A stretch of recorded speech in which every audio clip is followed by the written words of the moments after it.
screwed up the gong, everybody. How you doing? It has begun. Hello. Has begun. That was the remix.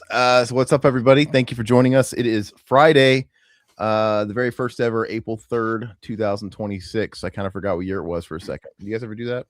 Absolutely. All the time. Yeah. The older we get, it's like how fast it goes. And, you know, I've said this before, but it's like when you were a kid, a year was a lifetime. It felt like the school year went by like it took forever. And, you know, you can identify every single year with something monumental in your life up to that point. But, you know, when you get to be old, crusty guys like us, you know, a lot of years are the same, kind of blends together in chunks. Yeah. You know?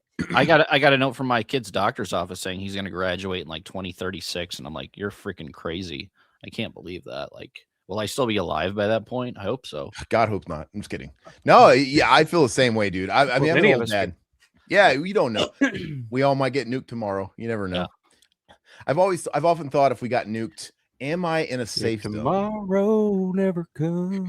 Like, am I in a safe zone? I'm in Arizona, because you figure they're going to hit, you know, New York, East Coast, West Coast, like a California, LA, or maybe even a Chicago. Are we all far away enough from these epicenters? No, they're going to hit us because we have the Air Force Base here in Nebraska. Yeah, I was going to say, you got a lot of bases down there, right? Yeah, down in Arizona. Isn't that where the I live near a base. I live near Luke Air Force. Yeah, that's where they're going first. God dang it. Yeah. I mean, doesn't it, like, when I'm so close that we see the jets like fly over our house and we hear them throughout the day, and I think it's kind of cool. And to me, it smells like freedom. Like, yeah, I feel protected. But you're right. Like, what are they going to do? Aaron's the guy who wants to survive the nuke and then grow another head. Mm-hmm. You know, he just wants to survive. I want to grow another cock. Well, I live right down the road from a factory that makes a lot of chemicals, plastic, stuff like that, and apparently it's at the top of the list in terms of terrorist targets in the United States, because if that place blows up, it will kill everything from here to Cincinnati. So it's gonna be the crazies. Yeah, it'd be cool. You know, I'm looking forward to it. Well, it's sorry to depress everybody. Oh no, you know, we're just bringing levity to very real situations, right? Yeah. Guys, is it me, or you know, you guys can't see this in the chat, but Todd, if you look at our StreamYard chat, did StreamYard just totally cop Skype's logo since they're no longer using it? Like, yeah, we'll take it. It looks like it, dude. Dude, it's literally the Skype logo. They changed their logo. Wow. It's literally Skype's logo. It's maybe just like a slight tweak on the curvature, but it's like, that's ballsy, guys. Might as well. All right, say hi to the chat, everybody, real quick. We got Satan in the chat. You know what sucks? I ordered a Dream Theater drumstick. I never received it. You know where I think you're coming at from that? Because you just recently become a member. You became a member. Sorry, I can't speak. And I think I had a member like video, didn't I? Where I was showing off my Mike Portnoy sticks. Yeah. Yeah, dude. So yeah, me and you are pretty kindred in our music interests. And it's funny because if you saw that video, which I'm sure you did, I ordered one and he sent me two. Like, they filled my order twice. Oh, wow. Okay. So I have double. And it's kind of fucked up that you got none and I got double. So you probably got Satan's. No, because he bought from a different tour, I think. Unless you, because I got it from like the first leg of the reunion tour, the 40th anniversary. So unless you bought it way back then and you still never got it, then yeah, maybe I got yours. That's fucked. But they were both addressed to me. Like, I had two invoices. I don't know. But yeah, because of that, though, I don't know if that means somebody else got boned or if they accounted for it in the like accounting, you know, and they if I got two invoices, I think they just gave me double. So but happy Good Friday, by the way, Satan. This is your day that you enjoy, right? I still haven't hung it up, Satan. Look, it's dusty, dude. I gotta like get the dust. I had cool. it. That is well, like my wife put it in this shadow box one day, which is great, but she like stuck it with that what do you call it? Command strips, which is great, but I wish I could have did it myself because these sticks are like cracking. And so like if I ever need to remove them, it'll probably rip more paint off because of where the grain, I don't know where the grain is, but whatever. I'm never gonna take them out. What size sticks? What size sticks are those? Are those pretty thick? They felt good inside me. I don't know if they're big enough for you, but no, I'm just kidding. I don't you know, just standard size, man. I don't really. Well, those look pretty big. I don't know. I used to play drums and I always liked mine to be real thin and light. You can. It really just depends. Some of Is those it like the older you get, the bigger sticks that you get. Is that how it works, or what is it? Like just personal preference? It's probably just personal preference, you know. yeah. You want to It's brush just with you want to play with brushes, you want to play. It's just all kinds of stuff. These are at least, God, these look 18 inches long, and they're heavy. So, but you know, certain bands are going to hit hard, you know. So maybe you want something robust. But anyway, what's up, King Matthew? How are we doing tonight? I haven't seen Undertone yet, he says. Okay. I've been seeing mixed reviews on it, so I'm curious to see what your all's thoughts are. So yeah, that's a nice segue to tell you guys that we are obviously on our Friday Night at the Morgue installment number 2. We're doing the latest issue of Rue Morgue, which I don't know what number it is, Todd. What is it? 229. 229. That's driving me crazy not having Todd on my Todd on my right. I'm like looking at the wrong guy. You're just not used to not having Todd by your side. That's right. Hey, reach out and touch someone, right? if I'm in hospice shitting myself, which is going to full circle this movie, I want Todd there to clean it up. Only Todd. No, and but I'm sure he'll be there because Todd's a good friend. I know he is. Right. Yeah, I don't want to put my kids through that. I'll make Todd do it. They'll hate you. They'll hate you forever. They won't, they won't show up at your funeral. Just bury me in the backyard. So guys, we're doing it. Undertone is the cover story of it, and we'll get into it. So when we get to the cover story, when we're going through this bad boy page by page, we are obviously going to give our full review of the film. We all have seen it. I didn't think about it up until now, but are we going to do spoilers? We're going to avoid, probably should avoid spoilers since it's still new. It's not even on VOD. Yeah, we don't need to spoil it. I don't even think we do. I mean, do you, Alpha? No, I mean, I don't know how you would spoil it. Okay. Yeah. I guess you're right. Good point. Yeah. That's a good point. There's no twists and turns in this. There's no story really. No. There you go. Well, it's a pre-taste for you guys. Thank you, young writer. Cross-eyed Luigi. Can you just change your name to Cross-eyed Luigi? Because I just want to call you Cross-eyed Luigi. But I'm happy you keep showing up. I love that picture. Awesome. What's up, Stacy? Stacy, good to see you. Does your mom have it going on, Stacy? Does she? You dated yourself there. Didn't God, which model was that? Stacy's mom has got it going on. I can't remember. It was, but I think she passed away, didn't she? Is that the girl from that American Pie? The no, it was a model. Let me see. It's not fucking Stifler's mom, dude. Stifler's mom. That's what I was thinking. Yeah. No, she's on like White Lotus. That woman's still showing up in everything. Jennifer Coolidge. Yeah, Jennifer. She's probably Stacey's more shit now than she was then. Rachel Hunter. That's who it is. Rachel. I know it's Rachel. Yeah. So anyway, if your mom's got it going on, let us know. Let's see here. Racing. How you doing, brother? To the morgue we go. Wait, that didn't sound good at all. Oh, it sounds good. Cross-eyed Luigi. I've seen Undertone, like the atmosphere at the house, but some of it didn't land with me. I also got this issue too. Great. Cool. Awesome. So we don't have to shill it to you, but obviously we'll Rue Morgue is very kind to let us cover these issues, and we have all their information linked below. You guys can get your issue, the links below. You can get this issue, you can get a subscription, you can order back issues, all that good stuff, because long live physical media. That includes movies, press, the whole works. It just doesn't quite hit the same, even though we're going over it digitally. It's not the same as having something tangible. No, it's really not. But I mean, I like the fact of what Rue Morgue's doing this issue with going into indie horror, because there is a lot of good indie horror out there. You just got to kind of dig through stuff. I mean, a lot of the stuff they have is mainstream, so the fact that they're jumping into this is kind of nice. Nice change up. Yeah, and everybody's kind of getting in on like compendiums. Like Fango's got that compendium. I don't know if they're still kickstarting that or what, or if they're fully funded. I think they're way overfunded. They were like overfunded on that thing. Yeah. I know they have their thing coming out, which is funny because I keep seeing the Fango ad everywhere for that. And whoever they got to read the ad is like, they're embarking on something groundbreaking. I'm like, literally everybody is fucking doing compendiums of old magazines. It's not groundbreaking at all, really. What the fuck are you talking about? Which it's just, I did. It's an omnibus, so you're fucking old issue. It's not it's cool. Go ahead. I am a supporter of the Kickstarter, actually. Did you really? I didn't tell you this. Yes. I gave him $10 for the digital copies. So I will have the digital archives, which you can either, I think, go through on their website and you can download the PDFs. So I wanted the digital archive. So I am a supporter.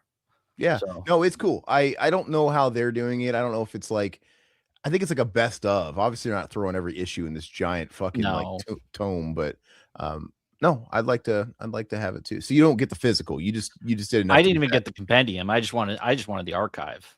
Okay. So because I love the old shit. Okay. Well, sounds good.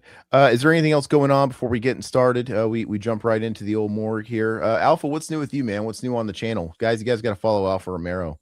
Yes. We just so the Scream Factory just announced the Day of the Dead 4K box set, whatever you want to call it, the other day. So we did a quick live stream on that the other day, talking about that. Tremendous artwork. God, it's fucking stupendous. You guys not a fan of that? Well, see, like my whole thought is like, no, it ain't great, but I mean, who you know. Yeah, I don't get that bent out of shape like a lot of people do. It's like I'm not gonna sit there and stare at the goddamn box art. Like you're gonna look at the spine. Yeah, I'm mostly gonna see the spine. I'm gonna watch the shit on the discs. Now I do have some complaints about the features and some of the stuff that they included. Like I was pretty disappointed that they didn't include the open mat version that's been floating out there for a while, which I assumed that they would. The commentaries, they didn't include the Roger Avery commentary from the Anchor Bay set. Instead, they have a commentary on there from Daniel Krauss and some guy who directed a movie or wrote a movie called Fart the Movie. Some guy named Drew McWeeny. And I'm just like, who gives a shit what this guy has to say about this movie? Like, there's some shit on there that I'm just like, come on, Scream Factory. But for the most part, there's a lot of new stuff on there. It's a 4K restoration of the film. I'm looking forward to it. I've already got it pre-ordered.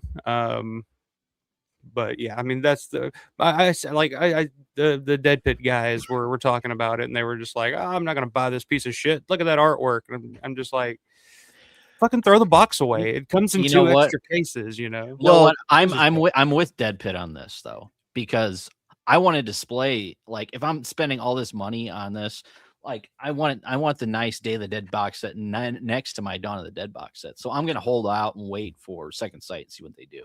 But what if you don't get a Second Sight? Well, it's going to be some UK company, and it's probably going to be just that cover art, man. I can't get over that, because looking at that when I'm like, I don't know. I have it displayed because I have my favorite movies displayed. Yeah, you do display all your stuff over there. Shingle it a certain way. Yeah. I mean, it's up to you. I went ahead and got it just in case it does happen to, Shout Factory stuff doesn't really sell out like other companies. So, but who knows? And they're not usually one to release premium sets and then scale down to like a basic one. Todd, if it bothers you that much, you could just literally take out the cover you like. It's got those two individual cases with two classic poster arts. No, I'm talking about the box. I know, but just get rid of the box and put those on your shelf. Fucking box, man. Fucking box. But when it comes to things like this is gonna be the last time I purchase this film. It's like, this is the be all end all for me. Right. So sure. Yeah. Okay, I'm going 8K. I'm going 8K. We'll see. You will. There'll be an AI restoration at some point where they, you'll recreate buy the entire original screenplay. And just you'll buy whatever day paraphernalia throw at you. It'll be right next to your Kiss coffin, you son of a bitch. Yeah, that's me. I'll buy. I'm buying this one. I'll buy the Second Sight or whichever one is that UK is going to do. I mean, it's just one of those movies for me that I already have like 7 or 8 different versions of it already. Well, more actually. I'm thinking about it. Some of them aren't up, but it's just one of those movies for me. I mean, I'm a Romero guy, and Day of the Dead is one of my all-time favorite movies. So it's just what it is. I'm trying not to be that guy. I unloaded my Anchor Bay. I unloaded my Blu-ray and all that stuff, like actually some months back, and I don't know, man. Selling off that Anchor Bay stuff right now is not a bad idea, because I've seen the prices for those things starting to go up. Like people are starting to collect that shit. I got good money, and I got great money for Dawn. I'm sure hold on to mine. I like that transfer. I think it's really good still. So part of me kind of had regrets, but I'm like, dude, I have to start cutting it off somewhere, because I'm running out of space. And it's like, well, the first thing I gotta get rid of are dupes, and it does become a hard decision when like for example, when that Killer Clowns 4K came out from Shout. I love Killer Clowns. I have the Arrow set. I have the Arrow one that came out years back. the Arrow has certain features on it that aren't on the fucking the Arrow one beats it in features. I'm like, damn it. And I like the movie enough, and I love that Arrow. I think the cover is great. I like the box is great. And there's things like that annoy me. I'm like, well, I gotta fucking keep this one at least for now. I know I can watch those features on YouTube if I want, but yeah, sometimes it bugs me. We were talking about the Mortal Kombat 95 release. You were talking about disappointment, like the Roger Avery thing didn't come over. I'm always like flabbergasted at like, why do they lose these features? And why didn't we try harder and get like this commentary or get this interview? We're getting these random guys I've never heard of to talk about the film. I don't give a fuck. Which, by the way, I mean, we're random guys. Please care about what we say about movies. But yeah, we're different. See, we're different. Yeah, we're the good ones. Yeah, we're doing. We're the good guys. We'll give you our opinion for free. Like, you know, it's like. But I Pizzowl messaged me in response to what I was talking about with that, and he made a good point. He said there's usually certain commentaries and things like that they do that they end up scrapping for whatever reason. I'm like, maybe that's possible. Like, because I looked at the Mortal Kombat, I'm like, dude, they got a commentary with Paul W.S. Anderson, which is great. I mean, I'm down for it. But then as far as cast, they just got a new interview with Lyndon Ashby, and I'm like, Paul Anderson, Lyndon Ashby, Robin Shue, Liu Kang, the star of the movie, they do events yearly on they happily talk about the film. And I'm just thinking they've done like screenings. They've all like done screenings and shown up for fans. There's no reason to show up 30 years later for Mortal Kombat. They're very proud of it. And I'm thinking, why? There's no way they said no. And Pizzowl was like, well, first off, if somebody wanted money, all about instant no. And I'm like, yeah, but pay them. Fucking pay them. I think it depends on the company, man. Like Scream Factory, one thing about that day set that I noticed. Scream Factory seems like they, and especially after talking to Felcher, because Felcher used to do, like Michael Felcher, Red Shirt Pictures, used to do a lot of features, and they used to work a lot with Scream Factory. He'd create, they'd pay him to do like a full feature-length documentary on something. And eventually that was whittled down to, we just need you to do some interviews. And then now it's like, we're not. And I noticed on that day set, some of the interviews that they did with some of the people, like I think Lori, Tina Romero, were like Skyped. So they didn't even fly to the person and actually set up an actual interview. There was just like a Skype conversation that they included on the. I'm just like, just seems like they're spending less and less money and starting to charge more and more money for this stuff. Although I will say the Scream Factory day set is only, I got it for $40, which I think that's for a great disc. Price. Yeah. I mean, you can't beat that now, right? Especially when you see something in Vinegar Syndrome or some of these titles that are just like $60 for a 4K of some shit movie nobody's ever seen. It's just like, oh, okay, absolutely. great, but again, there are companies that still do put money into their stuff, which is why they cost more. Companies like Synapse, Second Sight, those guys will spend the money to do it right. So I'm with you on that. Like Second Sight, whenever Second Sight's day comes out, like it's gonna blow Scream Factory out of the water. I'm pretty much guarantee that. But Alpha, I don't know if you have this German cut of Night of the Living Dead, but this German box that came out, awesome. It was like $40. Dude, the thing's awesome. Like, I mean, some of it's in German, like the language and everything like that. But I mean, it's a beautiful set. The artwork is amazing on the front cover of Barbara. I don't have that one, but that's one that I've always had my eye on. Where I'm like, that one pops up. If I see that for a good price, I'm gonna grab that it. And a steelbook, and I'm not a steelbook guy, but like just that artwork alone is like, I love to have a poster of that on my wall. Alpha, you have to get in on it. So I made Todd promise if he dies, I get his Exorcist Bible set. Yep. So if he dies, you need to get dibs on that German set. Yeah, you can have the German set. I need that Texas Chainsaw Second Sight too. I never got that either. So. Now you're just getting greedy. Something's got to be left for the kids. Now I'm just starting to plot Todd's death in my mind, actually. But these guys like Shout and Arrow with like the Mortal Kombat, they clearly know their margins because, I mean, who am I to complain? I was looking up every fucking blue tuber talking about both those releases and talking about the Mortal Kombat release, and everybody was sort of filleting it. Like, am I the only one that has a problem with this? Like, kind of, like there was no besides the transfer, there's like no effort here. And some people, the only extent of complaints that there were can we just get the first one? Why do we have to pay for the shitty sequel? You know, it was one of those deals. Here. No, but you know, good point. you know, it was a package deal.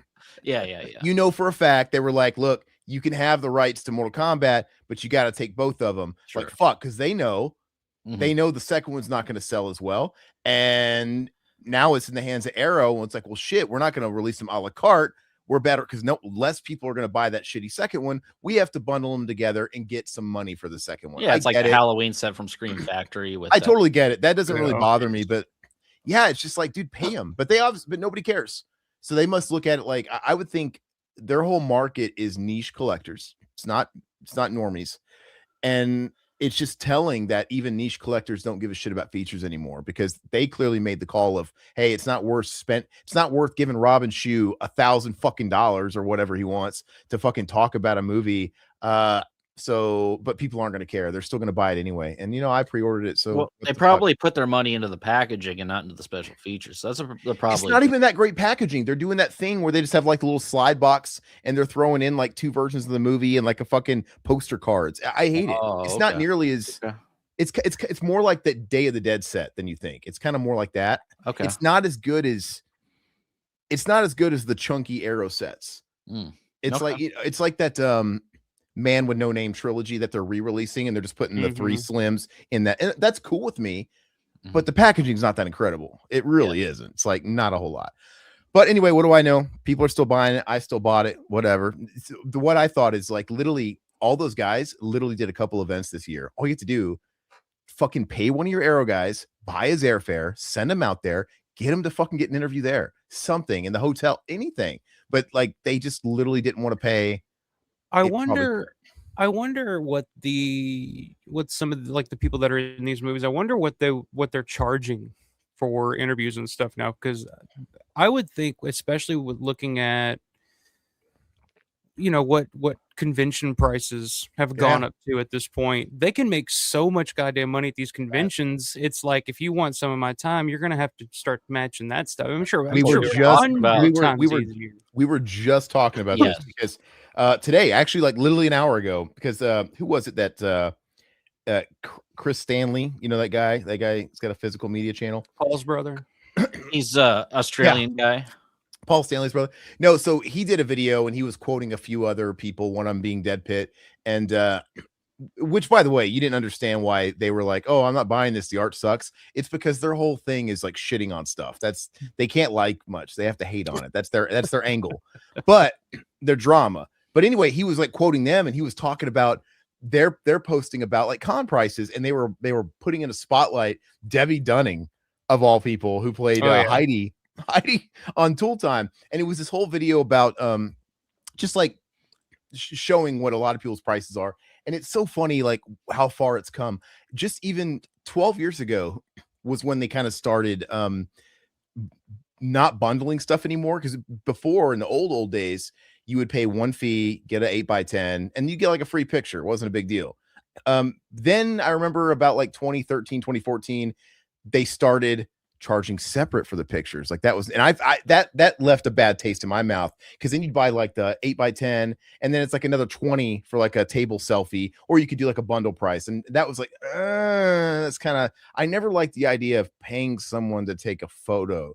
The 8x10, if that's your thing, I get it, because you're getting something.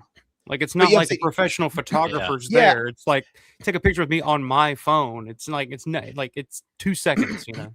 8x10, I get. You're getting something tangible. And if that's your thing, not going to slight you. Not really my thing, but I get it. But yeah, a selfie with your phone, that's always rubbed me the wrong way. But even then, it was literally like 10 or 20 bucks.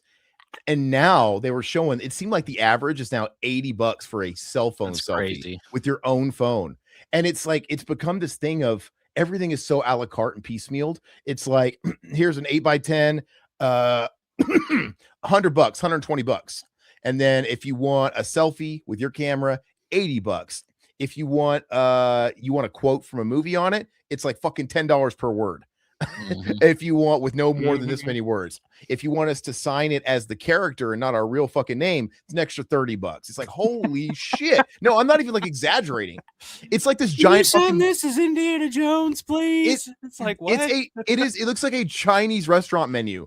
like this shit now. It used to be like one or two lines. Well, that Debbie Dunning didn't she have like $20 hugs for or hugs. something like? And I'm Dude, just that was the highlight. She was charging for $40 more you could get a blowjob from a decent hooker. Well, that's the thing is it's almost like prostitution. Like, like you're paying somebody for affection, and it's just gross, dude. Like, just don't hug people. Like, if you feel like you have to take money from someone, in her defense, some of these people at these conventions, though, I'd be charging for them to hug me too. I'd be like, all right, here. But that's the problem. She doesn't want to touch those incels. We all know this. But we're just like in this crazy age of capitalism that's just gone a bit far. And obviously conventions have just gone. Yeah, like, it's gone jump too far. shark. Yeah, it really has. I told Todd we were at a convention and we walked past Heidi, you know, her fucking table, and I literally saw that she for some reason wasn't embarrassed that she okayed to put hugs $20 on a sign right next to her. Like, I would have to say something like, "Are you fucking? You're giving me top too, right? Like, what is? I mean, seriously, it's just insulting." And how much for a happy ending? What is it? An extra 20? Like where does it end? You know? I mean, I said top. It's implied. If she didn't give me a happy ending as a result of the top, she ain't getting a tip. But you know what I mean? It's just like, who do you guys think you are? And I get it.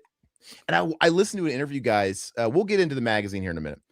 But I watched an interview with Sean Clark. And Sean Clark represents a lot of those guys in horror and music. And I doubt he represents Debbie Dunning. But, you know, he represents... He represents the guys, Osbournes. Yeah, he represents he started this shit though. Yeah, but he's got a lot of those guys in his pocket. And he did an interview with the channel, and he was pretty transparent. He's like, look, you know, a lot of people, my job is to make them look good. The thing is these guys, a lot of people think we're doing it. Like I set these prices, and like, who do you think they work for me? Like, that's not the dynamic. Well, hold on. You're telling me that Sean Clark, these celebrities that come to these conventions that never done conventions before. I know people that represent certain people that do conventions and stuff. He's a Yoda. And most of these people, most of these celebrities that go to that start doing these conventions have no idea how the game's played. Are you telling me that they're not looking to Sean and saying, "Hey, what should I charge, Sean?" And Sean's like, "Well, you know, Matthew Lillard's charging this, so if I were you, I might want to charge blah blah blah." There's going to be a little bit of that. I'll just suggest it. I'm not setting it. I'm just making the suggestion. What he said though was bullshit. No, but I call bullshit on that. He has to guide them, of course. But the thing is he says, like, I've lost clients because they basically fly too close to the sun.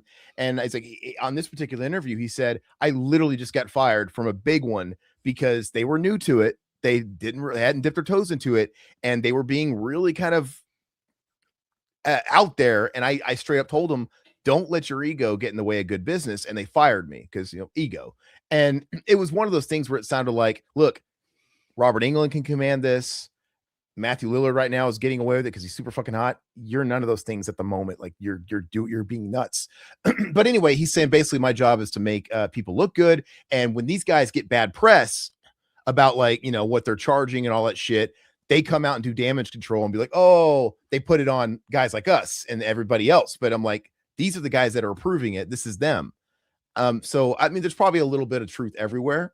Yeah, that's what I would say. But the thing is, you know, even Dead Pit, I hate that I'm fucking mentioning Dead Pit so much, but Dead Pit was calling out Daniel Harris and they were getting into all that drama. Daniel Harris is on video talking about some of these con people, and she's like literally telling them, like, you should be charging more.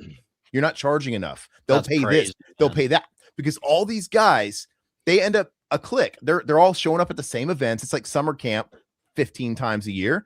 And they all talk like, what are you charging? What are you charging? They're at the craft table backstage. Oh, I see you're charging this. They see what they're doing. I mean, if you look at these menus on these tables, you can tell they're all talking to each other, and the reps are talking to each other. And, you know, probably a handful are representing everybody anyway.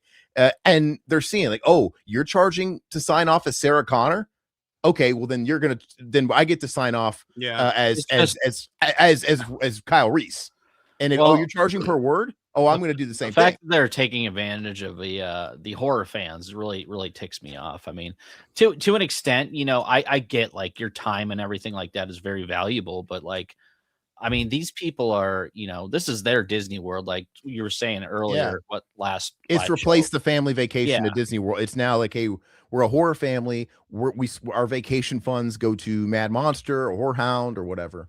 But you know, they're gonna. I mean, if you keep paying the shit, they're gonna keep charging the shit. Yeah, Who are these it's fucking capitalism. people that are paying this though? That's what I want to know. Like, 100%. It's capitalism. where's this money coming from? Like, I saw, like, it's the same with wrestling too. I was looking at ticket prices for WrestleMania and all the packages they have. Shit goes up to like $37,000 for certain packages. I'm like, you could buy a fucking car for that. Like, who's like, I don't know who these people are that have this kind of money. And like, what would, like, for me, like, there's like maybe one or two people on earth that I would pay $100 for an autograph for. Dario Argento and, you know, Clint Eastwood. I don't know, somebody like that. But I'm not going to pay $100 for an autograph for some guy that did a movie, you know, 30 something years ago. That's, you know, that's the only thing he's ever been fucking known for. It's We've just said like, it before, but the end of the beginning was Walking Dead.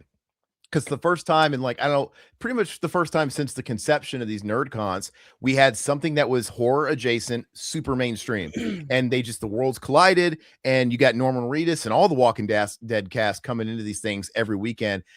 Reedus was like fucking walking out with like $500,000 every fucking insane amounts of money. yeah. And it just, over time, you have like people like Linnea Quigley. Well, if he's worth that much, I can bump up my price. I'm worth this much. And I'm thinking, it rose everybody's ship, and everybody got a little greedy, and those big timers kind of ruined it.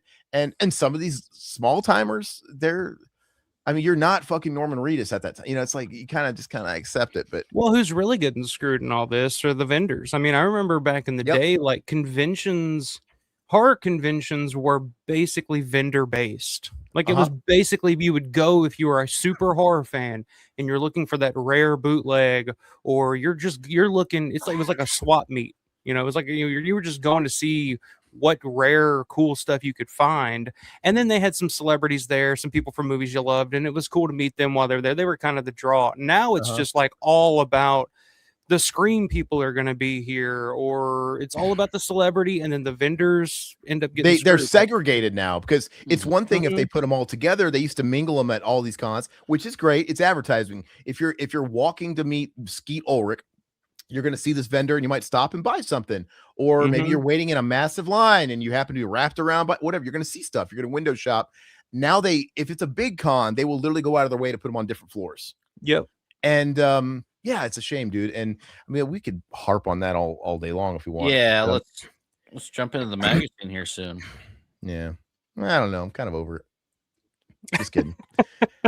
I felt like there was well, now that Stranger Things is done, I mean, you know, all those Stranger Things kids are gonna be doing cons like crazy, I'm sure. Oh, Well, they're already doing it. them. Did you see the fucking I saw a photo op, quote unquote, that somebody did with the Millie Bobby Brown girl? And she's they're like 20 feet away, 20 feet away. Yeah, they're just like, and she's just sitting there just looking as uncomfortable as possible. And it's just like, somebody paid money for this fucking thing, and they're gonna frame it and put it on their wall and be like, look at this, like, we're best friends now. It looks sad. No. It's like just Photoshop it at that point. Yeah. If you're gonna pay all that money, yeah, I appreciate the people that go all out, like a Jason Momoa's and stuff like that. And they're like hugging them and smiling. I appreciate that, but even then, it's still transactional. I'm like, what does this mean? What does this mean? I gave this guy $500 for a VIP thing, and he hugged me for it. Oh, sweet. You know what I mean? I got to touch him. Oh, it's just weird. But like, to put a cap on it, it's capitalism. They're gonna do it, and just like everything else in this world, once something goes up, it's never gonna come back down. We need the bubble to burst. The only thing that would stop it, which I don't know if it is at this point, is the conventions as a whole. They need to take a massive hit for a year or two and see that shit. This many people came out. People are really not able to pay these prices. Therefore, the following years, they're going to offer less of a guarantee to the celebrities, because obviously they would have taken massive hits, because obviously they would have had to pay out shit tons of guarantees. And they're either going to reduce those, which is going to make big time celebrities stay home, or the prices are going to get adjusted. But that's what it would take. And eventually it's like, we keep complaining about being in a recession. but everybody keeps going to these things and fucking spending 3 mortgages. And that's what if I'm wondering anything, about. it almost makes me think like, God, man, some of these people are like Heidi, the Tool Time. I'm like, man, are you? I get it. Every person is responsible Heidi for what from they. Tool Time. Everybody's responsible for what they do with their own finances. It's not your problem, right? It's just like No, you you're can not open a pocket checking somebody. You can't. That's what I'm saying. It's like, as long as these people are willing to pay it, why not? Like, that's capitalism, like you said. Like when the Osbournes, before he Supply and died, God demand. rest his soul, Ozzy and the Osbournes were going to do Mad Monster, and then he canceled, then he died the following season. But they were asking so much.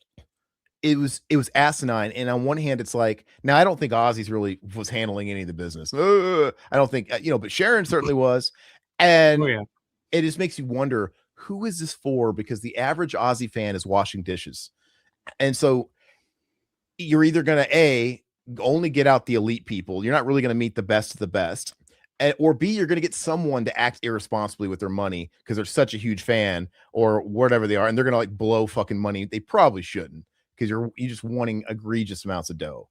Like, it was going to cost people upwards of, I think if you wanted to, it was $1,300 to get in the door, but you had to meet all the Osbournes and take a picture with all of them together. And if you wanted anything with just Ozzy from that point, it was like another $5. It was ridiculous. So anyway, I'm nice and angry. Let's talk about this fucking issue.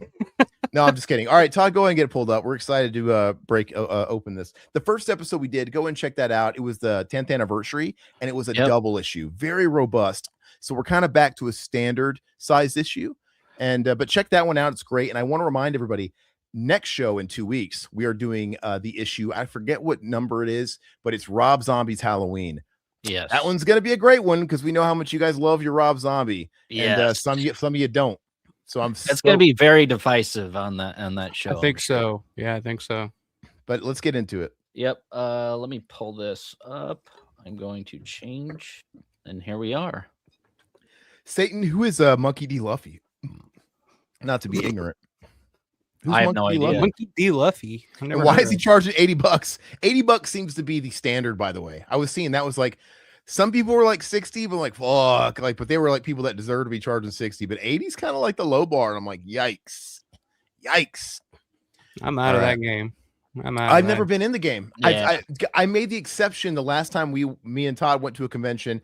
I got Lance Hendrickson's 8x10. And he gave me my money's worth. Super nice. Fucking talked your ear off. And I love it. Like, dude, so many of these guys are dying. And I'm like, he's in so many of my favorite movies. I went ahead and did it. At least he gave me a great experience. So, and I got Melinda Clark. I got to. I got Melinda Clark. And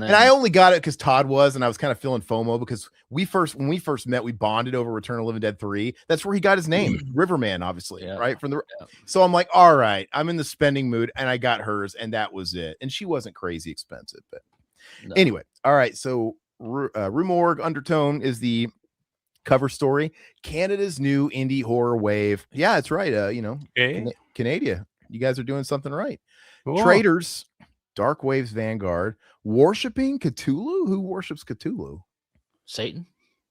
Satan worships himself. Does Satan worship himself? No, I'm talking about Satan in the chat. I know. Does Satan worship himself? Cthulhu. And some people will try and say it's Cthulhu, but I mean, like every metal band that's referenced Cthulhu calls it Cthulhu. I don't know what to tell you, but I guess the arts have worshipped Cthulhu because they've based so many films and books and all kinds of stuff off of it. So DOLLY unleashes. So we're gonna have a DOLLY article on here, which I think we all watched DOLLY. Did you watch DOLLY? I don't think Alpha did. No. Oh, okay. We should have given you the screener. It was fun. And what else we got here? Also includes Mia Ballard, Shy Girl, Salem's Lot, Return to 4K, which I got. And Satan, I think you asked earlier if I had watched my copy yet. I haven't. I just got it a couple days ago, and I have like no time. I had to watch this movie. I had to go see this, and yeah, I will get to it though. Very excited about it. By the way, John, hi, welcome to the chat, brother. Hey, John. Nick Castle was the best Michael Myers, hands down. No, Buster Rhymes was, fool. No, I'm just kidding. You think Tony Moran, bro? Tony Moran, dude. Anyway, so let's go ahead and start. Build your ultimate horror curriculum. Isn't that what I'm doing by buying these issues, these magazines? Go ahead. Well, the tagline, the scariest film you've ever heard. I So- mean, that's like, Which is a complete ripoff of Suspiria. That was the Suspiria tagline in the radio. really? I don't remember that. Yeah, the radio ad for Suspiria. Okay. We'll get into it with the actual review, which we're going to get into when we actually make it to the pages of the cover story. But that tagline, man, they really got their money out of that. So let's go ahead and turn the pages and let's see what's going on. I don't preview these issues beforehand. Todd does. I like to kind of go into it fresh. The Serpent's Skin. The hell is this? This is a new indie flick. New indie flick. It looks like it is a Fantasia film, bunch of film festivals. Yeah, Beyond Fest, Fantasia, Fright Fest. These are pretty big. Hey, Brooklyn Horror Fest. They turned me down, fuckers. Oh, they did. Yeah, I tried to get in Brooklyn. They didn't fucking want the likes of me. Anyway, who can blame them? I mean, I wouldn't either. Yeah, I know. It is what it is. Let's see here. You get in like if you get accepted in like 19 out of 20 film festivals, you're doing pretty good. Yeah. Anyway, the newest film from Alice Mayo, like Scott Mayo Mackey, T Blockers Carnage for Christmas, is a supernatural romance that follows Anna after she escapes from her small transphobic town. Skip. Oh Lord. Fucking talking about this shit. Sorry, guys. Sorry, Rue. I'm just not biting. It's not for me, not my market. The slasher film is born, Bay of Blood. Have you guys ever seen that? Yes, I have. Bay of Blood. Yeah, I think it's overrated, my opinion. Really. I don't know what Alpha thinks, but I'm not a Mario Bava guy. It's just not my thing. I'm not either. I'm not a huge Bava guy, but that's definitely one that I've always enjoyed. There's just a feel to it. It's because I mean, obviously, it's a precursor to the slashers. I mean, it's Friday the 13th Part 2 blatantly rips off this movie almost shot for shot. Mm-hmm. So it's like one of those real early 70s precursor to the 80s slasher films, and it's like I said, I'm not a huge Bava guy, but this one and Blood and Black Lace are probably the two that I like the most from Bava, honestly. Hey, Satan, in the occultist world, do they really spell Cthulhu like Caillou? That's a weird spelling. It's like Caillou, dude. But I didn't know that there's a whole cult that worships Cthulhu. No, get a leader on the show, dude. We should talk to cult leaders. We should get cult leaders on the show as That'd be cool. I'm down with that, dude. I love. They spend the whole time trying to convert us, dude. Cults are so interesting to me, dude. I listen to podcasts about cults because I find it fascinating. He's trying to convert us the whole time, and I'm trying to joke on. In the next week, I'm like, Todd didn't show up this week. He's I think we lost him. He hasn't been seen in days. A quick funny story. Aaron came into town. I was, of course, living on my own, and I got my first apartment. I didn't have a job at the time. Aaron comes into town, and I get a job interview. I'm like, okay, some guys needed some video work done. This is when I was doing a lot of freelance video stuff. So I go to the job interview, and Aaron has nowhere to go, so he sits in my car, and then I go into the place, and I'm in there for 2 hours, and like after a while, I figure out it's a pyramid scheme. And then like as I'm walking out, I'm like, hey, do you guys need any video stuff done? They're like, no. It's like I didn't even, like it didn't even cross their mind. Like I thought they like needed video stuff, but they were just trying to get me to join the cult. And then I walk out and Aaron was laughing his ass off, dude.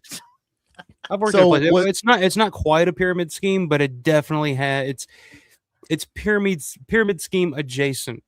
Okay. I've worked in places like that before where it literally like you start talking to the people that have worked there for a while, and it is like you're talking to someone who's been completely fucking brainwashed, and you're just like, ugh. Like I don't want to end up like you where they're just like, oh yeah, man.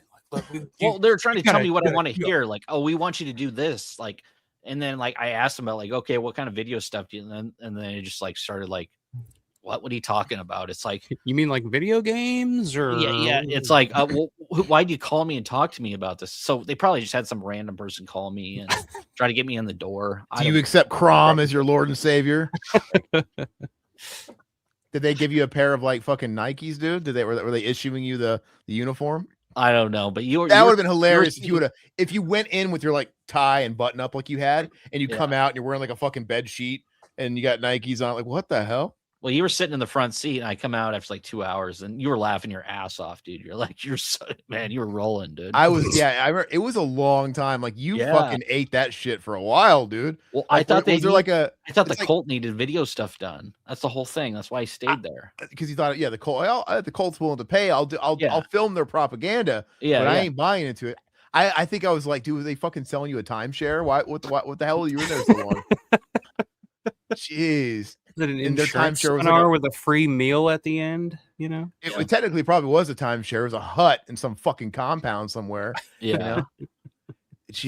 Alpha. That reminds me. I keep telling Todd he should watch this film called Split Image. Have you ever seen it?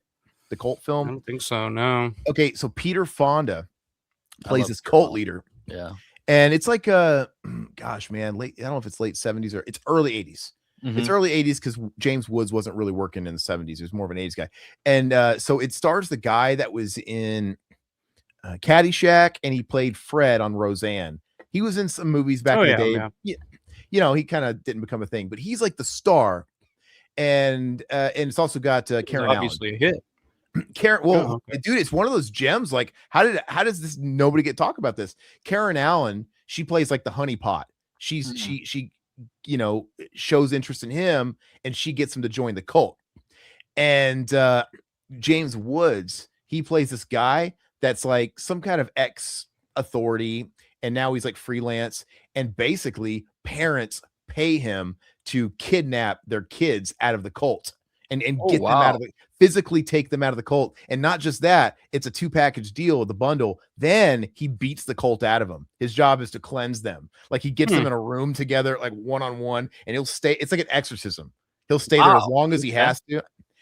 It is a really fun movie. I'm like, Todd, this is right up Todd's alley. I need to watch it, man. That sounds awesome. It sounds kind of cool. Yeah. I've never heard of that. You said it's early 80s? Yeah, like really early 80s. It's one of it. I think it's technically before James Woods was a real marquee, but it's like an MVD title. I got it cheap on like an MVD sale. I got this thing for like fucking $5. Yeah. But it's great, dude. And it's like got great people. It's like a bunch of character actors you all know, and it's just really fun. And Peter Fonda, dude, what a great cult leader. It's think of Easy Rider, but he's like even more mellowed out, man. Come on. I love Peter Fonda, man. He's one of my favorite actors. But it's a fun movie. But anyway, thought it was relevant. What's The Ghost? Have you guys seen The Ghost? No, I have no idea. That out. No, I have Ricardo Frey does a masterpiece. Look at that gap. It looks like the dude from Tales from the Hood. That gap in it. Oh yeah, dude. Jeez. All right. Hey, it's a worldwide premiere. That's pretty cool. I like it. God, is that a gap or a missing? I think it's a missing tooth. He's just missing a tooth. All right, let's go ahead and have you guys ever seen Fellini's 8.5? No, 60s. Barbara Steele's in it. Not personally. Oh, Barbara. Okay, yeah. Barbara Steele's in it, and there's a dance sequence in that movie that Tarantino lifted directly for Pulp Fiction, like almost step for step. The dance sequence between Uma Thurman and John Travolta. Yeah. It's actually Barbara Steele and some other actor. And yeah, I have seen that. I watched somebody do a video where they were taking like Pulp Fiction, a lot of his movies, and they were doing side by sides of every movie he kind of stole the shots and the scenes from. Yeah. I mean, it's like, shot for shot dance sequence, but man, Barbara Steele in that scene is fucking mesmerizing, man. Like she was a looker. I mean, this was 8.5, I think was 60, 61, 62, early 60s, somewhere around there. Man, not a good movie though. I would not recommend seeing fucking 8.5. And everybody talks about that being one of the greatest movies ever fucking made and all this shit. And I'm just like, I've never been able to finish that movie. I've just been like, no thanks. Speaking of terrible movies, I watched one last night, Omen 2. It was awful, dude. Don't watch it. Yeah, it's not great. Is it as bad as The Exorcist 2? I'd rather watch Exorcist 2 is at least a talking piece. Like it's so fucking bizarre. There, Omen 2 is very forgettable. Yeah, it's terrible. And there's always Omen 3 if you don't like Omen 2. Yeah. Hey, so horror. Let's look at these new releases. I guess is what this is. The newest and earliest. Go down. So we already talked about Blue Sunshine. I've never seen that. I like Blue Sunshine a lot. Have you seen that? Bit. I have not, but it catches my attention every time I see it. I'm like, that looks pretty fucking interesting.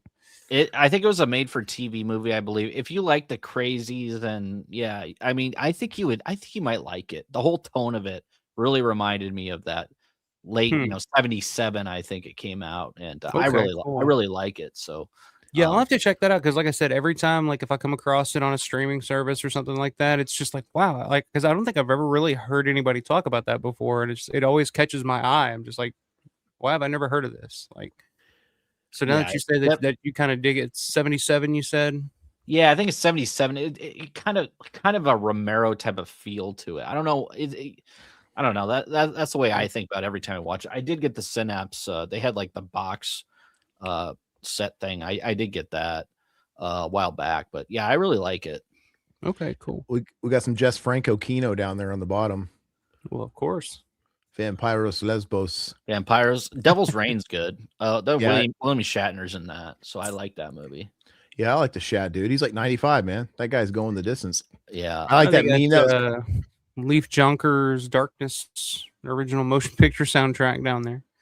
That movie must be more popular than I thought. Have you guys ever seen that? Darkness? No, Leaf Junker.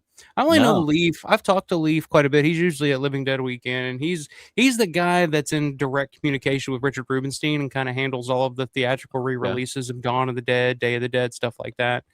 And so that's what I mainly know him for, but I knew that he directed this movie called Darkness from some years back. And anytime I see anybody mention it, they always talk about how awesome it is. Darkness. I have seen Darkness. There's the special effects in there. It's the low budget one with really good special effect. Leaf did that? Yeah. Oh, okay. Is he gonna be at Living Dead Weekend, you think? He should be. He's usually there. And he always has like all the re-release posters and stuff on hand too that he sells for real cheap. The ones that you find on eBay for $300 a piece, he'll sell them to you for $40 at LTW. So he's a super cool guy, and he's one of the only people on earth that I know that Richard Rubenstein can deal with and actually has respect for, and can deal with Richard in turn. So it's kind of interesting to hear those stories too. Yeah, I need to talk to that guy. I think I reached out to him like years back because I think Dawn and Day were coming back out. I got my drive-in to host it. I talked to my drive-in. I think they reached out to him and they ended up getting it. But the only bad thing, I bought my tickets and everything. There was a tornado that day, so I couldn't go to it. And there was a tornado that actually touched down and like ruined a lot of like the roads and shit. So I couldn't go to them. Yeah. Makes me think of Twister when they're at the drive-in, The Shining's playing, and the fucking tornado rolls through. Yeah, but I'm looking forward to talking to him if he's there. Satan, I know Helter Skelter has the Manson obviously connection, but is that like a Japanese take on the Manson family? Because it's Japanese, it says based on a manga by Kyoko Okazaki and directed by Mika Ninagawa. So maybe it is like a Japanese sort of like take and telling on it, but yeah, Helter Skelter, that's the first heavy metal song, I believe, if you really think so. Kind of, yeah. Great Beatles song. I love it. the Beatles, side note, the Beatles were the first everything, like proto. They wrote the first progressive rock song, and they were the first boy band, technically, at first, and they became the first like traditional rock band that was album rock band. Like they started that, it wasn't singles and whatever. And the first, like I said, Helter Skelter was probably the first, metal song, if you really want to break it down. They kind of did everything first, besides like the fucking covers of, Delta Blues people and stuff like that. But interesting. What is that? Rights of Possession. What is that? Oh, I'm sorry. This is the band. Or the write-up on this band, I believe. So here's a bit of the key, though. Page 12 is going to be Homegrown Horror, a nerve-shredding found footage thriller built around sound. Undertone signals the arrival of terrifying new voice in Canada's booming independent horror scene. Plus, meet the new breed of indie Canadian horror filmmakers behind Dream Eater, Sweetness, Hangashore, and The Curse of Ghost Island. That'll be cool. So that's obviously going to be... Well, so is that... That's tied into the Undertone, so I think it goes Undertone, and then it talks about the other Canadian horror films. We're gonna get right into the beat in page 12, I guess. I think so. Yeah. 20 Rights of Possession, part post-punk, part darkwave. TRAITRS represents a modern strain of music rooted in horror cinema, religious unease, and psychological dread. Plus, I've listened to some of TRAITRS before. Okay, it's not bad. They're kind of like a new wave, aren't they? Like no, Todd, darkwave. Darkwave. Read the gimmick. Read the gimmick. The quiet horror of modern darkwave. Okay. Yeah, I'm guessing it's like a cult or darkish, evilish synthwave. It's like when Typo Negative was doing like pop music, but it was like goth. Which I dig that stuff. I like the synth stuff, the synth wave stuff, some of it. Yeah, they're along the lines. I don't know if you guys are familiar with like Twin Tribes or stuff like that. Molchat Doma. A lot of the newer like Darkwave's kind of had a renaissance. Trying to think other stuff, but Mocha Doma she is passed that away. fucking, is that shit Chucky was saying to like possess you? Mocha Doma. No, that's the shit that girl in Undertone was listening to. Yeah. That's actually more relevant. Give me the power, I beg of you.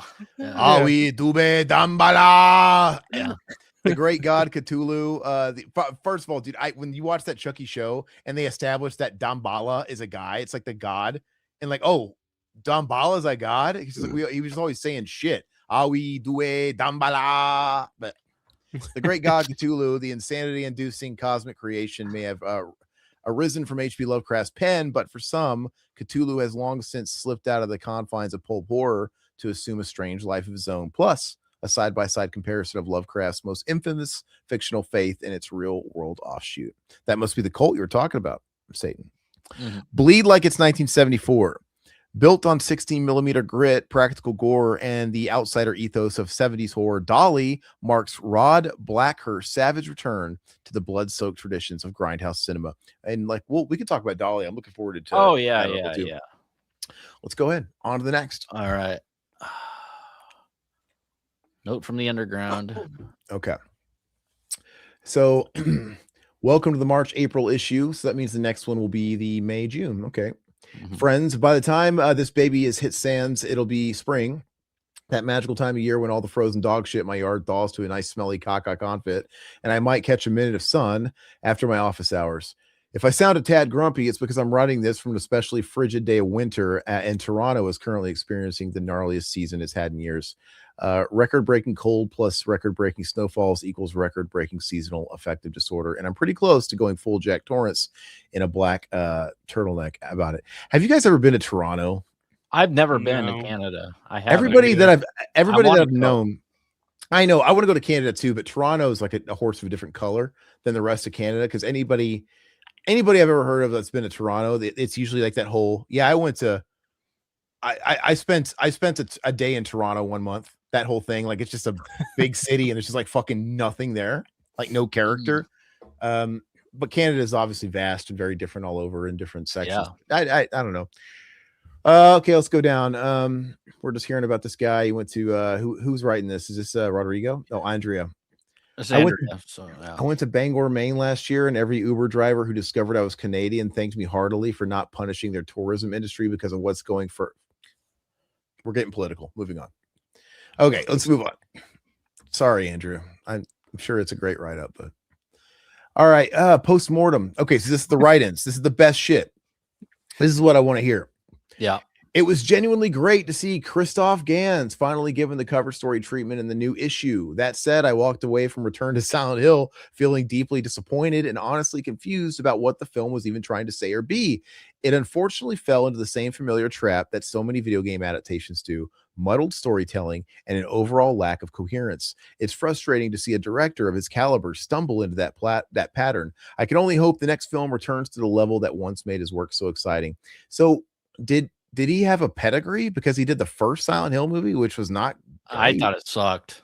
It's funny because like 20 years or whatever has given There's a lot of people that like it. Yeah. But that's what 20 years does. It's like 20 years. It's like now it's got like this big fan base, and obviously so I think the opposite. Like when I first saw it in theaters, I liked it a lot. Really? Like, I was a big fan because Roger Avery, I think, was one of the writers on it. I'm kind of a Roger Avery fan. I just like the dude himself. But the movie I remember watching, I was like, man, this is actually, I kind of dig that. I like the soundtrack to it a lot. I thought the music was really good. And I just thought it just had a nice vibe to it that I really like. Going back and trying, because I picked it up on Blu-ray maybe 2 years ago. and I hadn't seen it in so long, and I was like, oh, I'm gonna go back and rewatch Silent Hill tonight and check it out.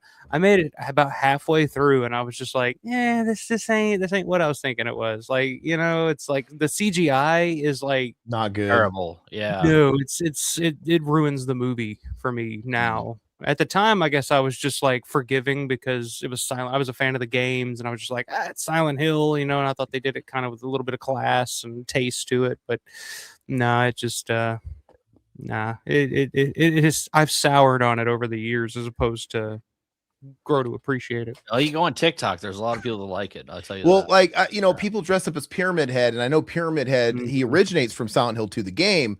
But these people going to the horror cons, I think the popularity came from the movie. It's the movie that really brought him out into that scene. And you look, Cross-Eyed Luigi knows what's up. He says both of them suck because there was a second movie too that wasn't directed by this guy. That. Yeah, I heard it was worse. And then have Sean Bean in that one, or was he in the first one? I think Sean Bean was in the second one. Yeah, the games are good. Yeah, games are Satan great, thinks it sucks. That's usually how it goes, unless you're Mortal Kombat 95, baby. All right. Or Street Fighter, right? Yeah. It's like, that's great news. Congratulations. I love you got Miguel Nunez in there. Yeah, he's fun.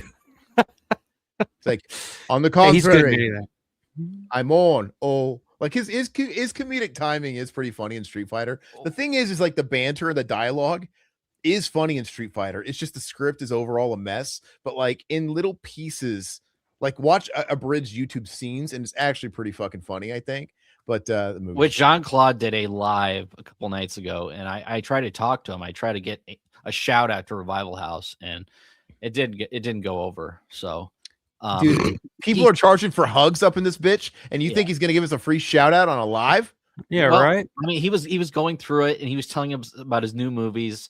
One of the new movies is going to be a submarine movie, and the other one is a zombie film. He's fucking like 12 years too late on Hollywood getting into the zombie trend, dude. Like, I don't understand that. It felt too late when Arnold did Maggie. Like, what are you doing? Like, this is like season 5 of Walking Dead. We're kind of like getting past it. It's done. Why does Van Damme sound so downtrodden lately? Like so tired. And I do this. He's like, what am I doing? What? He was asking what day it was. He's like, what day is it? Like he was talking, I don't know, his wife or whoever was there. It's fine. That's just how Belgians sound when they talk. When they get older. I love the guy. I've been a subscriber to Rue Morgue Magazine for many years. It hands down is the best genre publication out there. I wanted to commend you all for outstanding work with the magazine and especially highlight the shortcut segment. The directors of these short films are the future of the horror genre, and bringing attention to their work will hopefully give them the chance to seg into features. There are so many great horror short films that few people ever get to see, and a write-up in Rue Morgue is giving them an opportunity to shine. Thank you for championing the future masters of horror. Hey, Rue. Awesome. You want to feature my short? They should, man. They should. If they're featuring fucking Undertone, like your film. But it's not. Well, yeah, you're giving away the cow. You're giving. I'm just saying, like there was actually a point, and But I'm not putting myself on this level, but like, no, I'm saying like, yeah, if I think it's awesome that Rue gives spotlight to shorts. Yeah, that's right. Because the guy that if I can just take the goddamn minute, since we're talking about short films, I don't think I've ever told you like how much I enjoyed your short film, and how well it came across, how good you did on that. So I'll take this moment to just kind of wax you a little bit and tell you that you did a fantastic job on that movie. By the way, glazing him too much. You can wax me and whack me, either whatever. Whatever. No, I appreciate that. I think you sent like a little blurb text or something. Hey, good job. I did. I think I sent it to you, but I don't think I've ever actually just talked to you about it and told you straight up like how well that was done and how proud of you I was for that. I appreciate that. And let me tell you guys out there, it is soul sucking, but a good soul sucking. It's not like the soul sucking I do work in my day job where literally I'm just getting depleted of my life force and my will to be anything. This is a different kind of soul sucking. I respect. We'll get into Undertone, even if there's criticisms about any kind of film. Literally, if you take any part in making a film, you'll understand what goes into it, even the bad ones. Like, and I think you get extra scope on that when you're somebody like me that literally wore a billion hats. Like when you're financing it, you're producing it, you're writing it, you're doing the storyboarding, you're fucking directing the music. You're doing everything. It if you're the DP or, you know, you're helping with editing or whatever, you know, your job's done. You know, the DP, once you're done filming, you're done. You know, the colorist or whatever, it's like, you know, that's not a terribly long job either. I lived with that fucking thing for 2 years. So it's like you go through many emotional stages when you make any kind of film, and obviously a short, but like when you're working off limited budget and limited resources, and like as Alpha said, you're doing so much of it yourself, it could take a long time. And it's funny because that doesn't always translate when you watch something. It's like, oh, it's just like a little like 15-minute short on YouTube. It's all right, you know, it's good. Dude, somebody fucking bled for that for a long time. And I remember when I finished that, well, not when I finished it, I remember when we filmed it. And I literally had an episode where, because we filmed it over the course of 4 days, and we literally were burning it because we were doing 16-hour days, 4 in a row. So like basically it was just enough time to go home, sleep, come back, you know, with the commute and everything. It's like, man, I was getting like 6 hours, 5 hours a night. And, you know, some of the production crew, like, you know, the production guys, a lot of them were sleeping in the set. Like we had both a house, and then on some days we had a studio, and they would just like crash. They would like sleep on some of the couches that were in the studio, and like they were just working so hard. And when we finished that 4th day and I came home just absolutely fucking drained, I literally cried like a bitch because, and I couldn't explain it because I felt like I gave birth, like, and it was depressing because I'm like, it's done. No, seriously, because I've been working that point for a fucking year, and I was like, what is wrong with me? And I like remember my wife like came in there, was like, don't look at me. I don't know what's going on. You were going through postpartum depression. No, exactly.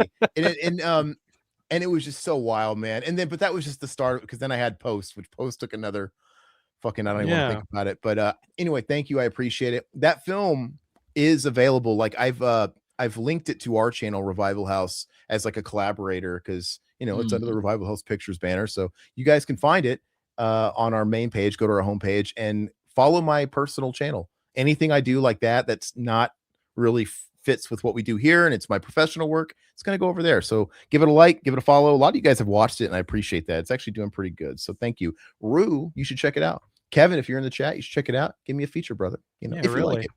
If you like it. Okay. Just wanted to say thanks for being a highly anticipated monthly, bi-monthly part of my life for 25 plus years. You've come so far from the early years of publication. The content has been consistently excellent and ever evolving. Columns and writers come and go, which sometimes drives me a bit batty. Classic Cuts was my go-to every issue. VS versus not so much. But hey, each copy makes my day when it arrives. Dwayne Warren. What a name. What a nuke. I want to see the ones where they get commented. I like when they get responses from the editors. I used to be able to purchase the odd copy of Rue Morgue, and then at places like Barnes & Noble, but haven't seen it on the shelves in quite a while. Well, in any case, I've been reading since your 4th issue, and I still think your mag is the very best. I used to live in Rochester, New York, and travel to Toronto frequently, so Rue Morgue never felt far away as it seems now.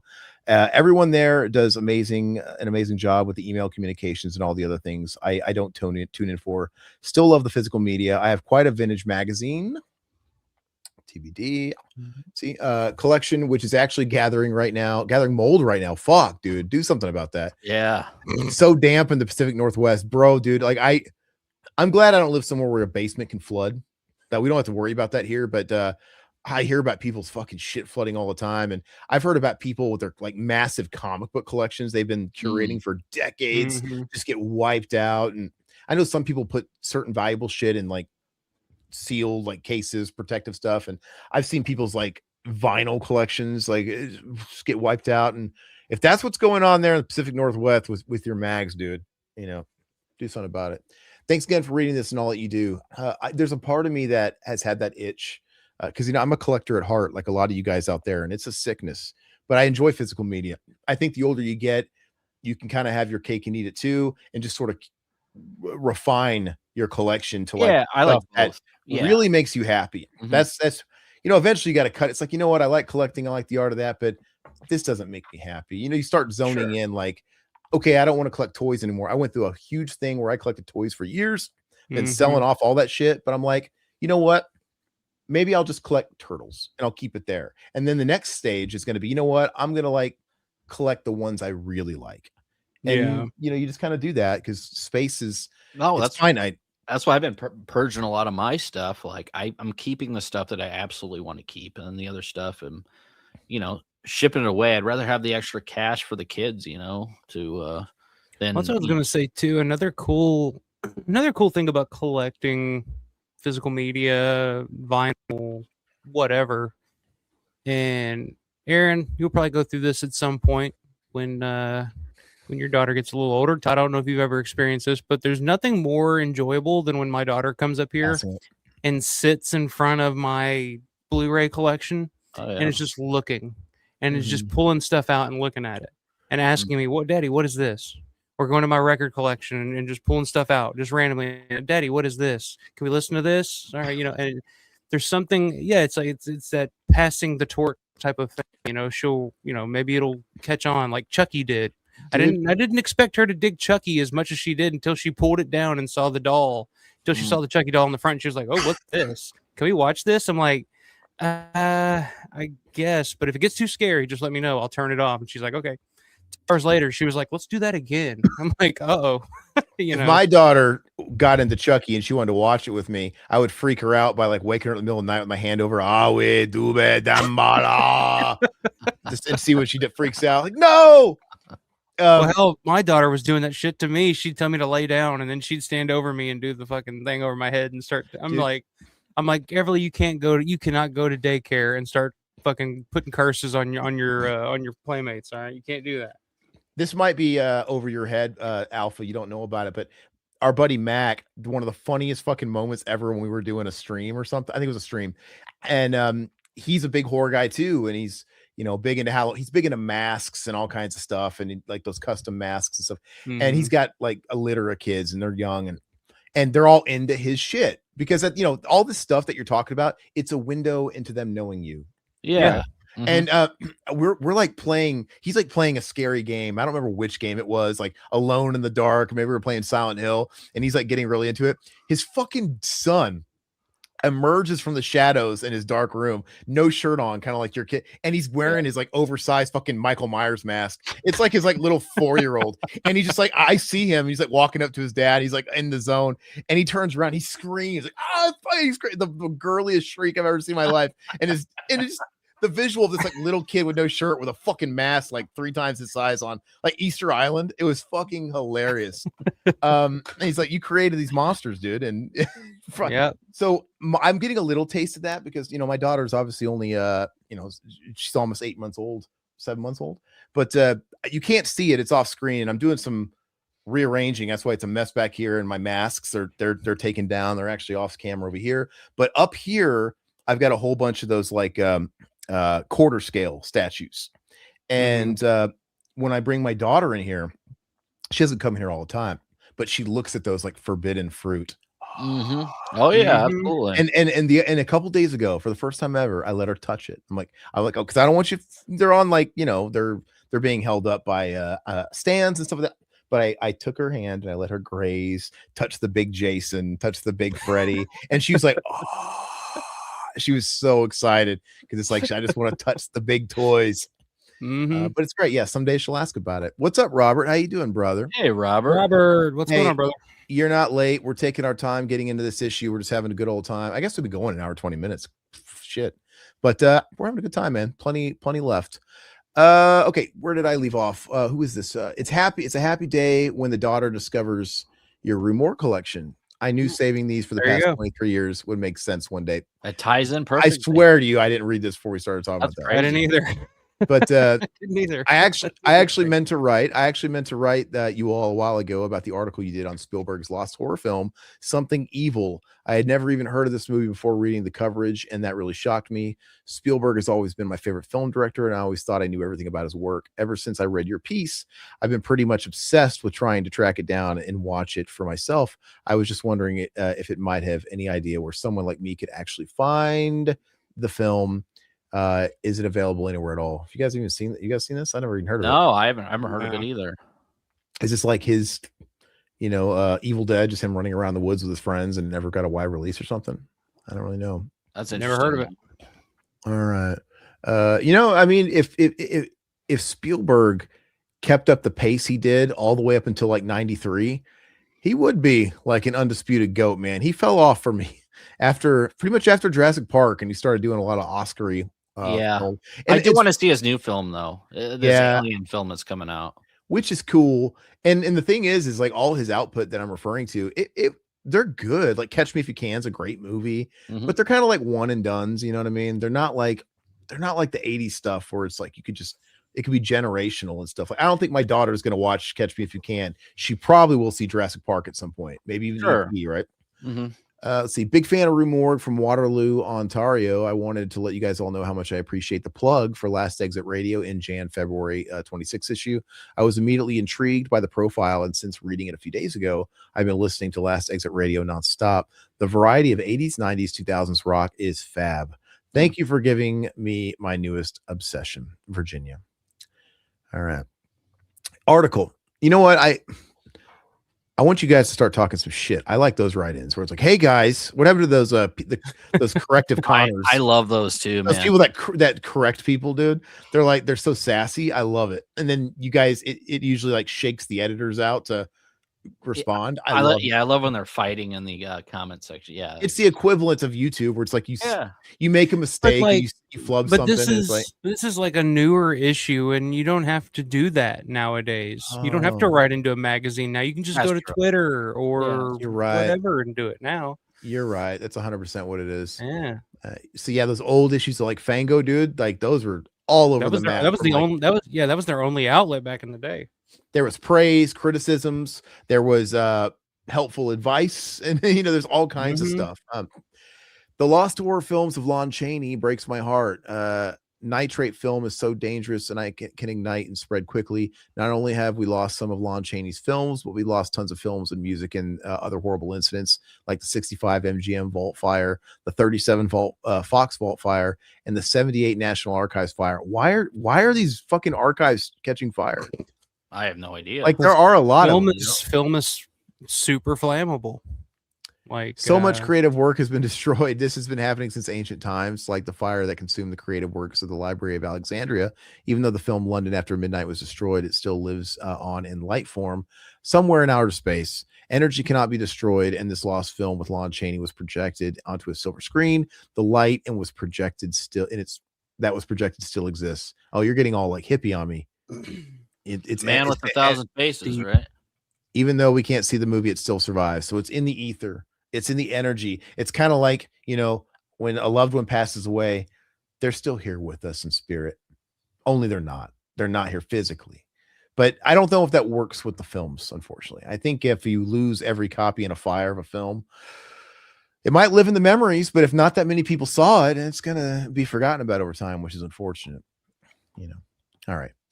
Correction. In our Blood in Four Colors column, we mistakenly credited Bruce Brown as a co-writer of The Cats of Ulthar. He is, in fact, the sole writer. Rue Morgue regrets the error. That's regret. Well, at least they regret it. Yeah, usually somebody would apologize for that, but they regret it like they drank for a few nights. What is this? Coroner's report? Yeah. Weird stats and more morbid facts. I guess we can skim this. Is that Pumpkinhead down there, dude? Get that shit out of my sight. Yeah. Dog shit out of my sight. Pumpkinhead is not. I mean, the first 20 minutes is good and then just falls apart. Zoom in a little bit. No, it's not great. But I mean, like, dude, it is Casablanca compared to the sequels. Like Blood Wings or whatever it is. It's terrible. All right, let's see here. So it's like fun facts, huh? The first horror movie remake was George Méliès's 1879 film The Haunted Castle, a redo of his own House of the Devil, released 1 year earlier. Any relation to Ty West's House of the Devil, Todd? No, I doubt it. Ooh, I'm not gonna. Can I say this word? Athazagoraphobia is described as fear of forgetting or being forgotten. Just say you fear being forgotten, for fuck's sake. Why would you say that word? You forget me, I don't give a shit. Okay. Don't forget to subscribe though. Then you can forget about us. Just hit the button. Paul Bateson, a hospital worker who appeared in The Exorcist, was later found guilty of murder and was also suspected of killing half a dozen other Manhattan residents. William Friedkin's 80 film Cruising was partially inspired by the story. Yeah, we talked about this before, I believe. And what do you think of Cruising, Alpha? Do you like Cruising? It's my favorite pastime. Yeah, every chance I get. I've never seen it. Yeah, it's good. Watch it. It's good, man. It's really good. I'm not a big Friedkin guy. I'm not. He's hit and miss. He's kind of hit and miss. Yeah. Like Sorcerer is one that's literally half a good movie. Like it's like the first half is like, oh god, this is a slog, and then it gets kind of good. And The Exorcist, like I've always liked The Exorcist, but it's like, I don't know. It never blew me away. Like, which reminds me, I did watch To Live and Die. Yeah, I watched To Live and Die in LA a couple days ago. The movie's fun, dude. It's great. It's a good movie. I gave it an 8 out of 10. I really like that film, man. I hate that fucking movie. I don't really. Why do you hate it's that? One of the. It's you're following the two stupidest police officers on planet Earth. It's like a comedy at certain points, where there's literally a scene where they're like watching to make sure that a guy doesn't get taken out, but somehow they both just we fell asleep and he ended up getting killed. Duh. It's like we're supposed to give a shit about these two dumbasses. The smartest cops. The most interesting person in that movie is Willem Dafoe, and he's the villain. But outside of that, it's like that movie. You didn't like the car chase scene, dude? The car driving back. It was the best. I mean, it's fine, but like I just found myself not giving two shits about anybody in that movie. I had a lot of fun. It reminded me of like a Miami Vice type, because I am a huge Miami Vice mark, dude. So it gave me that look of LA back in the 80s, man. It's fantastic. I love it. Literally everything those cops do in that movie is the absolute wrong thing to do. To the point where that dude's just walking up to the building and he just ends up getting killed. And you're just like, well, duh. Like it's like Lethal Weapon, dude. Call back up, homie. Like rewind. No, Alpha, what'd you think of that movie? Okay. No, Alpha doesn't like it. I thought it was. Dude, that car chase scene is awesome. Yeah, it was so much fun, and I was just in awe of how they pulled that shit off. And you could just never do that today. They would just never even attempt it. Insurance companies wouldn't allow it. And but I've seen a lot of good car chases, like White Lightning with Burt Reynolds. That's 10 times better than anything in Live and Die. I love how everything in the end comes full circle, though. I do like that, how the partner becomes the main cop in a lot of ways. Yeah. I think it's cool, man. And that soundtrack is just corny as fuck.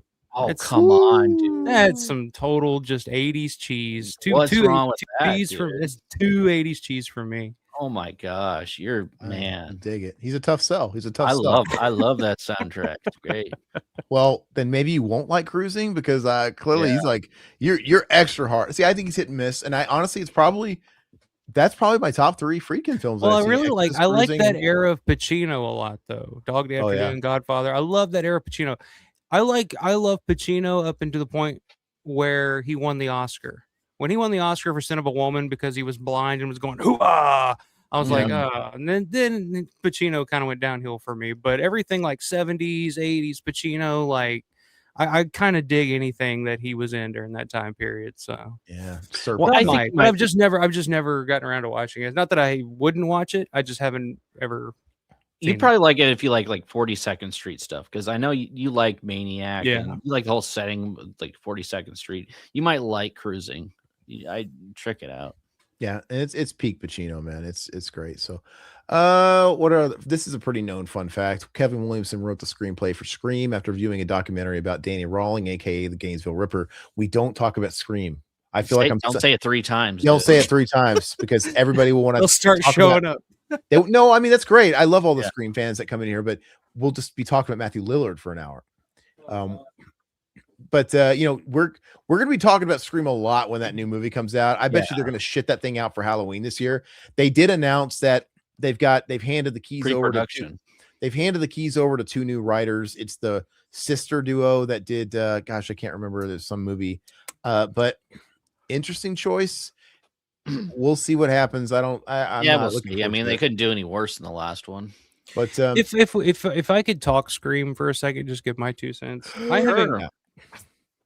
I haven't given a shit about those movies since first the one. third one. Yeah, I mean the first one, like that's really where it should have ended.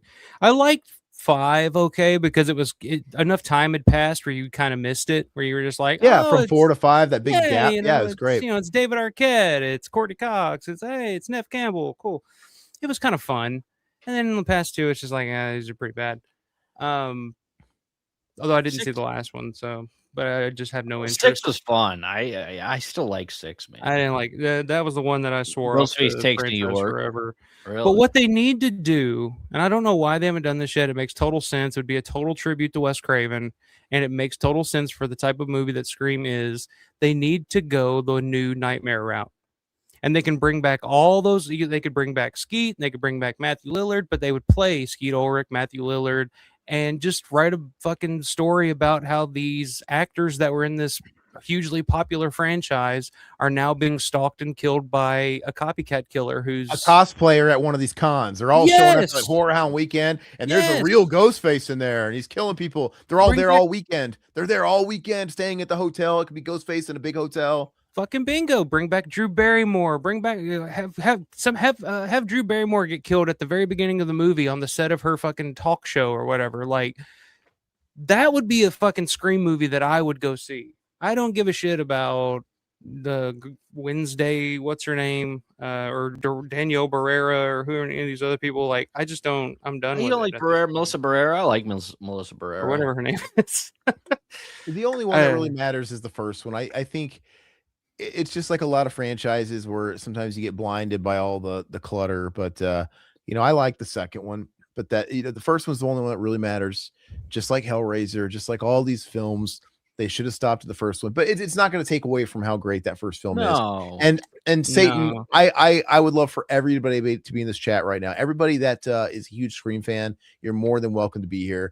I'm just giving you guys shit because it's funny, because I feel like it's died down, but that first few weeks around the new release, people have Scream fever, dude, and it's just like I don't know what to say. I mean, that's the hot franchise right now. I mean, just look at Horror Hound, last weekend before, whenever it was, and all the Screamcasts were there, and like they were capping Matthew Lillard's line after like the first hour, and it was like, okay, he's like no the more biggest today, thing, right? He's the absolute marquee biggest thing right now, and good for him, man. Make that money. Do what you can. And Satan, we're trying to get the Scream fans in here so we can convert them into being other than Scream fans. We want them to be fans of every horror genre.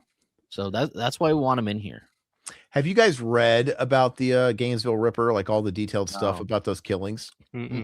Messed up.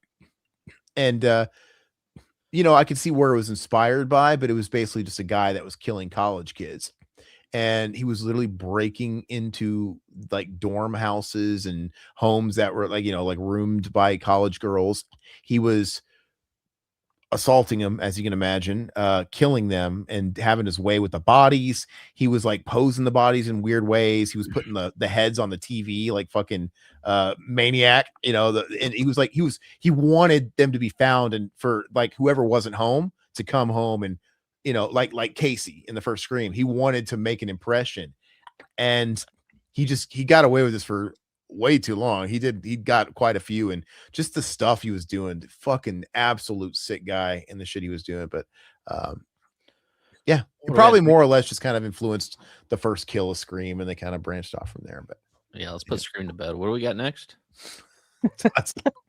I love you, Scream fans. I do. I'm like Lars and Heavyweights. I love you.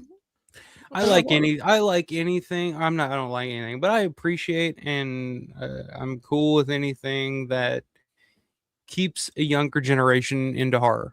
Absolutely. Keeps it going. There's got to be something. Like for us, it was Jason, Freddy, those movies. I have no desire to watch. I have no desire for Terrifier. I've seen the first Terrifier. The overt gore stuff. It's not for me anymore. Yeah, it's for me.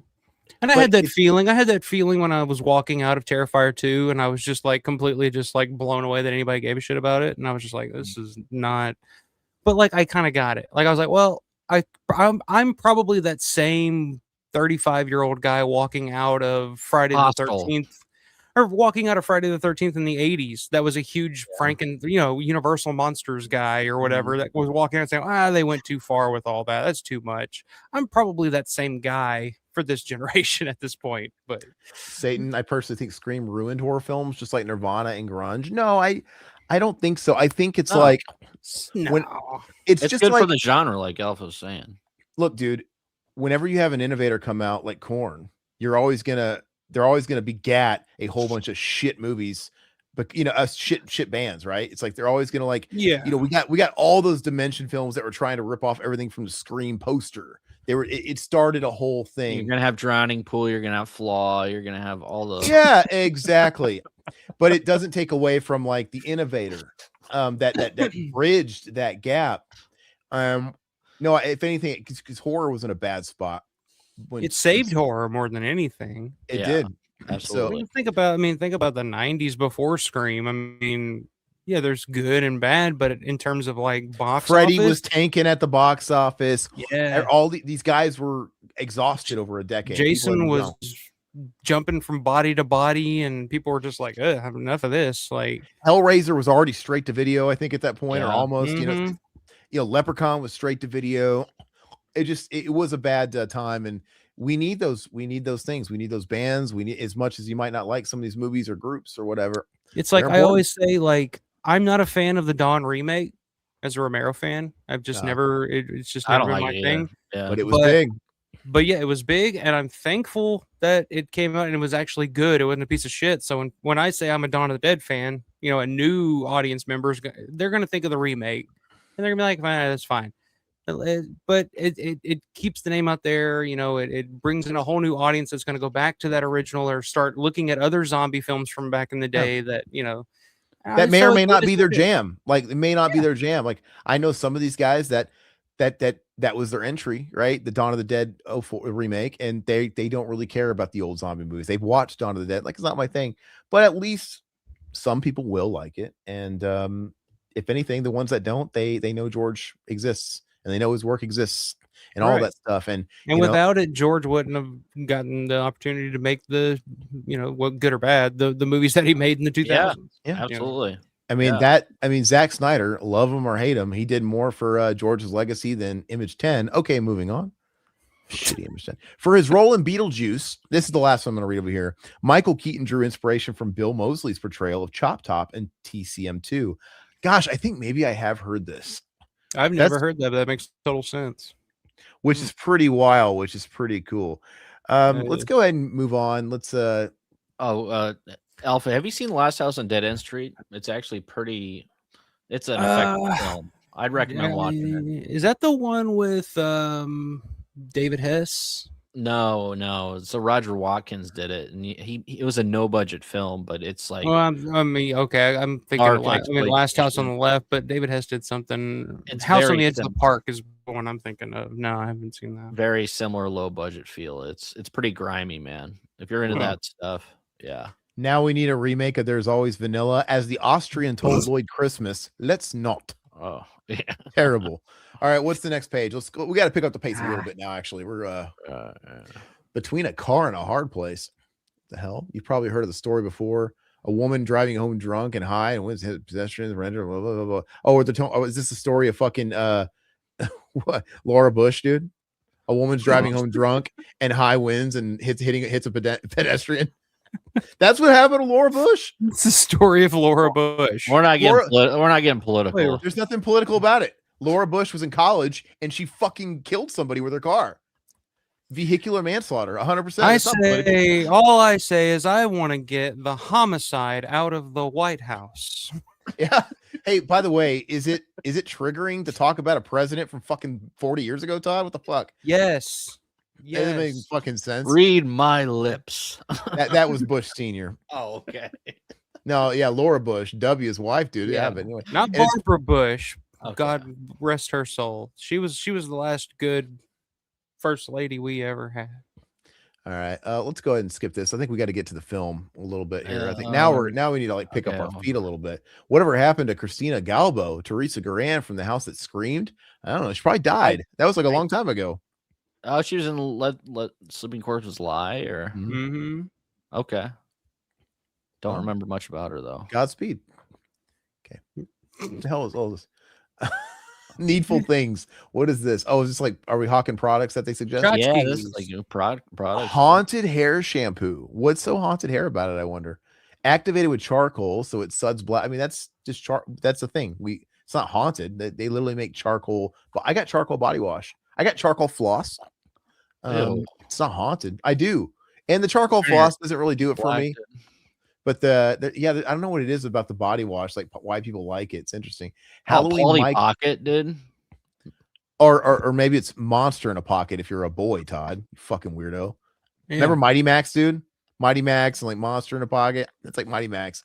You had the Polly. You had the Polly Pocket. My wife loved Polly Pocket, dude. Halloween micro penis playset. Wow, what's that? Now that the 90s are officially nostalgia worthy. Okay, Todd. Sorry. Micro toy playset, the horror collectible treatment with one of the most iconic franchises the genre's ever seen. The Micro Maniacs playset includes Laurie, Dr. Loomis, and The Shape, and a 4-inch pumpkin compact. Oh, that's what we're talking about. The Mighty Max. I mean, it's kind of cool, but that's your nickname, Micro, right? Yeah. I should have been Micro Rocket in the early days, not the Red Rocket, dude. Micro Missile. My evil twin Micro Missile, dude. Red Rocket Micro Missile. Fuck. Missed out.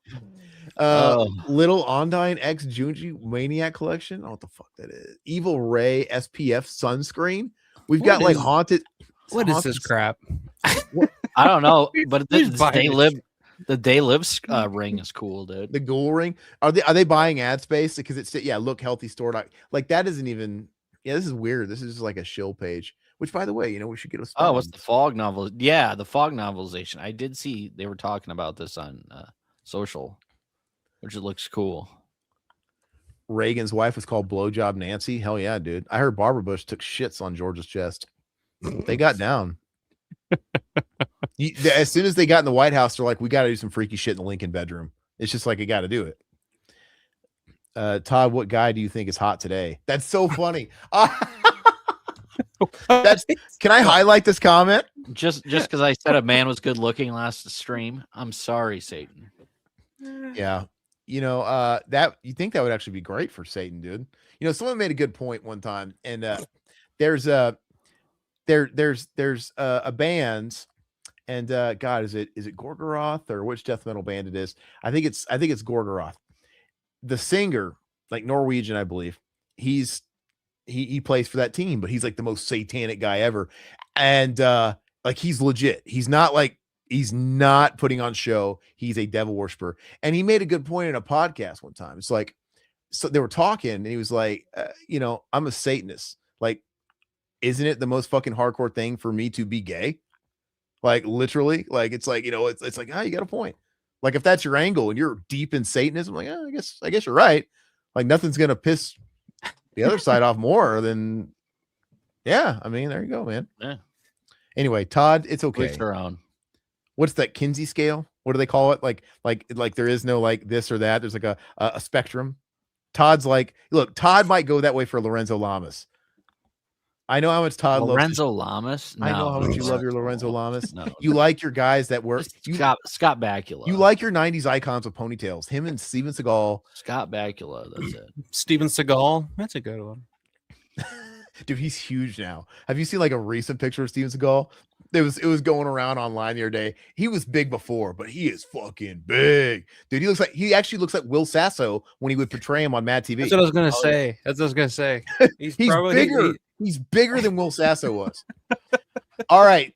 Perfect, guys. Okay, so we are now officially the cover story. So before we kind of get into what it entails here, I'm not sure. They probably have like interviews. Looks like with the writer-director, director Ian Towson. I don't know how you pronounce his name. Haktuason.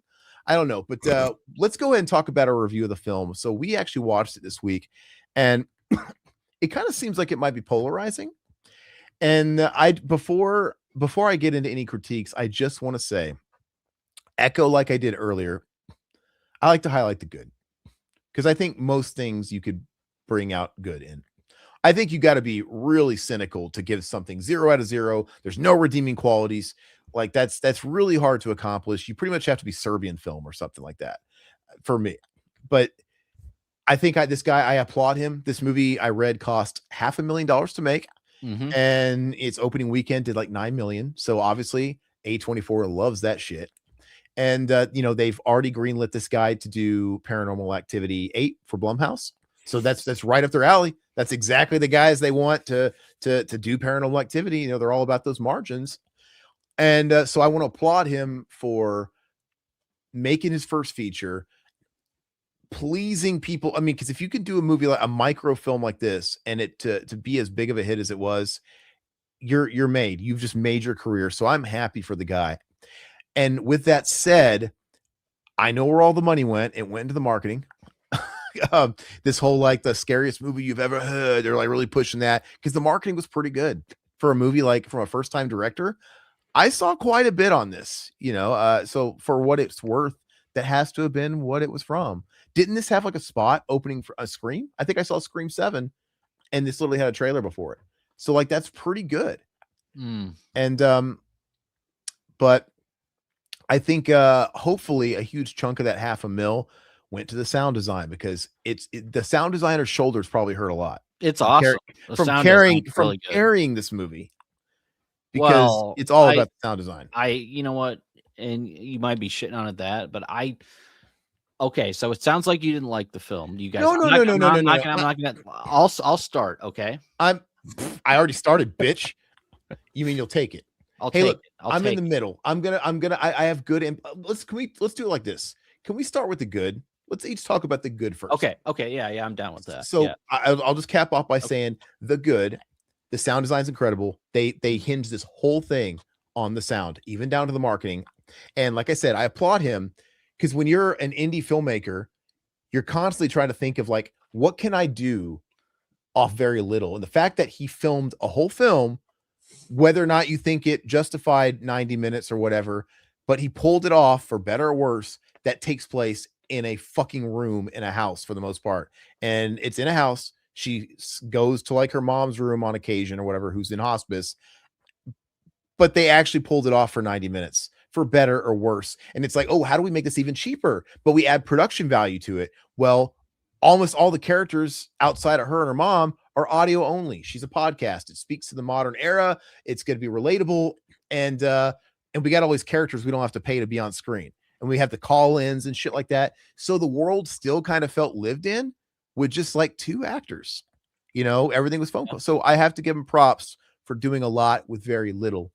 And I even heard that the writer-director, he wrote this script in that house where his parents were dying in like a hospice situation. So he was writing this story while he was going through the same thing. I mean, that's how you do it. You channel, internal things, and you spill it on the page or whatever. So that's great. That part's coming from an authentic place. But they even filmed it in his damn house. Where did this money come from? Like, it's just like, I don't even know where $500,000 went, but that's the good shit. So Todd, what is the good stuff? The good stuff is, for 60 minutes of this film, I thought it was really effective. Maybe 45 minutes. So the whole opening scene, everything when it comes to the mother and hospice, man, it affected me, dude, because I had to take care of my mom for, when she was going. That touched the nerve of me too. Yeah, my dad. Like, it was hard for me to watch, dude. Like, I didn't even want to watch it because like that, then like taking care of them, and then just the whole death rattle, dude. Man, yeah. If you hear your parents giving the death rattle before they die, it's like, yeah, dude, it was affecting me quite sobering. A bit. Yeah, so it was touching a nerve with me, and that's what the reason why I don't love this film, like, but it makes you feel something, especially if you go through something like that. Like, and I think that they could have kind of expanded on that throughout the rest of the film and not even have like the paranormal shit. Like, I think they had a great film. If they didn't, like, the third act. I mean, the majority of people, of new filmmakers, can't make a third act to save their life.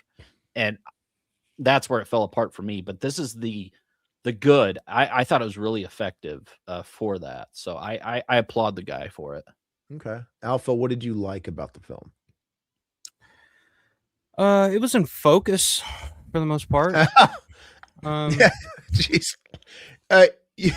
If no, fair enough. You know what's funny is Todd said something about like, oh, it could have been a good dude. I couldn't disagree with you more. I think if you take away the sound design, there's not a movie here. There's not a film here. I agree with that. There's what there is there's themes. There's themes, but there's not really a structure of an actual story. And I get what they're trying to do. I guess we're going right into the bad shit. And I'm not knocking him. Like I said, it's his first feature. This guy's going to do well. I guess he had like a bunch of shorts on YouTube that did like millions of hits collectively. So, you know, YouTube can launch careers. So that's great. But he did, I'm giving him a pass because it's his first feature, but it was a little tropey. Like we did the flickering lights thing. We did the like fucking Googling fucking an ancient demon. Are we running out of ancient demons to be haunting shit at this point? It's always like some ancient, like Pazuzu started it. There's always some ancient demon and they go to the fucking, back in the 70s, just go to the public library and research the records. Now it's just jumping on Google. And by the way, it kind of drove me crazy. But when she typed in hearing that demon's name, never hearing of it, she spelled it right. It would have been a nice touch for her to spell it how like a human might spell it and then it do autocorrect or something. You know, because dude, it was like I never would have spelled it the way she spelled it. But we also did it. I don't know how to say this.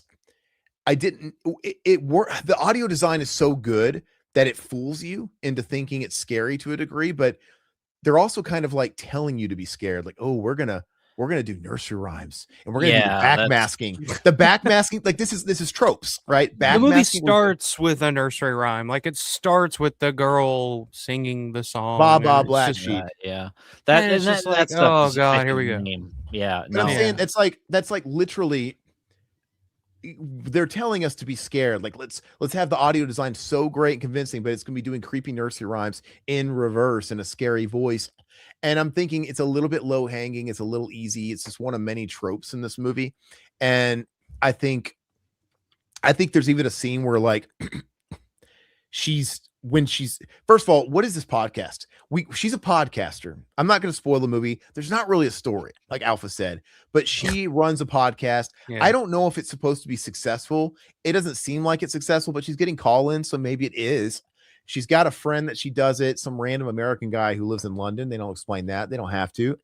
And they basically, the whole crux of the story is some random person or entity or whatever emailed him 10 random files. And it's just audio. So the whole film, which, you know, it's a gimmick that worked and it got people to watch a film for 90 minutes of them just slowly unraveling these 10 audio files that kind of unfold our story of our demon, this demon that basically makes women have miscarriages and blah, blah, blah. There's a whole like lore thing. Well, what if they would have listened to those audio files out of order? What if the bitch just took the headphones off? Right. What if the bitch just took the headphones off and left? Like all this stuff's like, please don't leave me. Please don't. Like, dude, take them off and leave. Touch grass. You're in a house. All of the power was here. It's like, I'm like, what is going on? But like another trope that drove me crazy is how many times do we have to have a movie where somebody's drawing something abstract? And then eventually you put pieces together and it's an image, in this case of the demon. Like we've done that in every fucking movie. So it kind of ticks off all those boxes. And there's like one part where they're talking about, I don't remember if it's something about the Baba Blast Sheep. She's like doing the reverse engine. Like, what is it backwards? They literally tell you to be scared. Like she's like typing in scary, evil while you're hearing all these sounds. And I'm like, oh, are these like triggers for us? Like, yeah, we should be scared now. I don't know. It's definitely not scary in my opinion. It's unsettling. I would say it's unsettling in a lot of those early parts for me, but it's not scary by any means. And it's compared to Paranormal Activity. I think Paranormal Activity is a lot better film. Paranormal Activity is way more effective in what they were trying to do as opposed to this. Go ahead, Robert. In a way, I have to give it credit because there is so little story here that it's kind of impressive that they made it 90 minutes. Yeah, it's like they try. It's like they try to have some kind of a story and it doesn't go anywhere. It's they have themes, and I know. Look, it's the A24 branding. Let's talk about isolation and grief and all the subtext and stuff like that. And It's all that stuff, and it's ticking the boxes. I guess I gotta tell you, like, I am sick to fucking death. Tired of it. I am so tired. Why is it? Let me ask you guys this: why is it in modern day? And I don't watch a lot of modern horror films, so this was out of my. You talk about a film that really is effective and really portrays, dealing with a loved one's slow deteriorating death. Like, I just watched a great film from the early 70s. It's Ingmar Bergman's Cries and Whispers. Mm-hmm. Have you guys ever seen that? No, man, that will fuck you up. Like, that was one, like, I was thinking, like, man, this is one of the most like unsettling movies I've ever seen, and it really puts you in that. I didn't feel that with this movie, but the thing that I'm sick to death of in modern horror films, why is it that every female lead protagonist in every one of these movies, Weapons, Long Legs, all these women are fucking fragile, like crazy alcoholic whores who are just like, ugh. And I'm just like, I'm so tired of seeing, like, as a father of a young girl who's going to grow up to be like, is this what she has to look forward to in her 20s? Like, you're just going to be this anxious alcoholic your whole life? Like, what is this? Like, why are all of these characters, these female characters, portrayed like this in horror films now? I'm so tired of it. And to the point where I was watching this, I was watching this movie and I was like, well, at least she's not an alcoholic, I guess. That's different. And then they get to the point where they're just like, I fucking hated that back line. to the drinking, and I'm just like, oh fuck, there it is. I rolled my eyes and I cringed because I'm like, oh, there's our backstory. Let's just shoehorn it, because she's obviously, how's your mom doing? Okay, that's what's going on, right? She's dealing with a lot. I related to that. I'm like, oh, I get it. That's got to be tough. And believe me, dude, when my dad died, I started this podcast. Me and Todd, we started the podcast. Yeah. That was at that time, and I was staying at my mom's house and I was doing. So I eerily bonded with that part of it. But yeah, I'm like, other than that, where's the backstory? And when they did that, where his friends like checking up on her, like, you haven't started drinking yet, have you? Like, no, because I'd hate to see you backslide. Like I was like, fuck off. Yeah. Fuck off. And I was thinking that as I was watching the movie, I was like, well, at least they haven't done that. And then I swear, like 5 minutes later, I hit that scene. I'm like, oh, there it is. Okay. Guess what? All right. Never mind. She didn't need it. Did the booze come up anywhere else? Did she fucking go for a drink at the end? Well, maybe it was, like, ramping up. Well, maybe they had to throw that in there because it was written that she was a struggling alcoholic or whatever. But they couldn't actually have her, drinking because they have, because I don't want to spoil it, but there is, where it exposes that she's knocked up or whatever. It's just like. Okay. Well, like, yeah, she's an addict too. I mean, she was taking her mom's prescription meds and all that stuff. Yeah, it's just like why are what happened? Why are all these women in these movies now just drug addict, lunatics, alcohol? And it's just it's like you were saying, Weapons was the same way with Weapons was the same way. Micah Monroe is just like this crazy thing in fucking Long Legs. Yeah, Long Legs, yeah. And it's just like, why is it every time I watch one of these new modern horror films, the female lead that we're supposed to care about and that we're supposed to identify with on some level is just like this unrelatable, maybe that's just how fucking 20-year-old girls are now. I don't know. They're all just drugged. They're tortured. They've fucking sad alcoholics. I don't know. I am not gonna criticize or bash people's trauma. It is an overused buzzword. But like I said, who am I to minimize people's trauma? What people go through is real. And, it might, maybe somebody else's experience might not mean a lot to me, or it might feel like that's it. But that's not my place to judge how somebody, reacts to what they went through. But let's just say I have to watch that Secret Life, a Mormon Wives show with my wife. You guys heard about this? Yes. Yeah, it's a bunch of, it's like Kardashian wannabes, but they're all Mormon wives, and they got famous because they were swinging and they're big on TikTok. Whatever. The two most common phrases they use on that show, every fucking 2 seconds, when there's fucking 10 of these chicks, and they're always getting interviewed. It's always whenever something's going on dramatic within the group. Will Mom Talk survive this? They say that all the fucking time, and they also talk about my trauma. I'm getting there. My trauma. Every one of these chicks has trauma. And I'm not saying some of them don't deserve to say the word. Maybe they do, but there's no way everything is traumatic. Yes. Dude, and it's like, you know what's traumatic?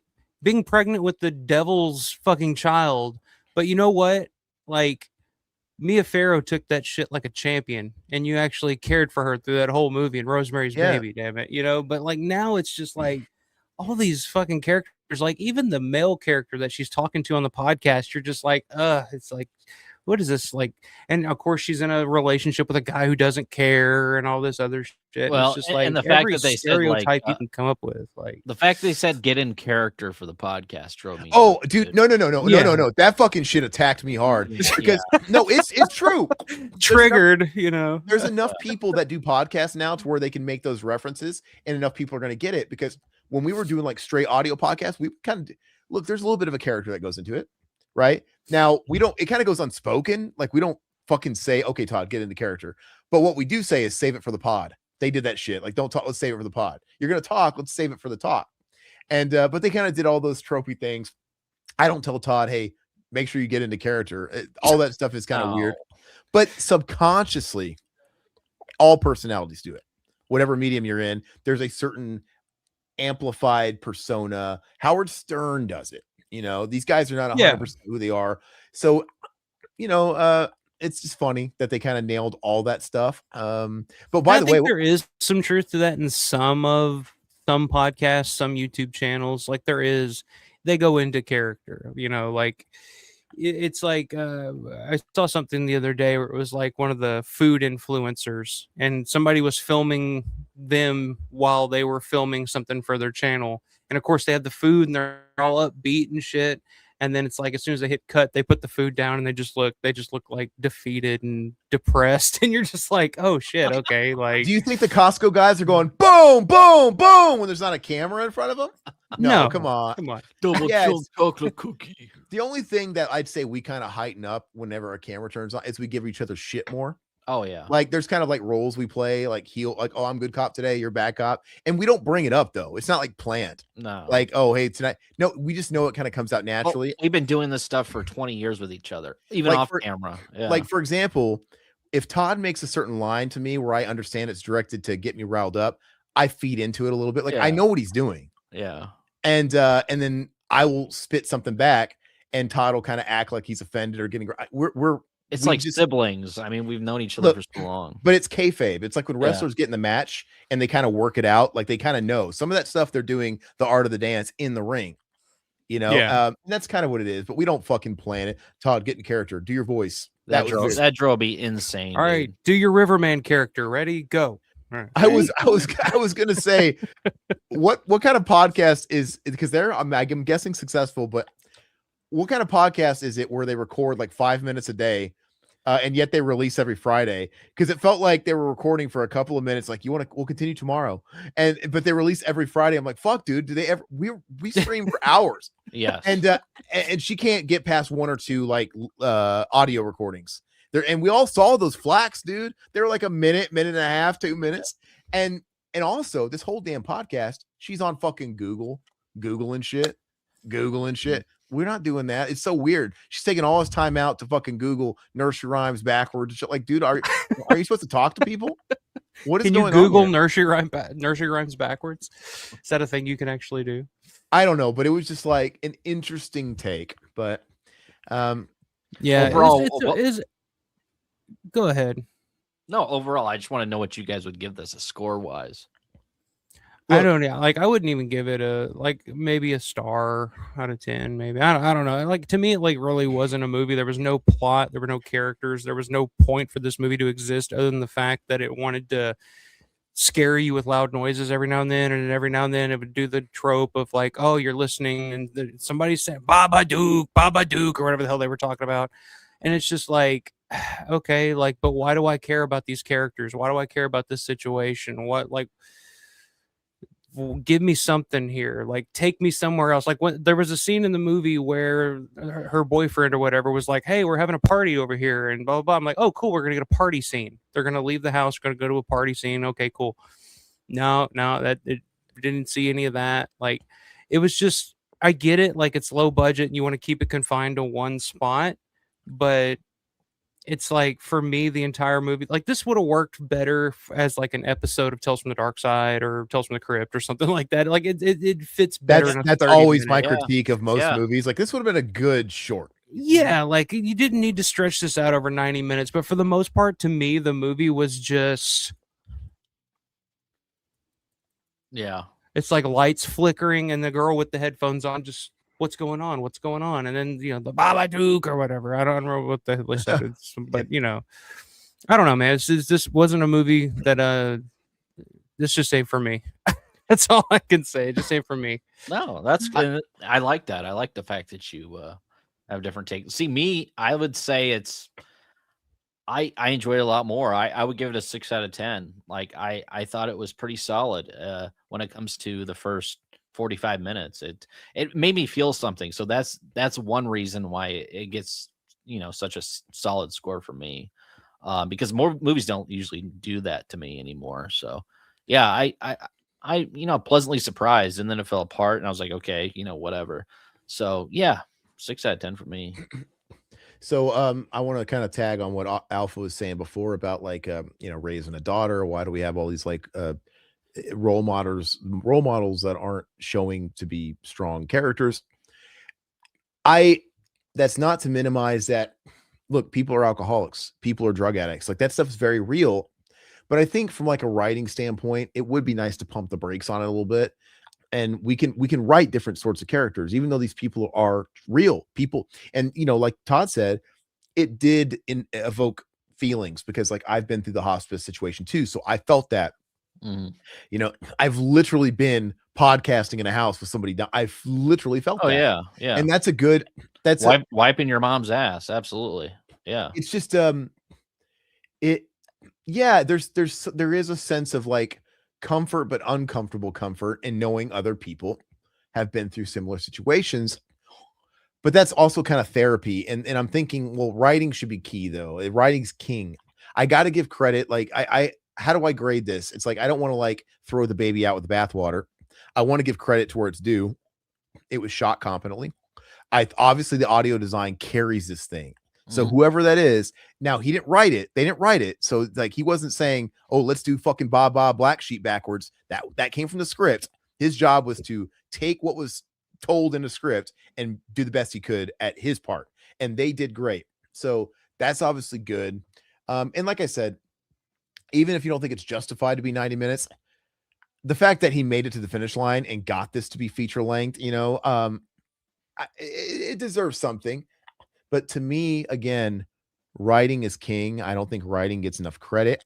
You know, everybody gives praise to actors, performers, which, you know, this lead actor she's fine. She's all right. She's good. But like, you know, writers don't make near the money that the talent does, because the talent brings people into the theater. It's not usually the writer. It's not your Roger Avery's or whatever. That's like film geeks like us that get excited when you see a name. And, you know, the actor, the pretty faces, they get the normies. And, you know, the writer doesn't make the money the director makes usually. But it all starts with the writing. None of it can exist without the writing. And if I strip away all the stuff that works on a technical level, I'll say it again. You have themes. You don't really have a real good narrative here. Yeah. We're doing the Alpha. Why didn't she go to the party? Because, bro, that would take away from the theme of isolation, bro. Look, I get it. People have felt isolated. People have dealt with loss. People have felt with anxiety of being like their parents. And there's the religious undertones in here too. There's the guilt. I dealt with guilt too. Not so much when my dad died. I felt intense remorse when my sister passed away. And I've got my own story about that. All that stuff is valid. And I think it's great when you can kind of like put that in a film. But to your credit, Alpha, we can do better in the writing department. I think you can have your cake and eat it too. I think you can get those themes. I don't know if people can do better than that now. I've lost hope in a lot of modern where we can do it. Writing should be subtle. Like, we can be clever with your themes. Yeah, like and filmmakers, man. Like, I feel like this new crop, and I sound like an old head here, and I sound like, oh, back in my day, and you know, I guess I'm at that age now, or I'm getting to that age. But like, I watch mostly old shit, and like that shit still works for me because I feel like there was still some semblance of humanity to the process, to the characters, to something there. I feel like everything is so cut and paste now, and I feel like the filmmakers don't truly understand the language of film in a lot of these modern horror films that I see now. That it's just like, I get it. You can like sound design, great. That's awesome, but you're not telling a story. I don't connect with it. Like Stephen King always says, like, why would I care about anything in your story if I don't connect with your characters first? Like, if I don't care what happens to these characters, why do I care? Like, about what happens to them? And I don't care about these characters. I don't care about what happens to this girl. Like, okay, so I don't know anything about her. I just know everything that's on the surface, and I don't know, man. I'm getting to the point where I'm losing hope. Like, I don't feel like there's that next great. I feel like it's a bunch of people that are making these movies that, I don't know, grew up on TikTok. Everything's got to be loud and flashy, and then outside of that, it's like, well, okay, everything else is filler at this point, Dawn of the Dead was a perfect film with a message. The message was obvious, but they didn't shove it down your throat. So this actually kind of reminds me of also what Satan was saying when we streamed The Exorcist this week. There's a lot of things with The Exorcist where a lot of debate. Mm-hmm. Some people think there's a lot of subtext there. Some people think it's a little bit more on the nose than that. And Satan subscribes to the theory that it's allegories for trauma and SA, right? They're saying that the director assaulted Reagan, and he was maybe he was doing it when he fell out the window, and like her possession was just all. I don't necessarily believe that for that particular film, but that would have been. Let's say they did that today. That would be too clever. Like that's. Mm-hmm. I kind of miss that kind of thing. Be too on the nose. I'm saying, and that theory comes from William Peter Blatty and the novel, because there's a whole backstory there between William Peter Blatty and I can't remember the actors, and I can't remember who the hell it was, but there's a whole backstory there. Which I did pick up the book, by the way. I'm looking forward to reading it. So there you go. Yeah. I'm a bigger fan of the book than I am the movie, and I try not to be one of those guys like, oh, the book's better, because there are some instances where I like the movie better than the book, from what I've read. But like, yeah, The Exorcist, the book, it goes into such detail, that you can kind of see, like more so than the movie, you can kind of see that backstory or that theory that people have about it more so than you can in the movie. It kind of hints at it a little more in the book than it does in the movie. But I like those sort of movies and that sort of storytelling where it could be ambiguous to the point where people start making up theories that may or may not exist. And you could be the writer and be like, that ain't fucking what I meant at all. But the fact that people are digging into it and finding all these layers and interpretations, that's what's great about songs too. There's so many great songs out there that, the lyrics on the surface are telling you one thing, but, a lot of people assume it's about one thing, and you could ask the songwriter who refuses to talk about it. He's got a totally different meaning behind it, and I think that's great. And yeah, again, all this stuff, this is real human experience that she's going through, and it triggered us to a degree if we've been through it. But I'm getting a little tired, like Alpha, of just seeing this blunt representation of this stuff, this depression porn type stuff. And it's a good word for it, depression porn. And that's a lot of A24 is putting out right now. That's their bread and butter, man. And it used to be a little bit better. Like Hereditary's got more going for it than this. Mm-hmm. That's like the king of their mound. And as much as I still think the thing that started all this shit, this elevated horror, it wasn't A24, it was the Babadook and It Follows. Yeah. And then it's like A24 kind of popped up, but at least I honestly, when I saw It Follows, I rolled my eyes, but I at least kind of appreciate, like, I like It Follows. It doesn't do anything for me. That one. But it's still trying a little harder in the writing department as far as to the message that they're conveying. I don't think you should give too much away to the audience. Like, don't talk down to them. Like, let people piece shit together, even if it's right or wrong. Like, let them kind of put it all in place. And I don't know. And Babadook, look, it's kind of on the nose. We get it. The Babadook is whatever. That's what they're telling us. But it's a story yet again about grief and like what she lost her husband or whatever. Yeah, it was a little on the nose, but it's still trying to tell a story around it. And I never even saw the Babadook, so I have no clue. They do I've the whole seen it. I wasn't crazy about it.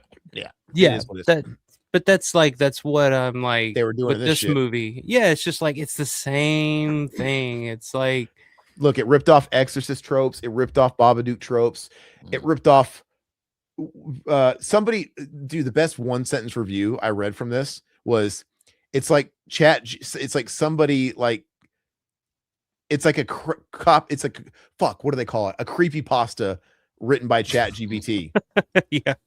You know, and I was like, Yeah. hell yes, that is 100% what it is. So, but yeah, that's where I sit. So I have trouble giving it a fair score because, like I said, I don't want to throw the baby out with the bathwater. Technically, there's some good shit here. So, part of me wants to give it like a 5 out of 10 just for like the effort and like $500,000 though, dude. That was some craft services. Like, where the hell did that go? Like, it was in his house, dude. Filmed it in his house. I didn't know he filmed it in his house. That's crazy. There's 2 actors in this movie. 2. It was all promotion. All promotion. Well, the party had more though, right? They had extras. We didn't see it, so it didn't count.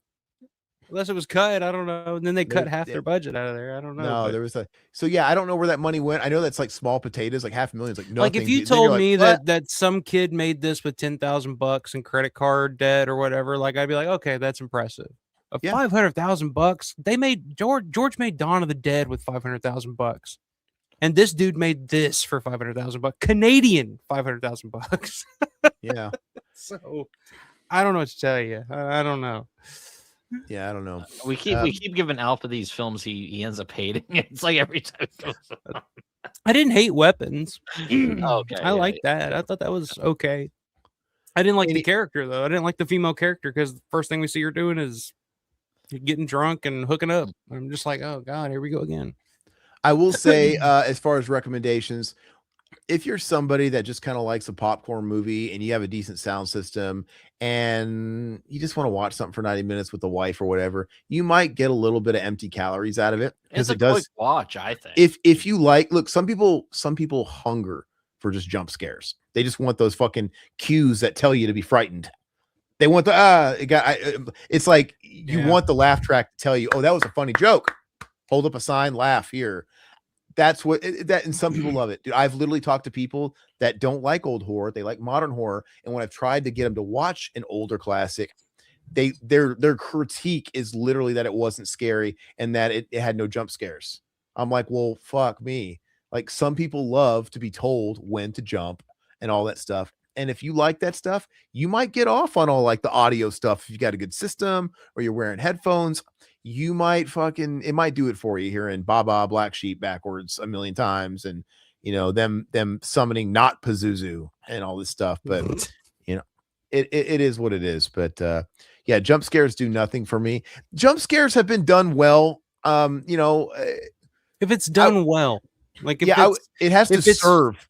Exactly. Like if it's not just let's cut 2 shots together and hit you with a sharp sound for just to do it. Like I can make you jump by just hiding in my closet. Right. Yeah. But like, let's like Exorcist 3, the fucking long shot of the nurse and the, you know, the like scissors or whatever the build, you know, the suspense. And it's not even when he jumps out with the fucking shears. It's when the ice is melting in that dude's room and she looks at the ice and the dude pops up from his bed. Like, that's the jump scare that gets me because I don't see it coming. And it's like, oh, okay, now I feel kind of, okay, I'm safe again. Like, oh, that's what it was. Like, it's fine. But then they hit you with the real one and it's just like, all right, like that's a good jump scare in my opinion. But this is just like, or Evil Dead. Evil Dead, when Cheryl turns around after counting cards, dude, I freaked out when I first saw that. I'm like, oh my god. Yeah. Like I prefer like a horror film that like sticks with me. Like there's something about it. Like I was mentioning that that Bergman film, Cries and Whispers. Like there's a scene in that's just, I think of it all the time now. And I created a word for it called glasturbation. Glasturbation. Think of that. Is that like that old video where the guy sits on the mason jar? Kinda, yeah. It breaks in his ass. Yeah. But I think of that scene all the time, and I'm just like disturbed by it. I'm just like, God, what a fucking thing to put in a movie from like the early 70s. Like, Jesus Christ. Like, what was Bergman going through at this time? That's the shit that like makes me unsettled. That like fucking like that's why I love Ari Aster, man. Like some of that stuff in Midsommar is just like there's no jump scare to it. It's just more of like the experience that just fucking sticks with you. Nothing about this movie stuck. Like I woke up this morning and kind of forgot that I'd watched it. And I just watched it last night before I went to bed. And I was just like, oh yeah, I got to talk about that movie tonight. Oh yeah, well, all right. All right. Well, let's read the article. I think we got to get a little context to it. So obviously I think they're interviewing the director. Can you give me just a little bit of zoom? Just a little bit, Todd? Yeah. That's too much. Okay. No, you can zoom out just a tad. Okay. All right. That's fine. All right. They say that home is where the heart is, and that's especially true for the recent spate of Canadian indie filmmakers. Do they mean state? Surely. I don't know. Is spate a word? Can we fact check this? Spate. It sounds like it should be state, especially true for the recent state of Canadian indie filmmakers. They say that home is where the heart is, and that's especially true for the recent spate of Canadian filmmakers. Is that an actual word? Spate is a sudden / large volume of something, typically a rapid outpouring of words / events, or so it's the boom. Flood, they're talking about the boom of indie. All right, I wasn't calling people. I was just double checking because I wasn't familiar with it. Keeping the horror level alive, the Great White North, from sleeper standouts such as In a Violent Nature and Dark Match, the festival faves like Red Rooms and Psycho Goreman, Canada have ushered in a new generation of genre creatives who treat low budgets as challenges rather than obstacles. Heck, filmmaker Ian Towson, I'll just call him Towson, readily embraces it. The writer-director of Undertone shot his entire debut feature in the house he inherited from his folks, and in the latest in a long line of promising talent coming out of Hollywood North, alongside Hangashore's Justin Oki, Skinamarink's Kyle Edward Ball. There's some Skinamarink isms in this, isn't there? And Dream Eaters Jay. This ain't as bad as that. Yeah, Mallory Drum and Alex Lee Williams. In Undertone, Nina Kiri, she's from The Handmaid's Tale and The Heretics, plays Evie, one half of a paranormal podcast of the same name, while taking palliative care of her unresponsive elderly mother, Michelle Duquette. Evie continues to record the show remotely with her friend Justin, a disembodied Adam DeMarco. Each episode of the Undertone podcast features the pair evaluating some spooky ooky online material, and as show's resident skeptic, Evie's got a rational explanation for everything. By the way, I get it. Your angle is you're the skeptic, but still, why would you want to do a podcast like this if you don't believe in any of it? You're trying to do the Mulder and Scully thing, skeptic. Yeah. It just seems a little weird to me, but whatever. I guess it works for them. Let's see here. Evie's got a rational explanation for everything. I didn't really get a whole lot of rationale from her arguments, to be honest with you. They were fucking I didn't stupid. Either. I didn't leaky pick up on pipes, that at all either. No. Creaky house, old house, rational. That's what every skeptic has ever said. It's an old house, old plumbing. They always say. Yeah. I never it's took just it the as house bad either. settling, Yeah. Let's see. But when an unknown listener submits a series of unsettling radio clips, her entire reality is shaken. From the eerily similar bumps in the big house at night to terrifying allusions to her own situation, her mom's favorite nursery rhyme playing backwards, Evie might have inadvertently invited something evil into her home, as real and undeniable as a resounding echo. Is there more below? I think there is.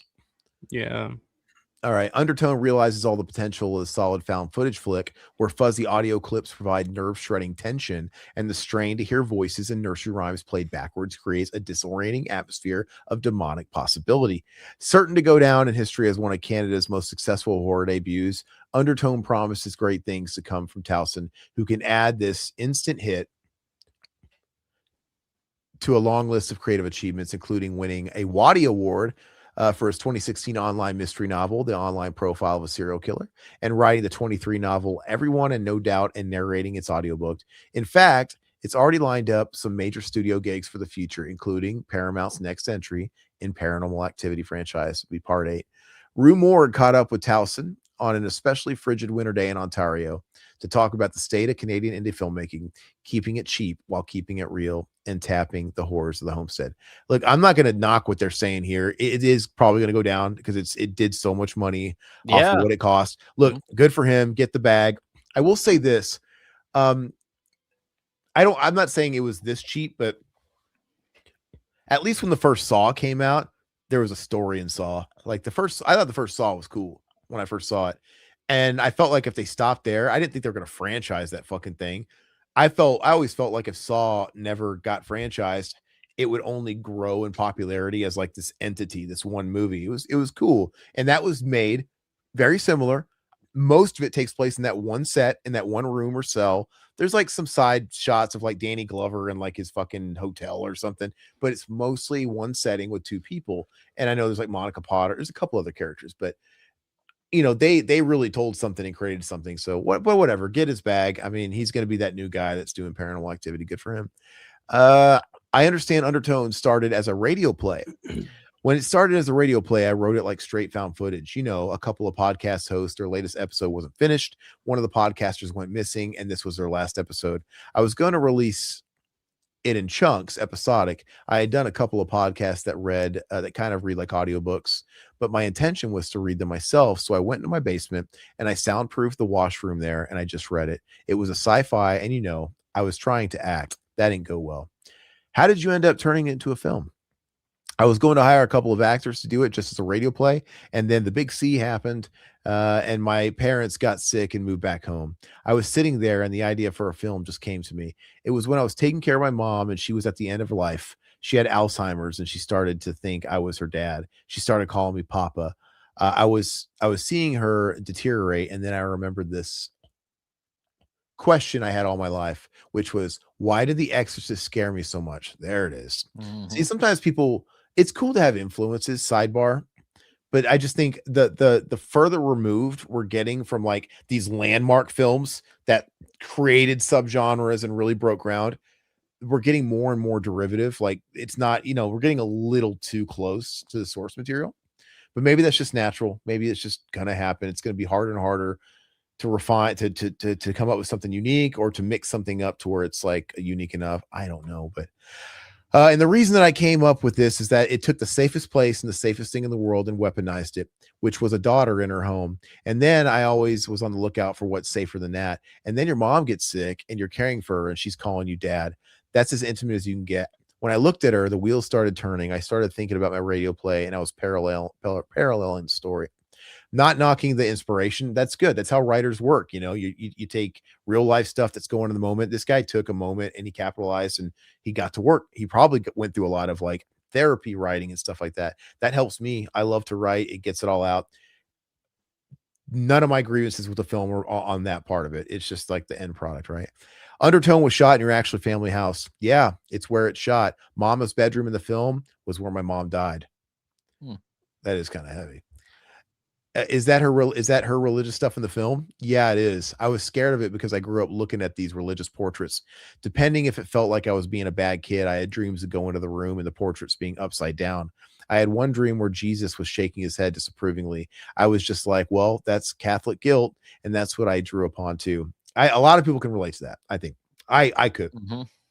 I used to be so creeped out from like the imagery of like paintings on the wall and stuff like that. And there is something like, it should be calming, right? Like a picture of like Jesus, Mount Oliver, that should be calming, but it also is creepy. Like if you like the Catholic guilt, I'm not Catholic, but I think you could apply that to other subsects of religion. How much is Evie's character based on you? I was recording podcasts when my mom was sick. So when I started to write a story about what a caregiver does in between recording a podcast, you know, I had one location, so I had to figure out ways to expand the experience or the space, the sound, and decided soundscape was the best way to do it. And I know that, like, I totally get it. Like, this guy had no option. It's just like, how do I do a lot with very little? So that's where I give him the applaud, because it's like, dude, when you're like an indie guy, dude, it's just sometimes you got to get from point A to point B. Sometimes, especially when you have no money, a lot of guys write around what they have. Some people will say not to do that. Some people will say, look, just write a script. Don't fucking worry about like budgetary constraints. Like, don't just get it on the page. I think there's something to that too, because you might get lucky and your script might fall into the right hands. But the best way to get your foot in on the ground in the industry is to make your own movie. And this is what I think that's what most people do. And this guy wrote, so I'm not knocking him. I think as an indie filmmaker, this guy kind of fucking hit the jackpot, and he did great on that regard on a business level. So what's that say? Chronological order. Is that really where it continues? Top, yeah. Okay. I thought it made the most sense. I did play around with possibly jumbling the timeline. There's always reasons too, but I didn't find a reason for this one. It was like step-by-step descent into menace. Is there a single aspect of the film that you think will resonate with audiences the most? You know, I kind of think that whole thing with the backwards nursery rhymes, it's kind of creepy. I think everybody's gonna you know, they haven't seen that before. It's just like doing that Beatles album in reverse, like John Lennon's gonna die or whatever. Paul is dead. Or whatever, yeah. Paul is dead, Dark Side of the Moon, fucking all that shit, Wizard of Oz. It's the fear of losing your parent. A lot of people share that they have gone through losing a parent and that they struggle with grief. I guess those are things that are repressed by a lot of people. They kind of dread the day when that happens. I think that's what resonates most. Again, I think that's awesome. That's 100% like a real thing. I think what me and Alpha were saying is you can tell this story, you can get this theme across, and you can just, it doesn't have to be so tropey and on the nose. I think you could tell a good story, you know, without it being on the surface. I understand that you were pinched for time to make the deadline for its festival premiere at Fantasia. What were some things that you were happy to have the opportunity to reshoot for wide release? I didn't want to reshoot anything. Making the film was really draining personally because of the subject matter and because of how personal it was to me. And I just didn't want to go through it again, but I knew that we were going to make it better. So I kind of just bit the bullet. And what I did was what I was most excited about was the Atmos mix, the Dolby Atmos mix. I wrote the screenplay with Atmos in mind, and the surround sound that we mixed with wasn't at pinpoint accurate. So I got to do things that were in the script that weren't in that first cut that went to Fantasia. And that, you know, side note too, how do you get the attention of Fantasia, which is a big, you know, festival, if you didn't even have the thing that carried the whole movie for me? You're telling me you didn't send them like with the awesome fucking mix and all that shit? It's like, maybe knew somebody.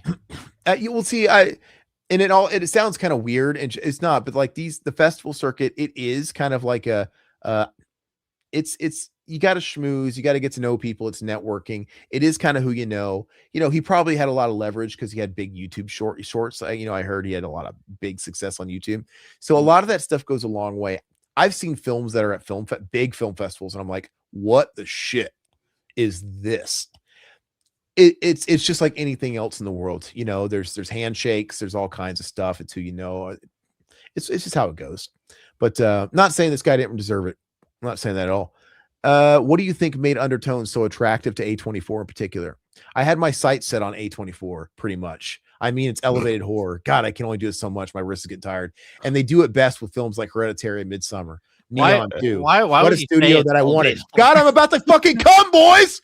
That's so much fucking buzzword, fucking hippie shit, hipster shit. God, dude. Okay, I have to sidebar again. When it's elevated horror, and that's what I do. Not stupid horror, dude.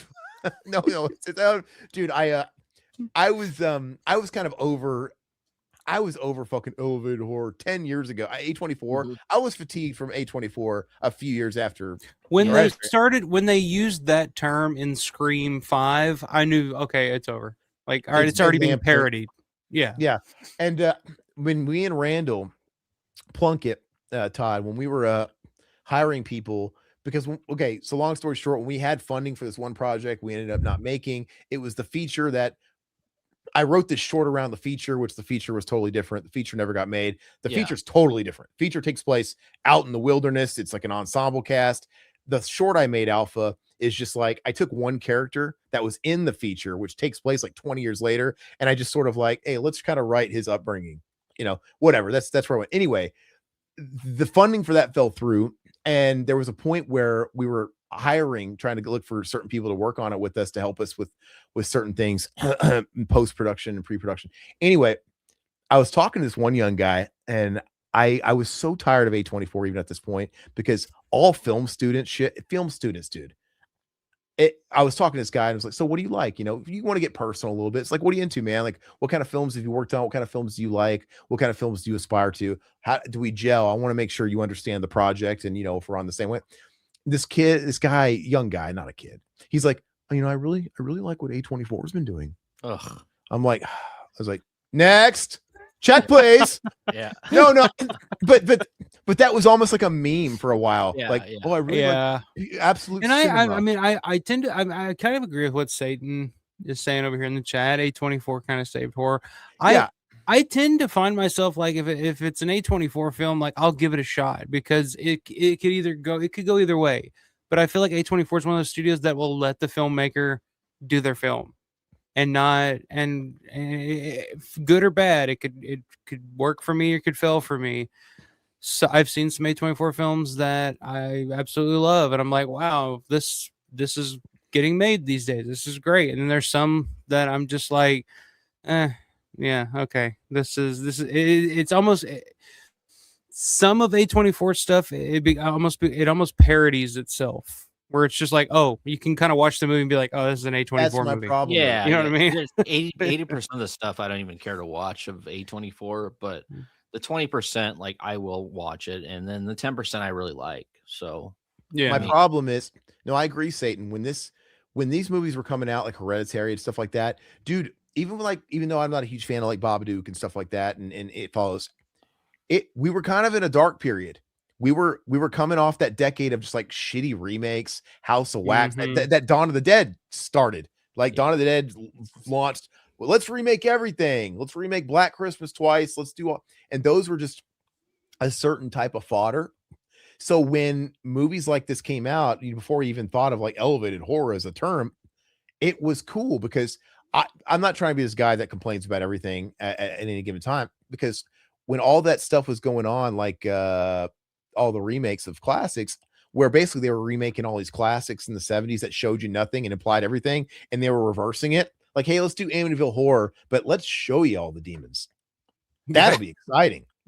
You know, so I was really sick of that, and I was like, God, I really miss the whole less is more approach to the 70s. And they literally, the movies that they're taking from were less is more, and they're just turning them on its head. So it was refreshing when I saw like a movie like Hereditary, bit like, whoa, this is exactly what I wanted. But the problem is kind of like what he says here. I had my sights set on A24 pretty much. I mean, it's elevated horror.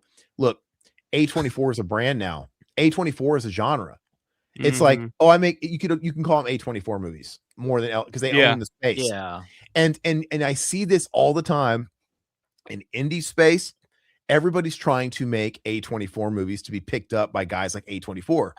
So, and that's not a shitty thing, because I get it. This is a whole generation we're on now that's influenced by A24, so it makes sense. But I've never seen anything like it. Well, that's what Neon is now, pretty much A24. Yeah, right? Neon and yeah, stuff like that. But it's just everybody's trying to make movies for this brand. Yeah, because they want to get picked up by an A24 or a Neon or whatever thing. I get it, but it almost makes you want to be a rebel and be like, you know what? I'm gonna fucking do the next splatter movie or whatever. And that's why that's Full Moon then. Or you'll get an A24 splatter movie or whatever, and then it's fucking what was that movie called? I can never remember the name of this movie, where it's the Friday the 13th ripoff, but it's from the point of view of the killer. Todd saw it. Like in a violent nature. Yeah, I thought it was pretty good. I thought it was pretty good. I want a filmmaker. I miss when a filmmaker, and I kind of felt like they kind of had a bit of a resurgence in like the early mid 2000s, where everybody was trying to make an AIP film again, an American International Pictures film again. Mm-hmm. When you started having like, you know, the grindhouse style films again, and like I miss those filmmakers. They're like, let's do that. But this fatigue of, look, things come in waves of like a decade. Yeah, but it is because of like this whole A24 has just it's gotten a bit exhausting. That's why Terrifier blows up, right? So even though I'm not necessarily into Terrifier, I saw the first one. I never cared to see the second or third one. I'm glad there's room for Terrifier still. I think we can. It just felt like this is all we were getting for a while. So we can have the elevated stuff, we can have the heady stuff, and as long as we can have the stuff like Terrifier and there's room for sort of the Friday 13th junk food, that's cool. I'm not going to dog on it. But if A24 kept pumping out movies like The Witch, I think Witch was A24, right? Yeah. Or Hereditary, or Midsummer wasn't quite my thing, but I get the appeal. Bring Her Back, wasn't that A24? I liked that movie. I thought, but I'm saying their consistency needs work.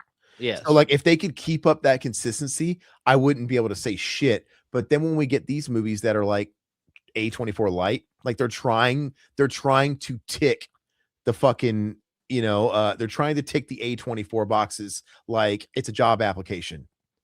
Trying to meet the requirements. Yeah, I'm this ethnicity, I'm this. Well, and that's why I kind of like Dolly, because Dolly was kind of like the more grindhouse-esque, like you were even talking about, Alpha. You might actually like Dolly, because you don't like slashers though, so maybe not. Or you don't love. I don't like anything. But no, you remember like the chat was talking about The Wicker Man earlier. I love one of those movies where it's just I miss movies where you cannot tell what genre it's going to be within the first 2 minutes. Like this movie, as soon as it starts, you're like, oh, this is a horror movie. You can tell by the color grading, you can tell by the color correction, the sound, the girl singing the goddamn children's song. You can tell it's a horror movie. Wicker Man, that movie starts and it's like it's got the fucking old Irish song playing and the plane flying in, and you're like, oh, I don't know what kind of movie this is. If you don't know what it is, you don't know what. And then by the end of it, dude's fucking burning to death in the goddamn thing, and you're just like, wow, this is fucking disturbing, because barbecuing, it sets your expectations one way and then it takes you on a completely different ride, and all of a sudden when disturbing shit actually happens, you're like, whoa, like this is not the tone of this movie, why is this happening? Like you just don't see that a lot now, where now it's like every A24 film, it feels like it's the first 5 seconds of the movie, it feels like, oh, this is an A24 movie. Like you can tell because it's a long static shot of something and somebody's whispering or something, Exactly. There's too many hallmarks of it, and it's kind of weird. Like from a business standpoint, look, they're branded, which I guess from a business standpoint is great.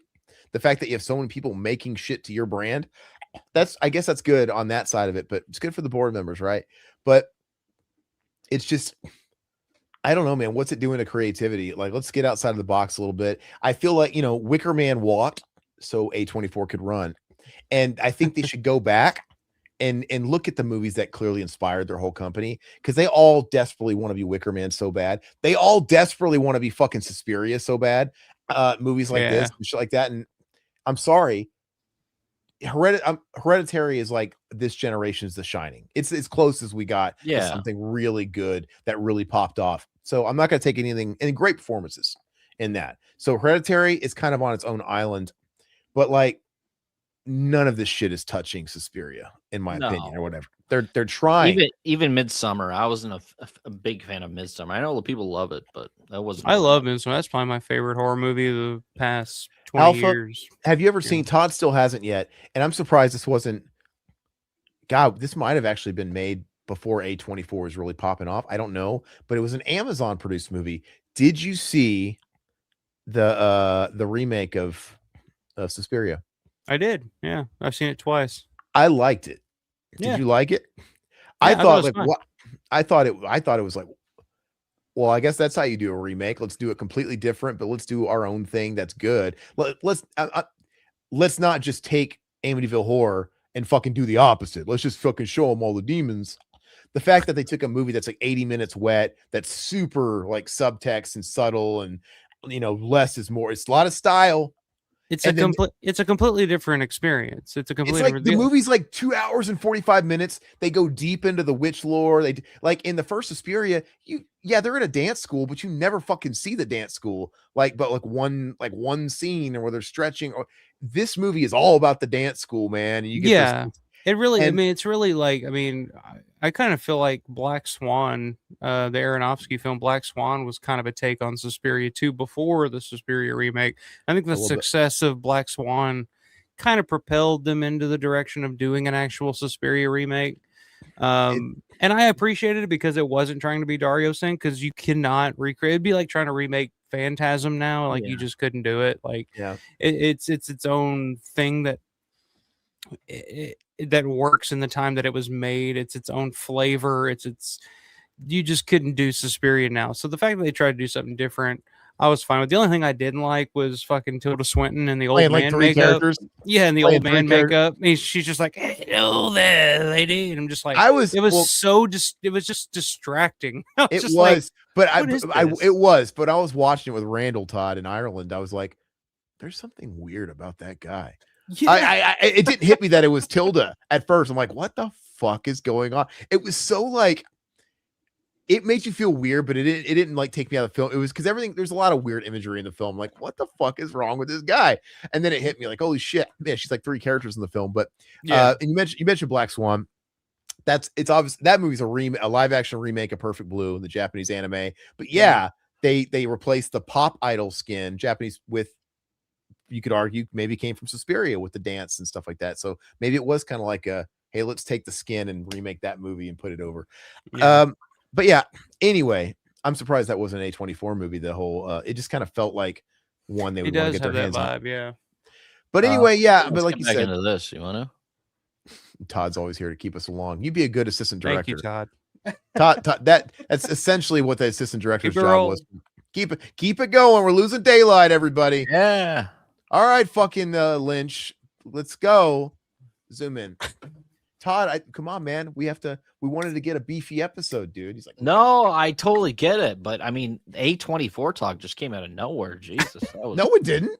We're literally talking about an A24. We're talking about an A24 film, bro. Well, that was like a 20-minute. It was like a 20-minute A24 conversation. Well, we go deep here. All right. This is the end all be all. Like if you want a real deep dive into Undertone, this is the channel to come to. Not some, it was a fun little movie and I was scared. Todd behind. We're gonna get into the studio behind the making of the movie. Yeah, Todd getting deep into it, like my foot in your ass. No, it's funny. Todd, but before we're outside of recording, he's like, it's a really light issue, man. We got to go hard on fucking Undertone. I'm doing what we fucking talked about. Well, because it's I'm doing what we fucking talked about. A half an issue. So okay, no, I'm cool with that. We're doing a great job here, man. I'm patting myself on the back, patting Alpha on the back. Well, I didn't. A24 is relevant. Well, I should have got more drinks, man. You want to take a piss or something? Hey. All right, so I'm gonna skip. I'm just gonna read a couple more of these. Losing a parent, got that. Yeah, so we already read that. Restraint. Okay, ooh, this guy showed restraint. Restraint can birth creativity a lot of the time. This. We did. Yes. What did go down? We did. Okay. Yeah. So this is where we kind of move on to a new article. I'm sure it'll finish somewhere else. Go ahead and move. Nightmares caught on camera. We can move on. I don't. Let's pick up the pace for Todd. Todd doesn't care about you. I love you. He doesn't care about you like I'll always care about you. He'll never love you the way I do. Just kidding. I'll make a note of that, Satan. What you were saying? 80s horror is like Kiss, A24 is like Rush. I see where he's going there. I know what you're saying. You're the thinking man's kind of music, whatever, prog. But I would actually say Peter Gabriel Genesis is a little bit more fucking heady. You get kind of like because Peter Gabriel Genesis, that was like avant-garde art rock. Rush is not art rock. It's prog, but like I think Peter Gabriel coming out on stage dressing like a fucking giant chicken and feathers and ridiculous. Yeah, that's like A24. Or it's like, oh, this symbolizes something. I don't know what. But anyway. All right, what is this? Okay, continued. Zoom in. Okay. Please. I'm just joking. All right, that's a bit of a controversial term, elevated horror. How would you define an A24? It is an A24 film. With Undertone, I just want to scare people. I want to terrify. You really got to up your game, right? I guess that's why they call it elevated. Is it? I drew from every genre when drawing up my storyboards. Every shot had an intention, every decision. When we open with the kettle whistling, to me, that's just like a ticking time bomb. Undertone looks pretty and it sounds good. So I don't know. I think that's what elevated horror is. Are you a fan of Canadian horror? Can you name a few indie Canadian films that have inspired you? Oh, well, I mean, Pontypool. I stole from Pontypool. It's terrifying when they start speaking and you don't understand what they're saying. The scene in Undertone where the caller keeps asking for Mary I kind of drew from Pontypool there, and a bunch of shots too, because it's in a radio station. It's mostly one location. That's a good movie. If you haven't seen Pontypool, I would recommend it. It's kind of a zombie film, but yeah, I haven't seen it, but I've had people in the chat on my channel recommend it to me fairly often. So it's one that it's on my radar, but I haven't seen it yet. Is it easier or harder for indie filmmakers to have their dreams realized in Canada? It's harder, especially if you count on the funding system that they have in place here, because I did, and I didn't get anything made. I don't think I had anything read, to be honest. There were a couple of people that said no to Undertone. I don't even know if they read it. I just bet on myself. Yeah, I wonder how. I'm always interested in how like people drummed up the funds. Go ahead, go up. But I had the opportunity to, because I had the house to myself where my parents passed, and I also had inheritance. There it is. So I just put it all in there. Well, I mean, good for him, man. I mean, that's he did. If I inherited a shit ton of money, and it sounds like, I mean, maybe this guy inherited millions. We don't fucking know anything about him, right? Maybe he was like really well off. But let's just assume he inherited $500,000 or whatever. Which, no, he didn't. I'm telling you, some of that budget is what A24 put into it for marketing. But if he put everything he inherited into making the movie, that's ballsy, man. I mean, respect. Yeah, you're working with a smaller budget, so I think you've got to get more creative. Restraint can birth creativity a lot of times, so it was a blessing, really, for Undertone. Who knows what I would have made if I had too much money? And there's honesty there too. You can think of it in terms of music. I was Zach Wilde, if you guys know anything about music, he's been doing the rounds because they got a new album, Black Label Society, and he's always said, Zach Wilde's a great guitar player, obviously Ozzy Osbourne's long-term guitar player. When he writes songs, he specifically writes the riffs on just the bottom string. It's like this. I want a riff you can play on the bottom string. It doesn't have to be complicated. I don't want whatever, because if you can write a riff off just the bottom string on minimal notes, it's going to push you to write something good because you're working with less crayons in the box instead of overcomplicating it. And it's an added bonus because if you locked in on something super simple and groovy, it's that much easier to play leads over it and get creative on the lead side of it. But it's like in the old days, Iron Man, Smoke on the Water, all these like progenitors, these people that started everything, they wrote the building blocks, and it's all simple, super simple stuff that every kid can play on one string if they have to. So that for filmmaking, it's the same way. When you have less, it does. Songwriting or whatever, when you don't have that many crayons to color with, you're probably going to draw a pretty good picture out of necessity. It's going to make your brain work a little harder because you have less resources. So there's something. And sometimes when you have too many toys to play with, dude, I have a lot of toys down here, like with music and shit like that. And more often than not, I've got my noise suppressor on, and I'm plugging straight in all tube, baby, because that's when you start playing with all the gadgets and all the effects, dude, you don't use fucking 95% of it because it becomes overwhelming. And it's just like, and you start going into fucking far off lands with fucking reverb and all kinds of ambient shit, and it's nothing. So I relate to it. Do you feel like there's still pressure for young Canadian filmmakers to relocate to LA in order to have a career in filmmaking? After this sale to A24, I don't think there is pressure for me to relocate. Well, yeah, not for him. Fuck, not for him at all. There's just pressure to make what you want to make, the way you want to make it, and figure out how you can make it. There's a lot of other films I want to make, but Undertone was the most doable. I specifically thought, what can I write that's in one location? And then I had this podcast idea, and then it just all made sense. Part of me wonders why I didn't think of this. Todd, we've been podcasting for fucking years, and I've been down this road. Like I should have. You know what it is? It's like I'm always like I at first I'm like kind of cringe at like stories or ideas that are a little too in the now. Like now, podcasting's retro. Podcasting's been around for, like I said, we've been doing it for fucking 15 years. So now it's old enough to where I could subscribe to, okay, podcasters. It's part of society and everybody knows it. But like 5 years into podcasting, it would have been super cringe to make a movie about podcasting. Like, nobody would give a fuck. It would have been Kevin Smith's Tusk. Yeah. Maybe it's about podcasters, and you're just like, okay, I see what he's doing here. It's kind of like when I would see movies at first, Hollywood movies, utilize social media. Mm. And I'm like, oh, it's just too now. But now it's like, dude, shit like Facebook and Twitter's been around so long, it doesn't bother you anymore. It's just like now it's going to be written into part of the plot because people literally would get information from social media. People would get a Skype call. People have podcasts. So podcasting is old enough now to where it's like it's just part of like the zeitgeist. It is what it is. Just like people driving cars in fucking 70s. Like, people drive cars. It's what they do. When the talkies came out, I wonder if they were like, where's the horse and buggy? It's a fucking car. Bullshit. Are you comfortable staying in the horror genre, or do you have aspirations to move outside of it eventually? I want to go and move outside of it. I'm trying to do a sci-fi horror. He's not moving that far outside of it. I'm always looking to link to genres, so I won't suddenly, do what does he say? Oh, it's continued. Go ahead. Let's move on. Oh, here it is. Romantic comedy. I don't mind staying in horror genre, but I do want to make movies in other genres. I think any filmmaker does. Anyone who loves movies. Yeah. I mean, whatever. I respect filmmakers that stick to what one thing they love. I respect filmmakers that do everything. Like we've talked about a million times, Kubrick wore a different hat every film he fucking did.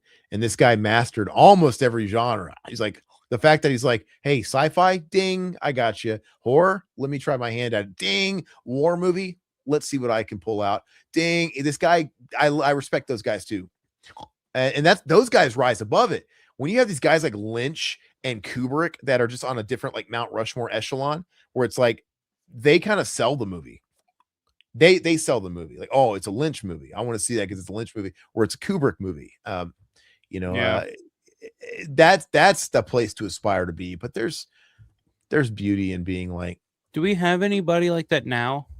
Who's the guy that's strict horror, by the way? Because a lot of like Rennie Harlan, some of these guys move on to do other stuff. They get their footing with horror and they move on. Yeah. It would be but who's like a strict horror guy? Well, even like Get Out guy. Mick Garris. Mick Garris is he's the straight TV. Yeah, you're right. Jordan Peele. Jordan Peele's a horror guy. He's only done 3 films though. Give him time. But he's spaced them out. So maybe he's gonna be the guy. Well, I think that's the big reason why a lot of people don't like Ari Aster's or don't even give it a chance.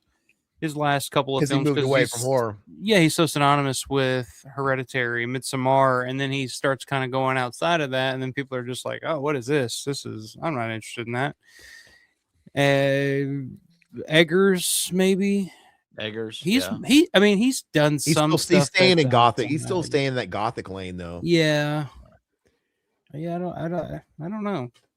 It would be ballsy. Like honestly, when people were talking about Rob Zombie, we'll get more into this in the next issue that we're gonna do.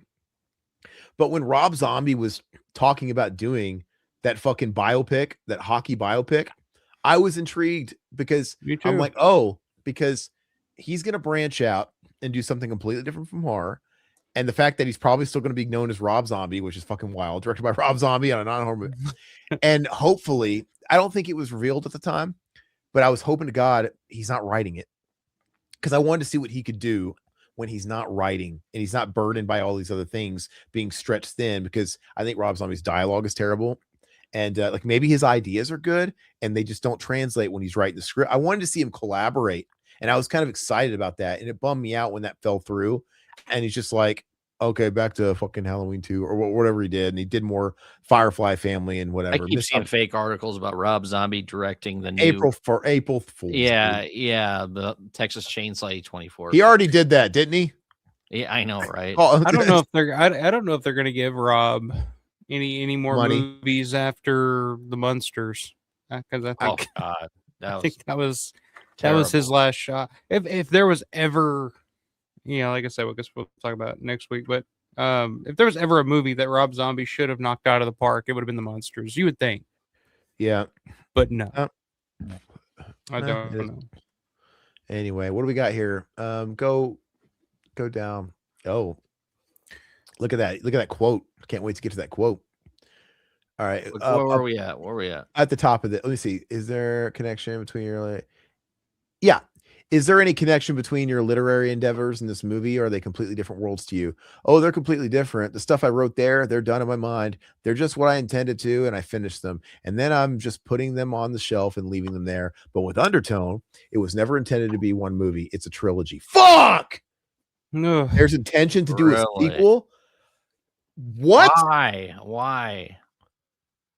Oh, you're losing me there, dude. Like, I mean, I was giving you a pinky, and you're taking the whole elbow now. Why It's are a you going to trilogy? I was giving you props that you milked this into 90 minutes, and it's a you know what I'm saying? It's a dude. He did it. I'm not, whether or not it earned it, he still made it to the finish You can line. thank Ty West for that. You're going to make it a trilogy, dude?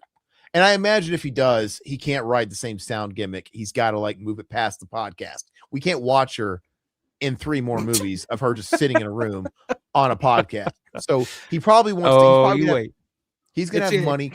It's gonna be other senses. It's gonna be like, oh, the next one's gonna be about smell, and it's just gonna be somebody smelling farting in her face. Yeah, dude. Like, oh, you smell that fart? You smell it? Where's that coming from? Oh Lord. Smell-O-Design did. Smell-O-Vision did. Yeah. Well, the difference is he made this movie on his dime and then sold it to A24. So now he's gonna have a lot of money coming his way. Yeah. So I'd imagine he wants to build on it, and he's gonna pump up in the budget and everything. So whatever, I'll give him the benefit of the doubt. Like, it'd be interesting to see what they do with money. But who knows? But if it doesn't matter. This movie could have been amazing. It was the writing. Like, there's been incredible movies that are literally just 2 people talking. You know what I mean? It can be pulled off. But anyway, so what's the key to keeping an audience on the edge just using audio? Edging the audience? LOL. Exactly. I feel like we didn't just use audio. It was a combination of audio and the narrative. Oh, you're losing me, bro. Look, if I was the sound designer right now, I'd be kicking you in the fucking nuts, dude. Like, dude, stolen valor. I had a formula when I was writing. I just studied movies that scared me, like Paranormal Activity and The Exorcist and The Blair Witch Project. You always start off with a couple of beats that are just creepy, and then a scare, either a jump scare or just something that is clearly scary, something ominous. Like, did you hear that voice in the background? Or is there a hidden message in this audio? I kind of just played it like music. It was just creep, creep, creep, then scare, and then creep, creep, creep, scare. And then the entire movie was really just one big creep, creep, and scare. Yeah, we watched the film, bro. Yeah. Why are you giving away the fucking secret sauce, dude? You just gave every fucking indie filmmaker the same formula you were Is that him there in the corner? No, I don't think so. Maybe it is. No, that's a different story. Yeah, he's a Filipino Canadian, actually. Mm-hmm. So he looks there. Anyway, why do you think that you're a good fit for the next Paranormal Activity, and what untapped potential remains in that franchise? Well, the first 3 movies in that franchise are very. What can you do that the first 7 haven't already done? Well, they hired me and I took the job, dude. I don't blame him. I get it, dude. He had a big hit. Money. Dude, he should be proud of himself. He fucking made this money on his dime. He got it places, and now the studios are throwing him money to fucking direct Paranormal. That'd be hard fruit to. Oh, how many promising up and coming directors fall into this trap? All of them. First, they all do. It's the easy cash out. The Brad Andersons of the world. He's taken the prize behind door number 1 instead of gambling it for like for the showcase showdown. He's taken the prize behind door number 1. He's, you know what I mean? Like, I get it. He's taking the easy one. Sisters. Yeah, Soska dude. The Soska sisters had some heat when they did American Mary. Was he one of those? Who?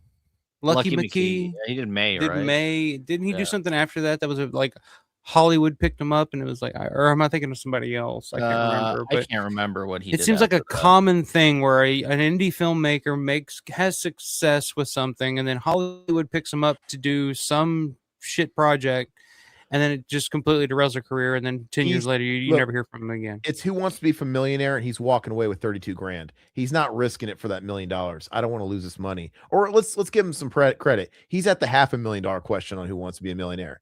And if he gets that shit wrong, he tries to go for broke and go for that fucking jackpot, and he loses. He loses all the way down to 32 grand. So he's walking away with that easy money. I'm just going to take the fucking $500,000. No. I'm not going to fucking go for broke. Maybe you should phone a friend to call Alpha Romero. Look, it's hard for me to knock him. I get it, dude. Let me tell you, man. Stick to your gun. I'm sorry. I'm a Romero guy, and Romero was the guy that after Night of the Living Dead, Hollywood was calling saying, "Hey, make more of those. We want to do that." And George was just like, "No, I'm going to do my thing. I'm going to stay on my path, and good or bad." Like he's doing what he worked for 40 years, and and this guy, I don't know. I have a feeling he's flash in the pan. Yeah, I don't think it's gone. Prove us wrong. If you're listening, you could be. Prove us wrong, man. Wrong. I mean, Yeah. like I said, I think you've got something. Like I would be interested, and this isn't like a person. Like he actually could be listening. We have this like indie filmmaker whisper gift whenever we're talking about a film and they're at a certain level. Sometimes they're tuning into the people talking about the film, and this is the kind of guy that's going to screeners secretly and asking people, hey, what'd you think of the film? And I get it. I would totally be that guy, but my advice is I would hope don't be Rob Zombie. The next film you get a chance to do that's like not Rob Paranormal Zombie. Activity. Yeah. Maybe don't write it, because I'm not saying you don't have themes here. You could develop the story. You could help develop a story with somebody, but you should get somebody else to write it now that you have means and you have money and you're going to have resources to do that. Rob Zombie should have worked with other people. And, he should have earned more goodwill in the industry by doing a couple of projects. He should have had a writer is what he should have had. That's what I just said. Is there an echo in here? But no, I'm just saying he should have. Look, he had a lot of heat with Halloween. Dude, he got like this ticket where he got an IP, handed to him. And that's why it was a hit. Rob Zombie's name added a little bit, but it was mostly Halloween. And he should have taken the ball there and made the right move and done another film for the studios, but worked with other writers and established himself. And once he got a couple of hits under his belt, he would have proven to not be a fluke. And then you would have had a little bit more like of a safety net in the business. And then you can get experimental. Like, all right, now make your movie. Now make your Tyrannosaurus Rex or whatever. But hopefully this guy just works with other people. I don't know if he's writing. What is there to write in a Paranormal Activity movie? Covered goes off here. I haven't seen one since part 3. Yeah, I saw the one that was like straight to streamer during the lockdowns, the Latino one, I think, and it was bad. They made a Latino one. Yeah, it's like in a Latino neighborhood, and a Latino, they have to check the box, and but it's bad, dude. It wasn't very good. Anyway, I remember the original Paranormal, and that's the only one I ever saw because I saw it in the theater and I thought it was brilliant. I thought it worked perfect. And I was just like, wow, this is really creepy. This is like they took the Blair Witch and brought it into the next generation where you had like hidden cameras and you could play with it. I thought it worked great. And then they were like, here's part 2. And I'm like, it's like Blair Witch part 2. It's like, that's not going to work. Like, I'm not.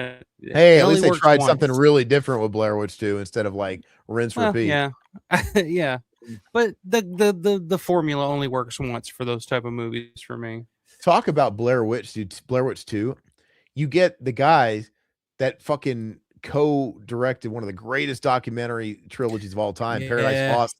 And let's let you do a narrative, and you do that. Mm-hmm. Maybe you should stick to docs, man, because I love the Paradise Lost. And one of the greatest music documentaries too. I'm sorry, I don't care. Some Kind of Monster. Yeah, I'll sit and watch Lars and James fucking bicker all day long. I don't care. I love it. I like when like Lars while Kirk is standing there doing the. Yeah, to bring. Oh, that's what I was gonna do. I love it because it almost seems like it's like a third take. Because like they're arguing and he just goes like, okay, we got it that time. Do it again. Roll it again. I love all the memes from that where he can't play the easiest fucking lick, dude. Yeah, he's like struggling. No, that fret. No, that fret. No, that fret. He's showing. He's struggling. It's so fucking funny, and I like when he's in his own world in the sound booth, dude, just playing the most generic fucking like a pentatonic live over and over again, like over. And they're like, Kirk, ready to fucking roll or what? What is this? It's so funny, dude. I love that documentary. All right, so I love he's just like I'm sorry, he's just like the beleaguered like child in the middle of a marriage, like a deteriorating marriage. He's just like, come on, guys, I just want to jam. Like, come on. I like it when he actually grows a spine and he's like, can I actually say something here that I think is bullshit? It's like the lack of solos. It dates us to this period. It dates us to this period, and I'm like, dude, I'd be mad too. Like, Kirk, that is your job. You are the guy, like James. Before that, James laid down all the rhythms on the records. He double tracked all the rhythms on the Black Album, quadruple tracked all the rhythms, and Kirk's job was to go in and play the leads. That was his job. And it's like, hey, about your role in the recording process. Let's not. A lot of that documentary reminds me of, I don't know if you guys have ever seen Christopher Guest's A Mighty Wind. I've seen it all the way through, but yeah. It reminds me of like when the Folksmen are reunion and they're trying to figure out like what they should wear on stage, and it's like, well, if we wear the old Dickies, it'll just seem retro at the time. But if we do it now, wouldn't it? It's more nowtro, right? Like it's like these little bickering discussions between bands of just like, well, if we do this, it's going to be this. And so much of that documentary is just like, yeah, it reminds me of the fucking Mighty Wind. It's it's just like solos. I don't know. That dates us. I don't know. Dude, you're talking about Phil Toll, Satan. That guy's so fucking funny. So I love so he injects himself in the band and he's like getting writing credits and shit like that. And it's so funny because he got them to all heal. James always wrote the lyrics. You're all gonna write lyrics and contribute. And it didn't work so well. Let's just say that. Anyway, the final, but it was funny. He was injecting and he was suggesting shit. But hold on, who were they talking to? It was either, I think it was Lars talking to his dad, or it was Lars talking to Bob Rock. And he's like, who wrote that lyric? And Lars just like, that was Phil Toll. That was Phil Toll. Like Phil wrote that one. Like what the fucking therapist? It was just, and he seemed so defeated. That was Phil Toll. I love it. And it's so stock. I love it's stuck to my ears. I'm just saying it's stuck to my ears. What about that? Do you not understand? I love like it's funny. The fucking drummer that's telling me how to. I think it's hilarious. I feel like Todd's about to just blow a spring here, but I feel like I could sit and talk about this some kind of monster all night long. The last thing I'll say about it is which by the way I'll do a fucking commentary of some kind of monster right now, right fucking today. Let me tell you, have you did you on the DVD, maybe on the Blu-ray too, which I do have, did you see all the deleted footage that's on the extras? Oh yeah. It's been a while, but I've seen it. That's what's so great about documentaries is like they literally film for hours and hours and days, and they got to cut it down to like 2 hours. So there's like all that fucking crazy shit. But anyway, we're done, Todd. I promise. I just want to point this out. My daughter, my 5-year-old daughter, she doesn't know where this came from, but I just started singing it when I was playing with her the other day. And now her favorite, I hear her singing it all the time, just to herself. We'll be driving home after picking her up from daycare, and I'll hear her in the back seat just going, I'm searching for donuts. I'm searching for donuts. Oh, you put her through that. Listen to that. Is that her spin on it? Oh no! In the documentary, remember when they're doing frantic and they're trying to figure out the lyryrics, and it's right. Lars going, "I'm searching for donuts." When he's looking around for food.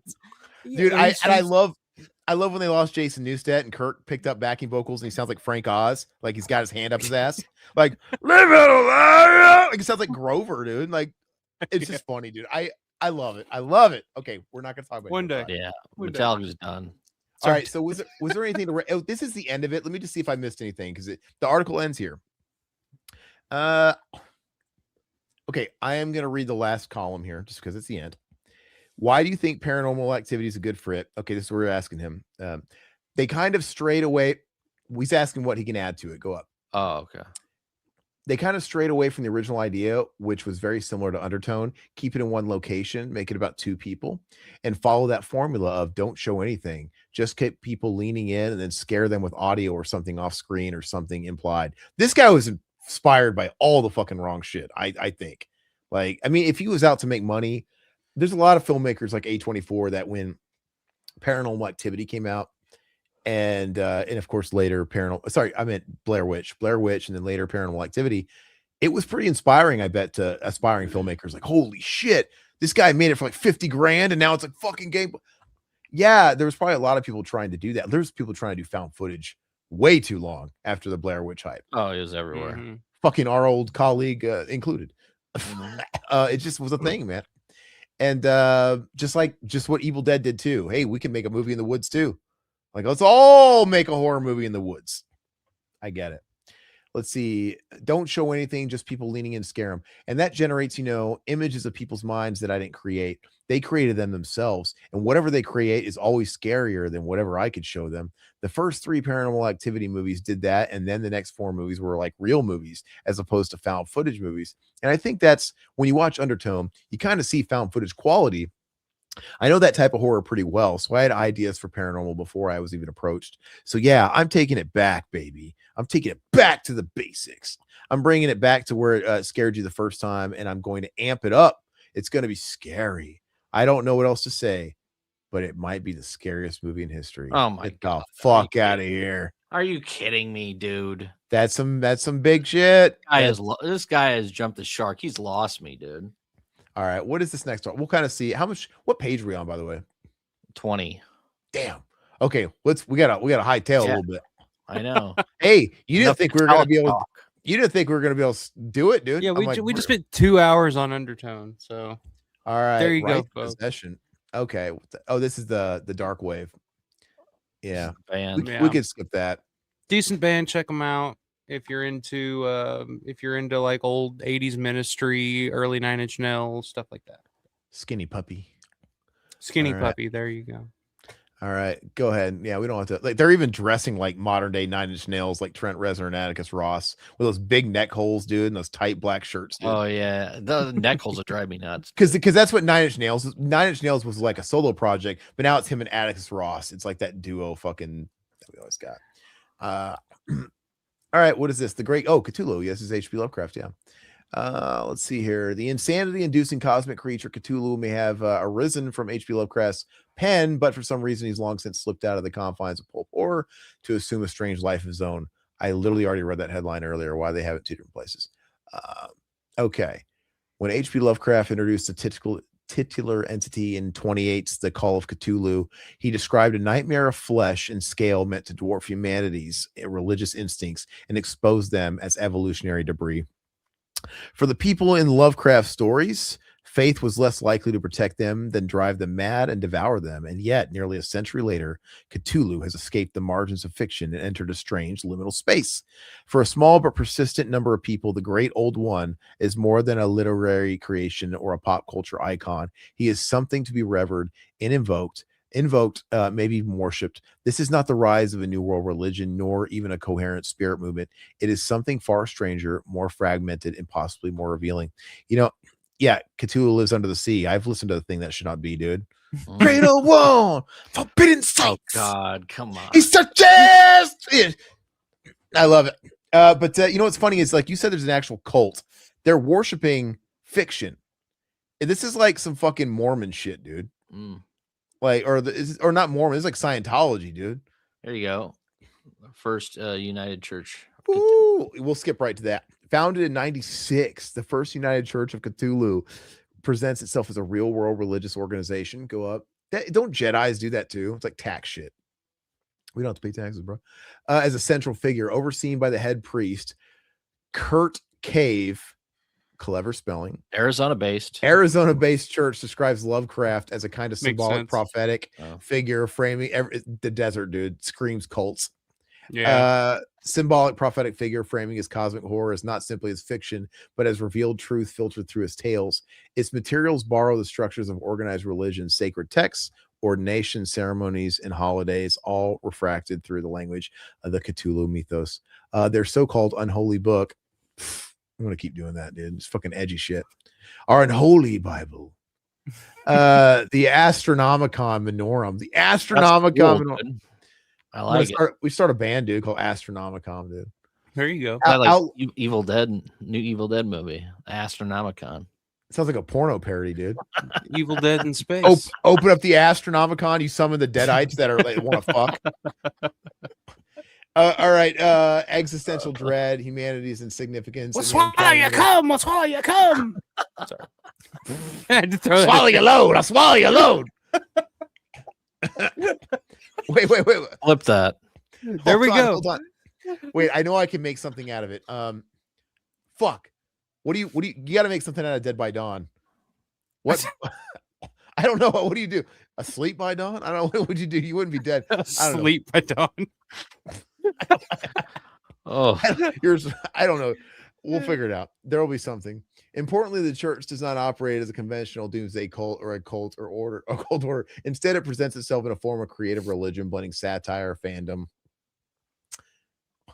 philosophical inquiry. Members are encouraged to engage with Lovecraftian ideas as metaphoric, aesthetic, and worldview. Hopefully orgies too, man. What kind of cult are you?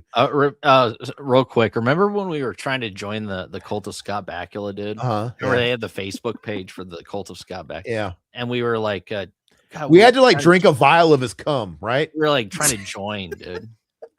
And this was probably what you were wanted to do it. You're like, yeah, give it to me. Give me that. It was like 2010, 2009. Send me the jizz. Todd's like, well, I mean, it's just like an ounce. If you mix it in a glass of Kool-Aid, you won't even taste it. Yeah. I'll have to see if their Facebook page is still running. I don't know. They've all drank that jizz Kool-Aid now and they're dead, dude. They're all enlightened. They went to what would you call that? Hell Bop. No, they're wearing their Nike Decades, dude. Yeah. They're in whatever the Bakula Nirvana is. Yeah. They're in the fucking space between time and space, dude. Yeah. That white fucking light, dude. That's what enlightenment's like, dude. And you're like this in slow motion under a fog machine, wearing a white turtleneck spandex, dude. Everybody, my body is ready. Wouldn't it be great if you like uncovered the fucking cult and they're all like in like a stasis, like a sleep, and they're all. You walk in, you just see like a whole bunch of people in the fucking shit.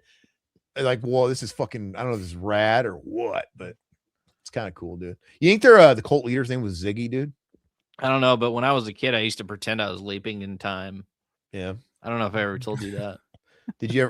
We always used to joke, like, maybe you could tell me if you leapt into it. We used to always joke how the episode would end, like, into the next one, which is brilliant. I love that. And he'd leap into the next like predicament and he would always end with, oh boy. I'm like, how is he getting so lucky to not like, what if he leapt into a cock in his mouth? Oh, or like he's in a gangbang, or he leapt into Al Pacino and Cruising, right? And he's like just fucking he's a Chinese finger trap for a couple of big studs, dude. And he's like, oh boy. Oh boy.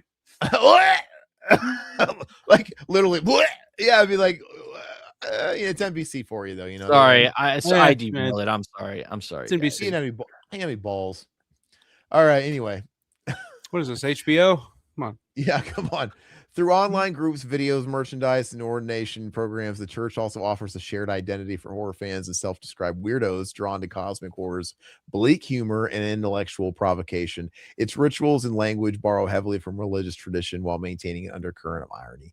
Ultimately, the first United Church of Cthulhu is less about faith in a tentacle deity than it is about exploring how myth, horror, and belief overlap. By the way, do you guys think the first, if we Google the first United Church of Cthulhu, it would literally be in a strip mall that used to be like a, I don't know, like a fucking subway or something, dude? Yeah.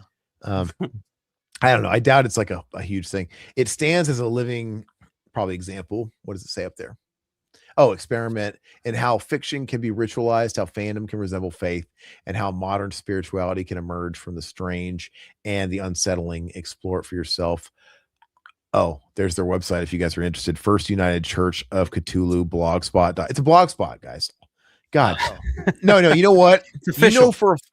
You know what? You know, whenever you walk into a comic book store and there's like another room in the back and you see all the nerds playing fucking Catan or they're playing D&D. I imagine that's where the United Church is. You go behind that beaded curtain, probably, and it's all the guys wearing fucking helmets and shit like that, and they got like lightsabers and stuff. I play D&D too. Yeah, I used to masturbate constantly. Okay, all right, we got to do Dolly, dude. Okay, so what do we have? Who are they interviewing with Dolly? We talked about Dolly a lot in our video review, but let's kind of skim this. Okay. Bleed like it's 1974. Alpha, my opinion on throwback films like Dolly is usually out of the gate. I dock a point. Like if I haven't seen the film, I dock a point because I think you have to impress me more, because I kind of think it's a cheap gimmick when people try and make a movie as if it's like 1975. And same thing with music, because we had like a whole fucking subgenre of bands that not only there's bands that want to sound like Black Sabbath, that's one thing, but there's bands that like want to sound like old analog recordings in 1972. And it's a little disingenuous. I'm not saying it doesn't sound cool. Like I love old Black Sabbath records. I love those kind of records on vinyl. It's special. But like I kind of feel like that's a little easy. It's like, oh, so you're literally pinching from the shit that did it right. Like I feel like filmmakers and musicians, they should try and define their own era. And it's not helping, modern shit when people are just trying to.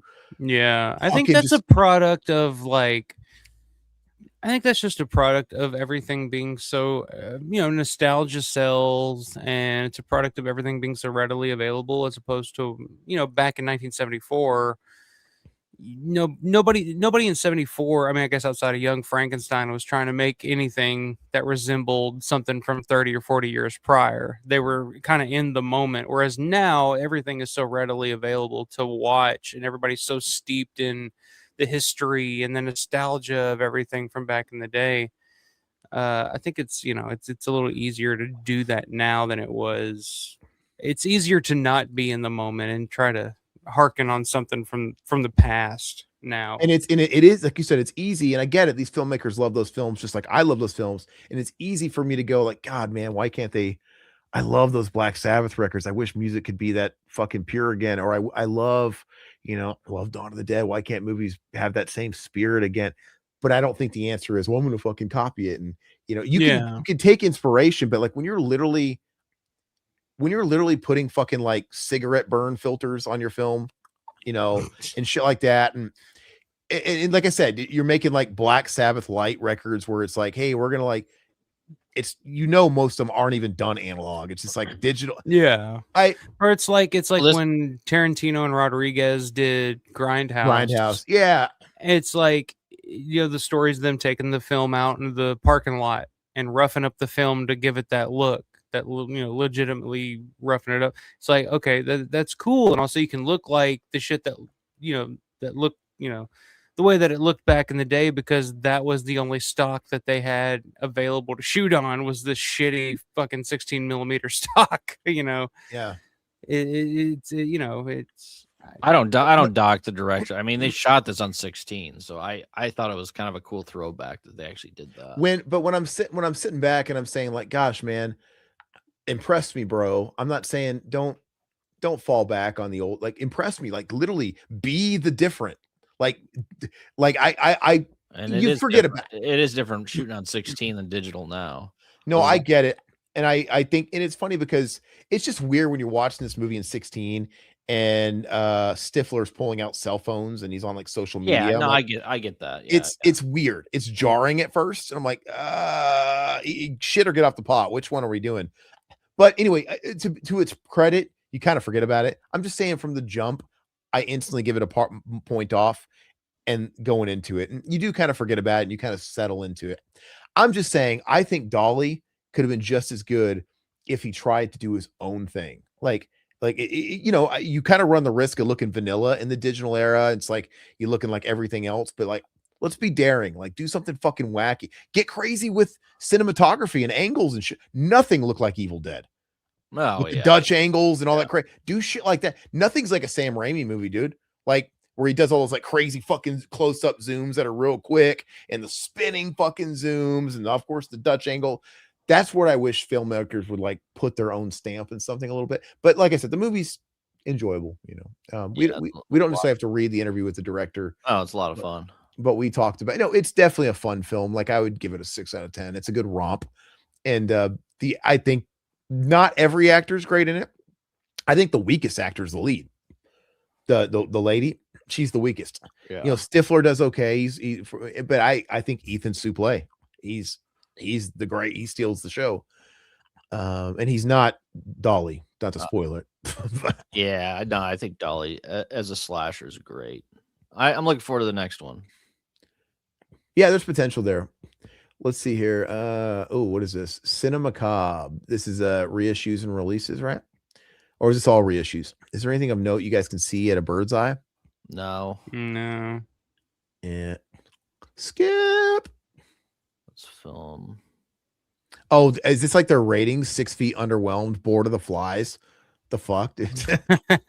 Last Rites, overlooked, forgotten, and dismissed. I kind of want to see what this is about. I like these little sections.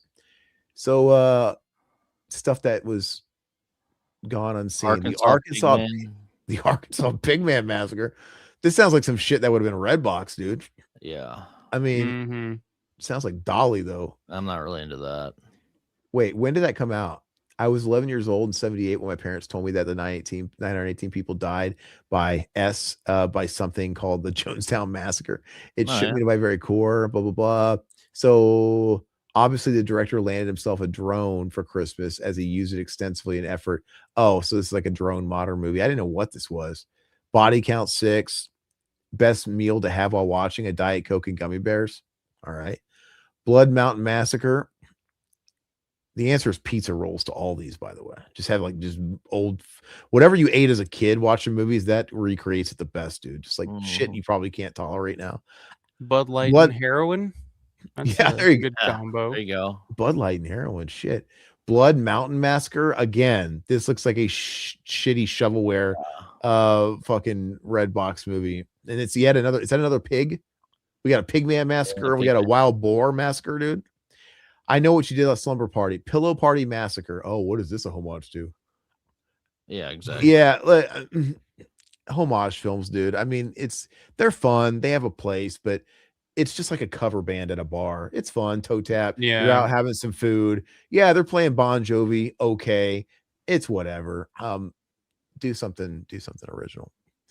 All right. What is Shortcuts? Oh, these are the shorts, right? Is this where they shout out? All right. I am interested in this.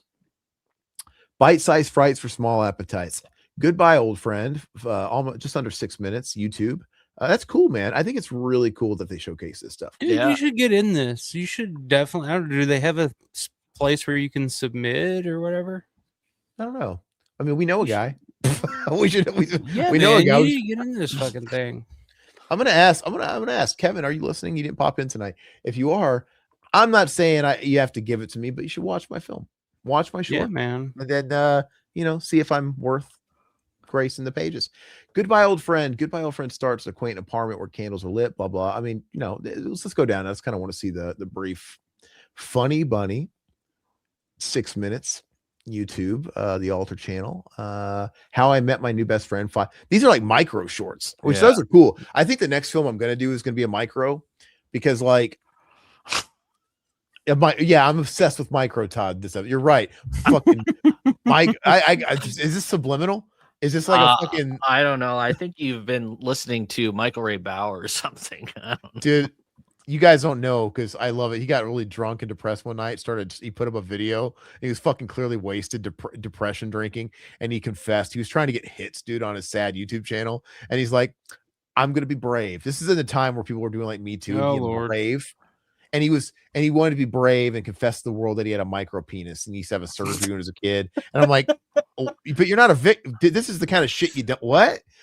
And he sobered up the next morning and deleted it. You could tell. Like, fuck, what did I do? Yeah. He took it down like right afterwards. But you could tell he was trying to like milk it for hits, farm it for hits. I'm like, dude, this ain't it. This is not. No, you don't want to go down that road. You didn't get touched. You were born with a penis this big. I don't know. That's between you and God and whoever decides to suck it one day. That should be it. Anyway, and then all her friends, of course, because she's gonna tell them. But anyway, hey, and it's size that counts, asshole. That's what you do. That's what Chucky told me. It's what Chucky told me when I was a young 10-year-old kid watching Bride of Chucky for the first time. It made me feel better about myself and mine. Yeah. I love when his head turns around and he pulls Damien's fucking shit out of his. I love dude. Todd. I don't think Todd likes that movie, but I love Bride, dude. No, I love Bride. No, Bride's where it ends for me, but Bride, I love Jackie. I love and I love get off my knife. I say that, and the quote I do all the time to my wife is whenever, even though I do all the cooking, I still do it to her. Nobody makes Swedish meatballs like you, babe. I fucking love. I don't know why. Same movie quotes from Chucky every fucking time. It's the best, dude. Nobody makes Swedish meatballs like you, babe. I love Bride of Chucky. I think it's hilarious, dude. Rude fucking doll. That was like the trailer moment. It's like anyway, Dungeon Therapy. But anyway, guy, I do think that Shortcuts article, Rue, it's awesome. I think it's great. Shine a light on like indie films. Yeah, we need it. Dungeon Therapy. What is this? This sounds like a homoerotic romp. I don't know. I'm seeing a guy with a chain around his neck, and I'm getting thoughts. Is that the conclusion you come to? I'm getting thoughts. The conversion therapy is relapsing. I'm just kidding. What is this about? I'm just gonna read the. Can a bad person be forced to be good, or does real goodness have to come from within? It's been many moons since Stanley Kubrick tackled the idea in 1971 adaptation of Anthony Burgess' 1962 Clockwork Orange. Okay, look at that cover. My lord. Heal. It's called Heal, or is it called Dungeon Therapy? Called Heal. Okay.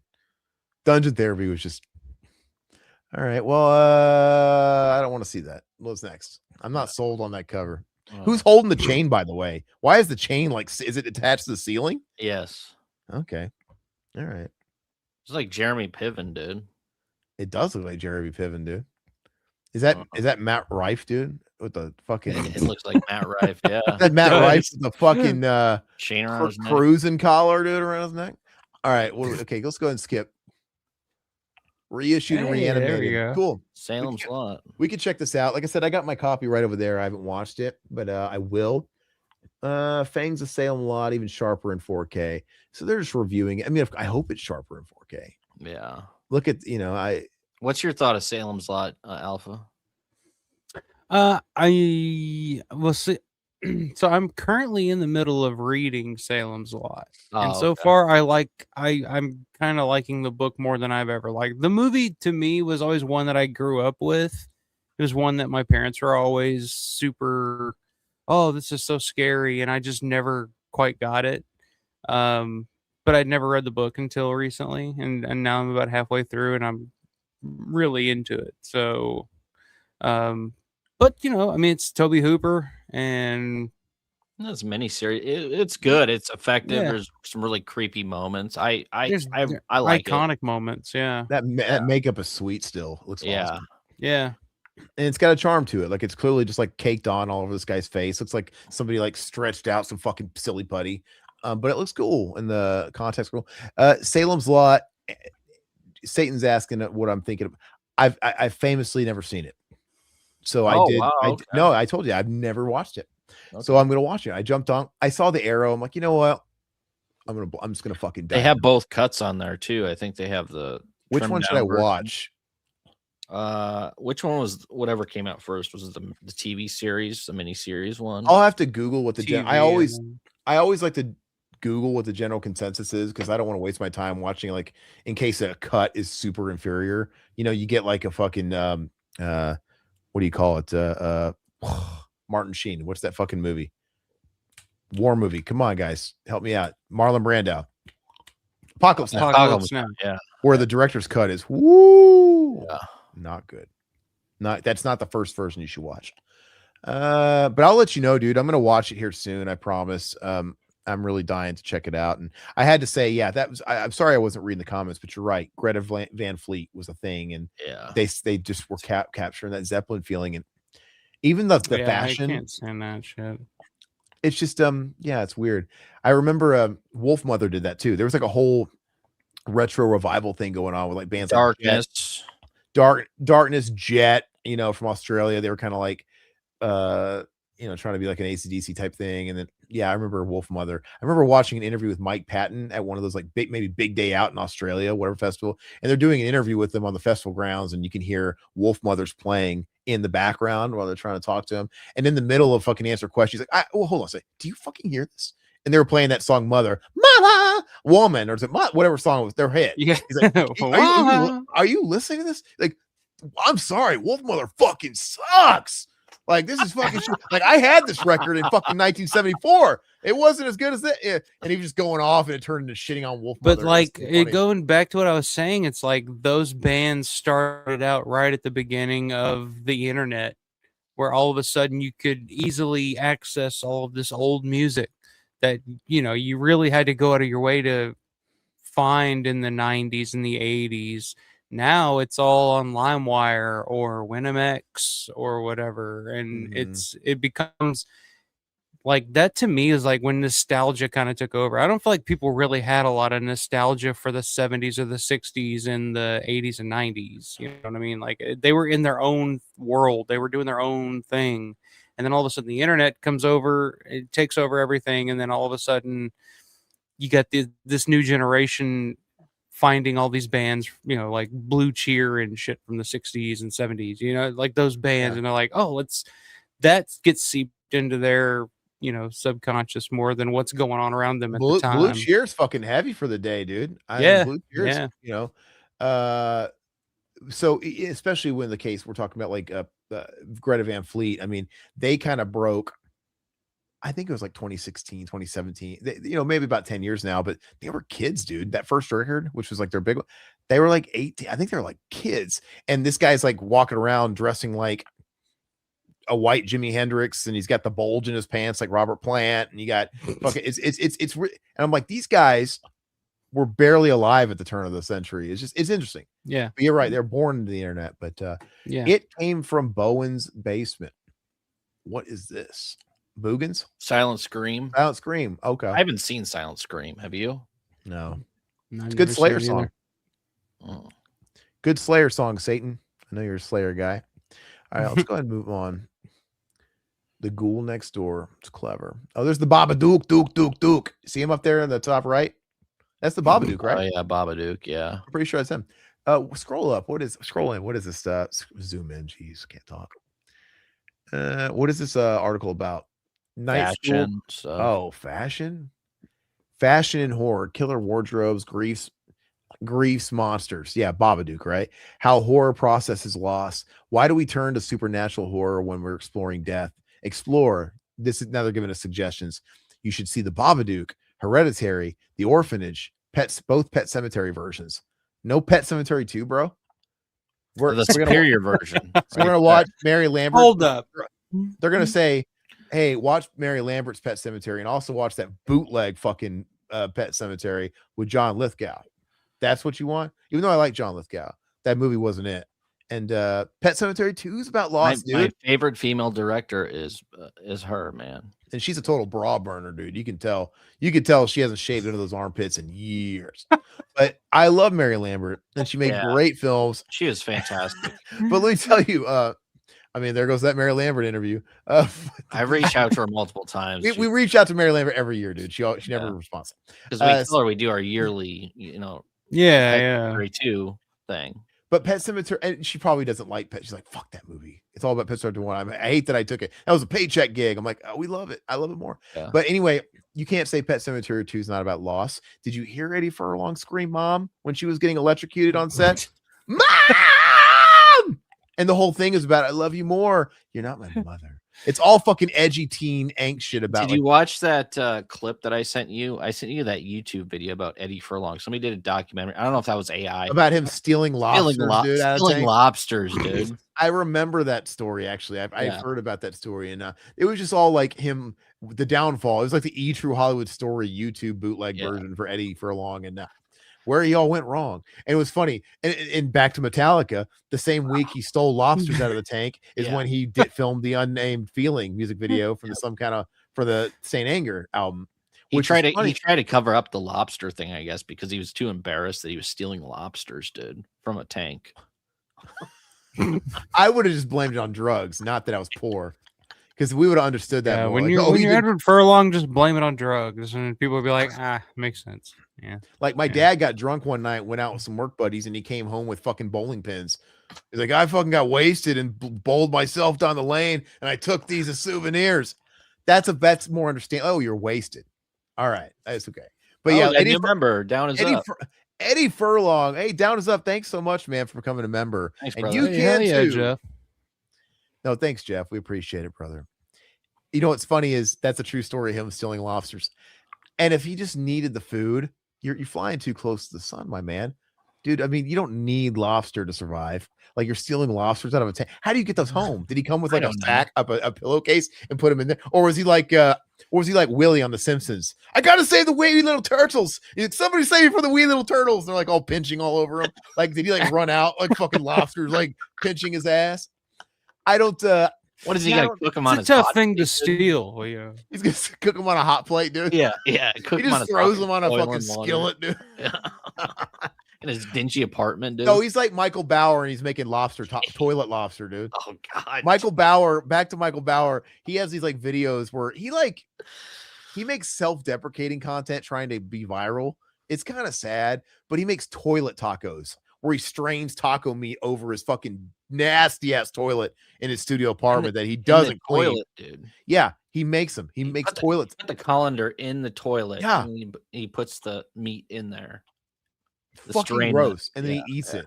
I'm like, bro, that's sad. But anyway, hopefully Edward Furlong never like stooped to those levels. Yeah, God can only hope. But no, he put them in the ocean. Oh, he stole them to set them free. Okay, so it's humanitarian work. Respectable. Respect. Hey, respect. I got it. I still want to know. I wish I could have been a fly on the wall and seen like how he did it. Like, what did he put him like in a milk crate? Did he put him in a backpack? I like the image of him running out. Ah, they're all over. Pinching his fingers, dude. One in each finger, dude. It's like fucking Ernest, dude, when he's got like the electro powers. I do recommend the lobster. And he's got it on his face, dude. Which, by the way, Ernest Goes to Jail is the funniest movie of all time, pound for pound. It really is. I am Electro Man. Yes. Electro Man. All right. Blood in 4 colors. What is this dedicated to? Nice. Comic book. Comics. Yeah. Nerd shit. No, I'm just kidding. I used to like comics. Yeah. I lost all my comics one time. Like and then the fucking, it's just like, I'm never buying comics again. Let's go ahead and skip.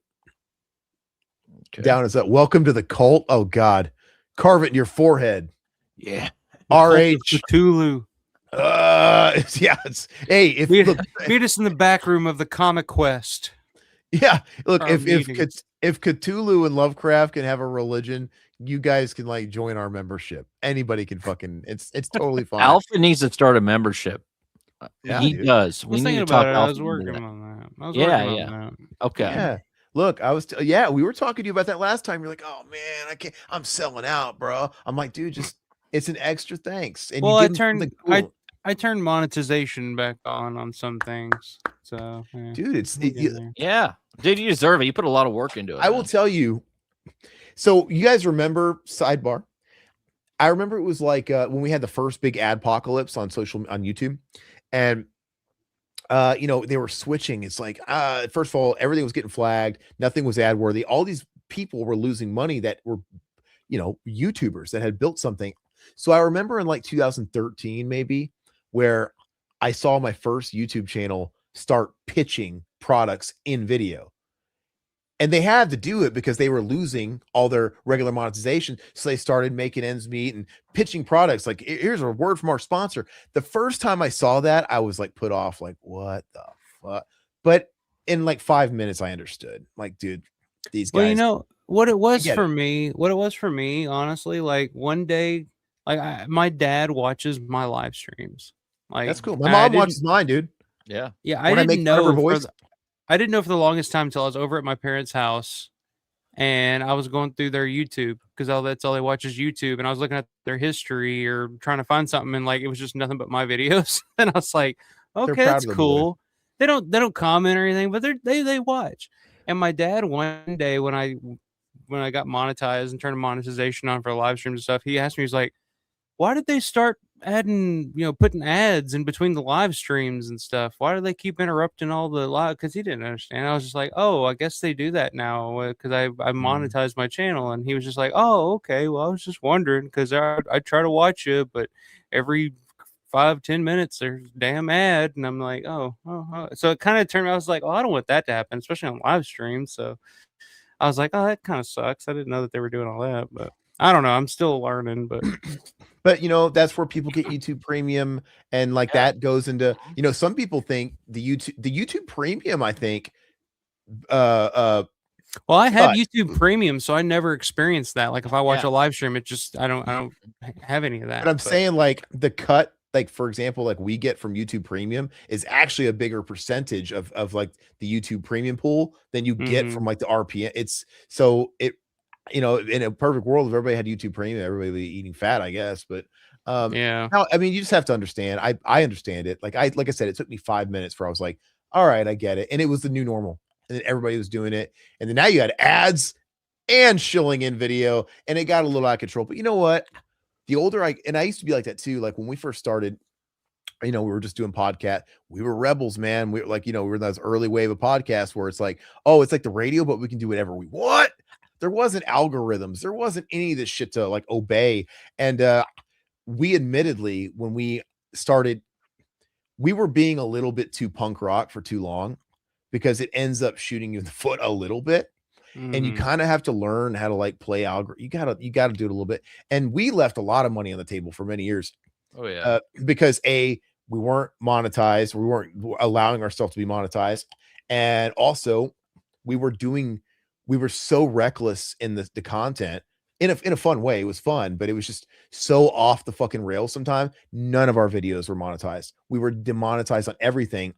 And, we could do the math. We'd see how much money that we lost, that we could have made during like the fucking YouTube rise, and it's just like, you think when you're a little older, and it's just like, now it's like, dude, I don't blame anybody that I enjoy. I watch YouTube. I'm like your parents. I watch YouTube more than anything. Me too. I don't watch just YouTube. I get so much joy and content. And think about all the DIY shit, dude. I learned how to use DaVinci Resolve because of YouTube. Yeah. I learned how to fucking edit with YouTube. I learned how to color grade with YouTube. I learned how to do so much shit. Film, dude. I learned so much technique. There's so much unlimited content from supporters. They've kind of like broken those barriers. And yeah, man, like, I mean, those people deserve, if somebody wants to leave them, join a membership or a Patreon or whatever, when they say like PBS style, it's brought to you by viewers like you, we wouldn't exist. I get it, because now back in the day, YouTube is like the new PBS. We didn't want to. We're like Mr. Rogers. We didn't want to have that attitude in the early days because, well, we were younger, and it's like we're going to still do it no matter what. It's not like, brought to you by you, and it can only exist without you. But the reality is now we're like 40 plus, and it's like, yeah, legit. If there's going to be a point where life is so demanding, where if some people aren't making money from it, it's going to be harder to justify taking that time away from kids or like their wife, or telling your wife that, oh, that's dude. the big one. Yeah, that's the big one. Especially now that we got, our 3-month-old, and we got 2 kids in the house now, and it's just like it's hard. It gets harder for me to be like, well, hey, I gotta go work on this intro video that I'm doing for this week, and she's just like, what are you talking about? Yeah. I'm just like, the ultimate goal is like to be able to say you're making not even a living. If you're making what is the supplemental income from something, I mean, yeah, dude, like your wife and whoever's going to understand. And that's a good thing, dude, because like, I see creators out there that are lucky enough to do it full time. Like, dude, that's fucking awesome. Good for them, because it takes balls to quit your job and go into business for yourself and put your neck out there. So as long as, you don't have to support them. Like if your favorite creators start phoning it in, some of them do. Some of them start really phoning it in and just really just kind of like putting hack work out there. You don't have to watch that. That's where they get punished. You stop watching. So anyway, I think you're on the right track. Just keep thinking about it. Do what's in your heart. But Down is Up says, yeah, Michael put so much into his show. Who's this fucking Michael? Fucking idiot. No, I'm just kidding. And he's so knowledgeable about Romero. If there's anyone on YouTube that deserves to be monetized, it's him and us. Absolutely. No, I agree. Yeah, like, absolutely. There's I don't know the amount of work. I don't know. I don't know shit. There's a lot compared to him. There's a lot that goes into it for me every week. Oh yeah. But it's absolutely. Like I don't know, man. It just feels like I come from like just a poor Southern family, and to me, like growing up, it's like work is something that it's something you don't want to do, but somebody will pay you to do it. Like for me, it's like I would be doing this anyway. Like I need to do this to, it's like going back to Undertone. It's like when the girl says like I need to do this to stay sane or whatever. It's like I feel that way. Like sometimes I just need to get up here and create something just so I can feel like, hey, I did something with my time. I didn't sit around just staring at a TV screen. Like I don't know, but what I think? I get it. I appreciate that, Jeff. Here's what the decision. This is where I think the decision gets easy. So I get it. Like if you're on the climb up, like, oh God, I don't want to start nickel and dime and or I don't want, like I said, it's totally voluntary. But if you took out all that fucking middle work and I said, Alpha, just tell me the word. I'm a genie. You rubbed me. And then I'm giving you a wish. Tomorrow, you will automatically make full-time. You'll be supported full-time. You can quit your job. You're going to make fucking, I don't know, $80,000 a year doing this. Then it would be more tempting because it's like, oh, well, shit. Yeah, I can fucking quit my job. So it's like, why wouldn't you do that? The on the way up to that. I mean, like, I would. I'll tell you right now, if I could do this full-time and quit my job tomorrow. Yeah. And guess what? Everybody out there, down is up. Robert, Satan, I would want you to say the same thing. Yes. You know, because the world's tough. You got all these people up top fucking making all the money and throwing breadcrumbs down on guys like us. Look, anybody that works full-time as a content creator or whatever, the government hates guys like you. They hate people like you that are self-employed, running your own business, you know, tax reasons. They hate guys like us and you. So it's like, yeah, dude, like, get out from underneath the man if you can, unless you're happy. Some people are totally happy having the stability of like benefits and working. That's totally fine. But if you're not, try and be an entrepreneur. Yeah. Don't just be every fucking girl ever on like fucking in their bios in like 20.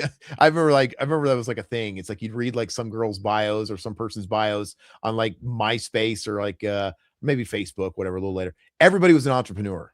I'm like, are you really though? That was on everybody's fucking thing. I'm an influencer. I'm a Romero influencer. Like, what have you invested in? What do you whatever. Yeah, exactly. Yeah. You're a Romero.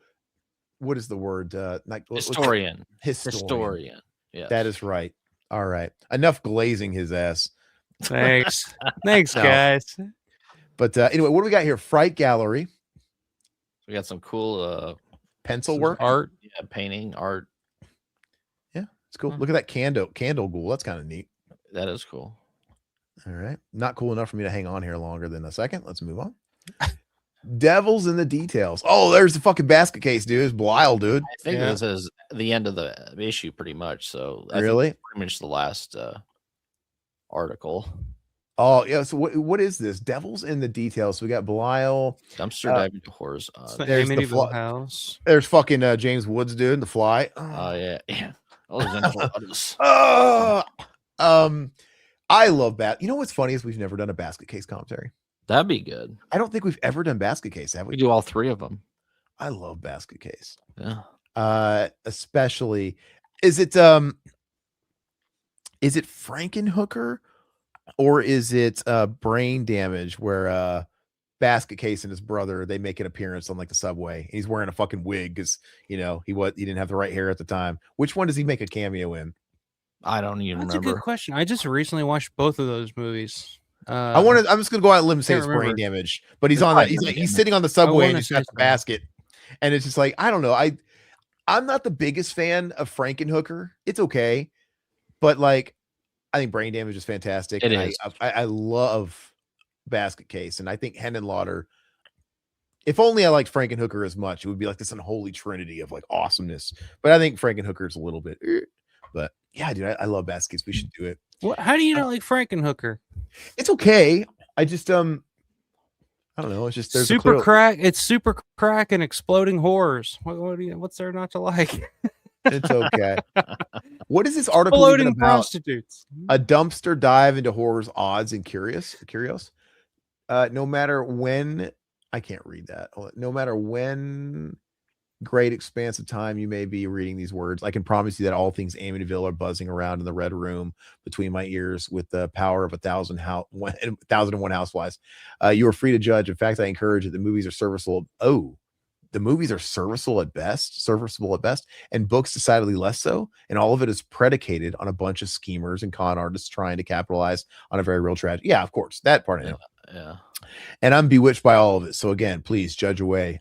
Look, I can't help myself when it comes to stuff owing to the reading of Jay Anson's Amityville Horror at a formative age. I read it. I believed it. I was terrified by it. And I toted an old tattered paperback, the movie version tie-in, around for ages like a Bible. The tale of the Lutz is supposedly evil-drenched 28 days in an assuming house on Long Island, coiled its way into my DNA long ago, and there it remains. Interesting. Well, The Amityville vibrator. Look down there. Yeah, it gets ridiculous. It fascinates me.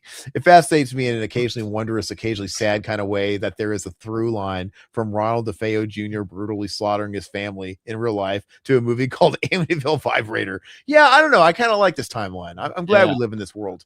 Yeah. Because Yeah, obviously they can't trademark a real town, a city, Amityville. So that's really fucked up. You know, they can't, they own Amityville Horror, but they don't own Amityville Dildo, Amityville Vibrator, Amityville Shit Pile. And so everybody's just taking mad liberties on it. And it's kind of funny. We should make our own Amityville movie. No, because everybody's done that, dude. So many fucking indies. No, we can't do that.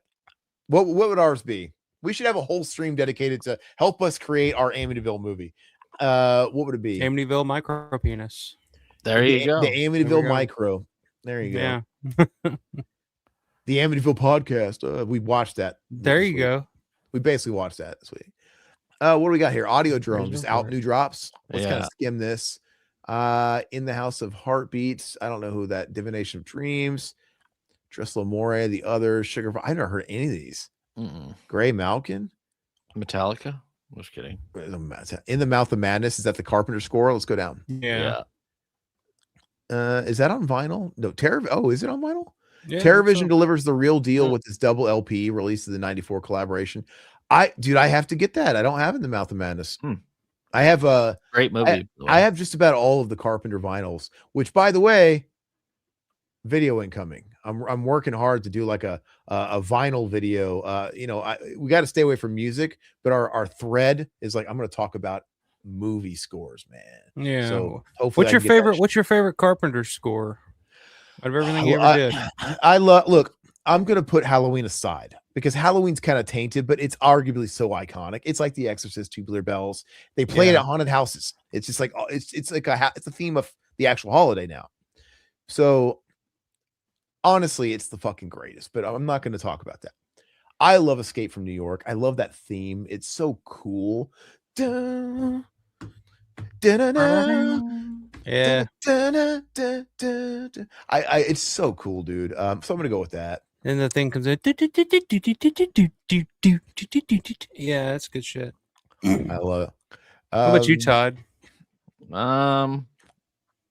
Halloween 3 ain't no slouch either, dude. I'm trying to think. Halloween 3 is Fog, probably. Fog is good too. Yeah, Fog or Halloween 3 are probably my two favorite. He doesn't have a bad one. Have you listened to that record I got you for Christmas? I still haven't listened to it. I need to pop it open. Yeah, but yeah, I mean, he was just so fucking good. And I know I was making fun of him, but this guy inspired. And this guy was the fucking blueprint. He inspired so many indie filmmakers. Like, oh man, you mean he did a movie like Halloween? He fucking wrote it, did the music. He did. Talk about a guy that can work on a budget. And he had a lot of locations of Halloween, adds to the production value or whatever. But besides the locations and the moving around and setting up, there's not a whole lot. It's just and it's not even that violent. And well, there are some people that say that Carpenter's scores are just as important as his directing. There was an article. Like, I think it was. It's like Assault on Precinct 13, which is one of my favorite of Carpenter stuff. Like Donald Pleasance said that he decided to work with John Carpenter on Halloween because of his score because Donald Pleasance's daughter loved the score for Assault on Precinct 13. Didn't care about the movie, but it was the score that she and that's what inspired him to agree to be in Halloween was Carpenter's score. Carpenter famously said when the studio or whatever got the first cut of Halloween, it didn't have music. And it wasn't scary. It's just like, and it wasn't. He's like, it was shit. It's like it's literally just a guy walking around. There's no context to anything. But then when he sent it back with the score, it's like, holy shit! It became the most terrifying thing ever because it's all music.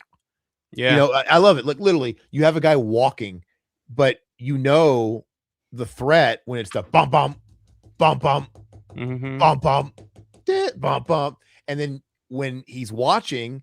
It's that thing. It's everything. It just, Yeah, and you can imagine watching Halloween with no music. It probably would fucking suck, to be honest with you. But yeah, it's great. That shows you how important. And they always say in the film world, music is more important than the aesthetic, the look. You know, obviously you want to have good cinematography and all that shit, but if you have a pretty picture, but no or shit fucking audio or sound or music, it's gonna be shit. But you can have some rough looking fucking imperfect, stuff on the physical, the visual side.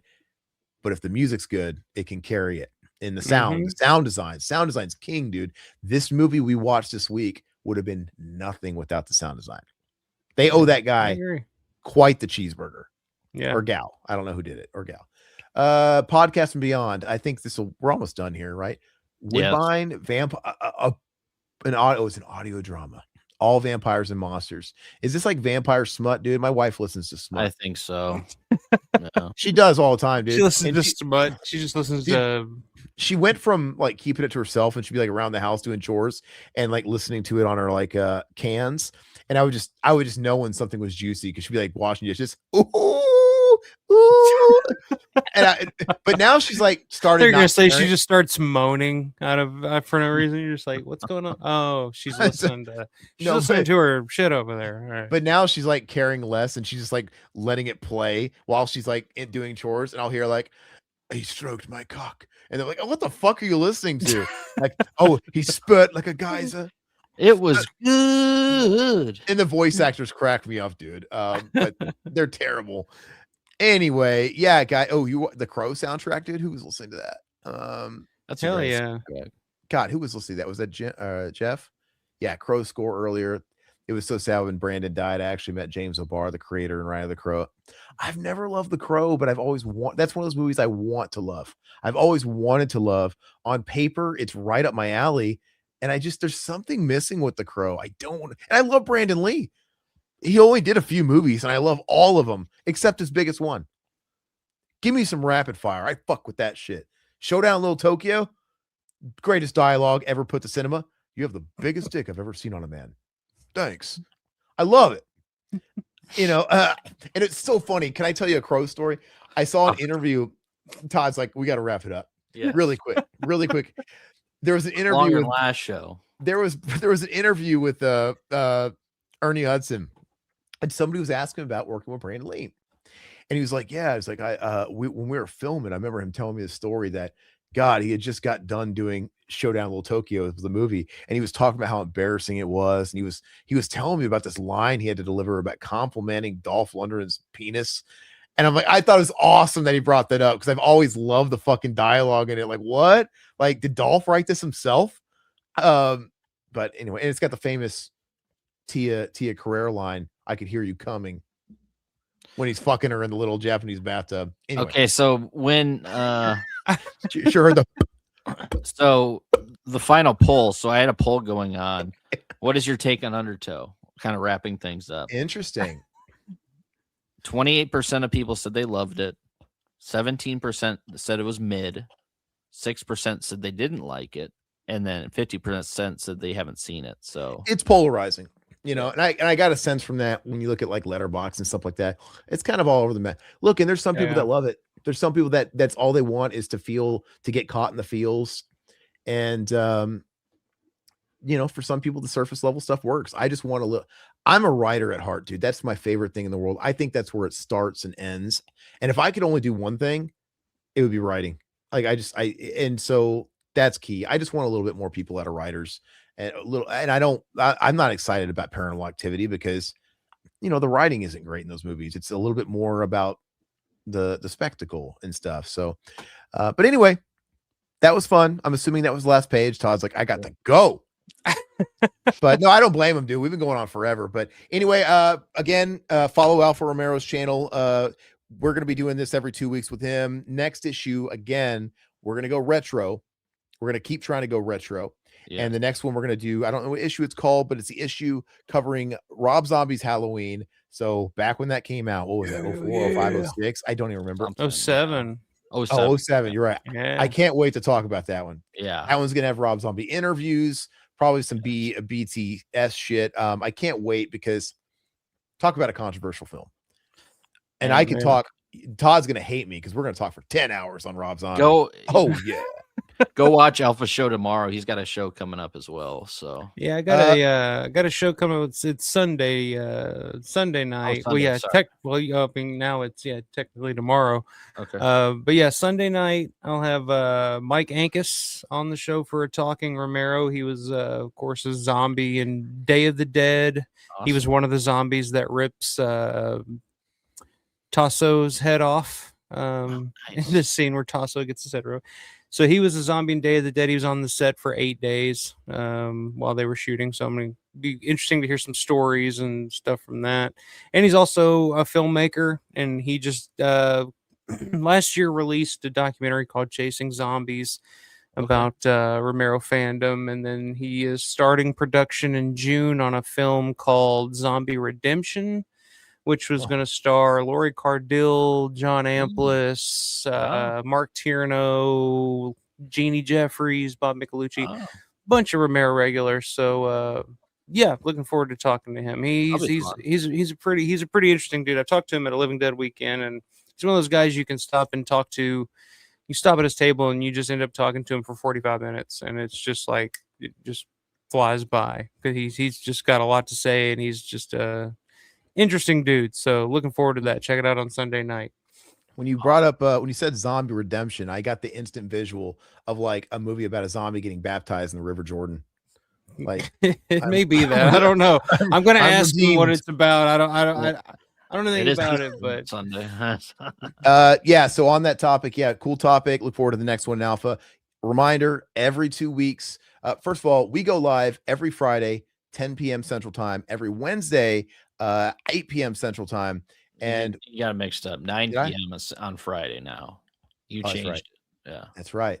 Executive orders, motherfucker. Yeah, sorry. I'll start over. Every Wednesday, 8 p.m. 8 p.m. Central Time, and every Friday, 9 p.m. Central Time, and every other Friday, we're doing Friday Nights at the Morgue with Alpha. So 2 weeks from now, next episode. Be there, be square. Follow Alpha. We covered that. Oh, we're all going to be at Living Dead Weekend, the assuming last Living Dead Weekend. So if anybody's going to be out there in a couple of months, say hi.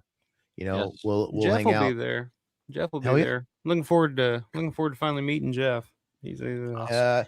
And just because he brought it up earlier, check out my short film. It's tagged on our homepage of our screen. Of our page. As a collab. Follow my channel, show it some love, give it a like, give it a share. We appreciate you. Everybody have a great, safe Easter. Yes. Bye. Yeah. See you. Big thanks to the Revival House family. Your loyalty fuels our obsession with horror and lets us uncover the darkest, most twisted gems just for you. If you're not a member yet, consider joining the cult today. You'll get early access to videos, exclusive content, and behind-the-scenes scares you won't find anywhere else. Until next time, this is Revival House, your home for horror, and remember, we'll leave the house lights off for you.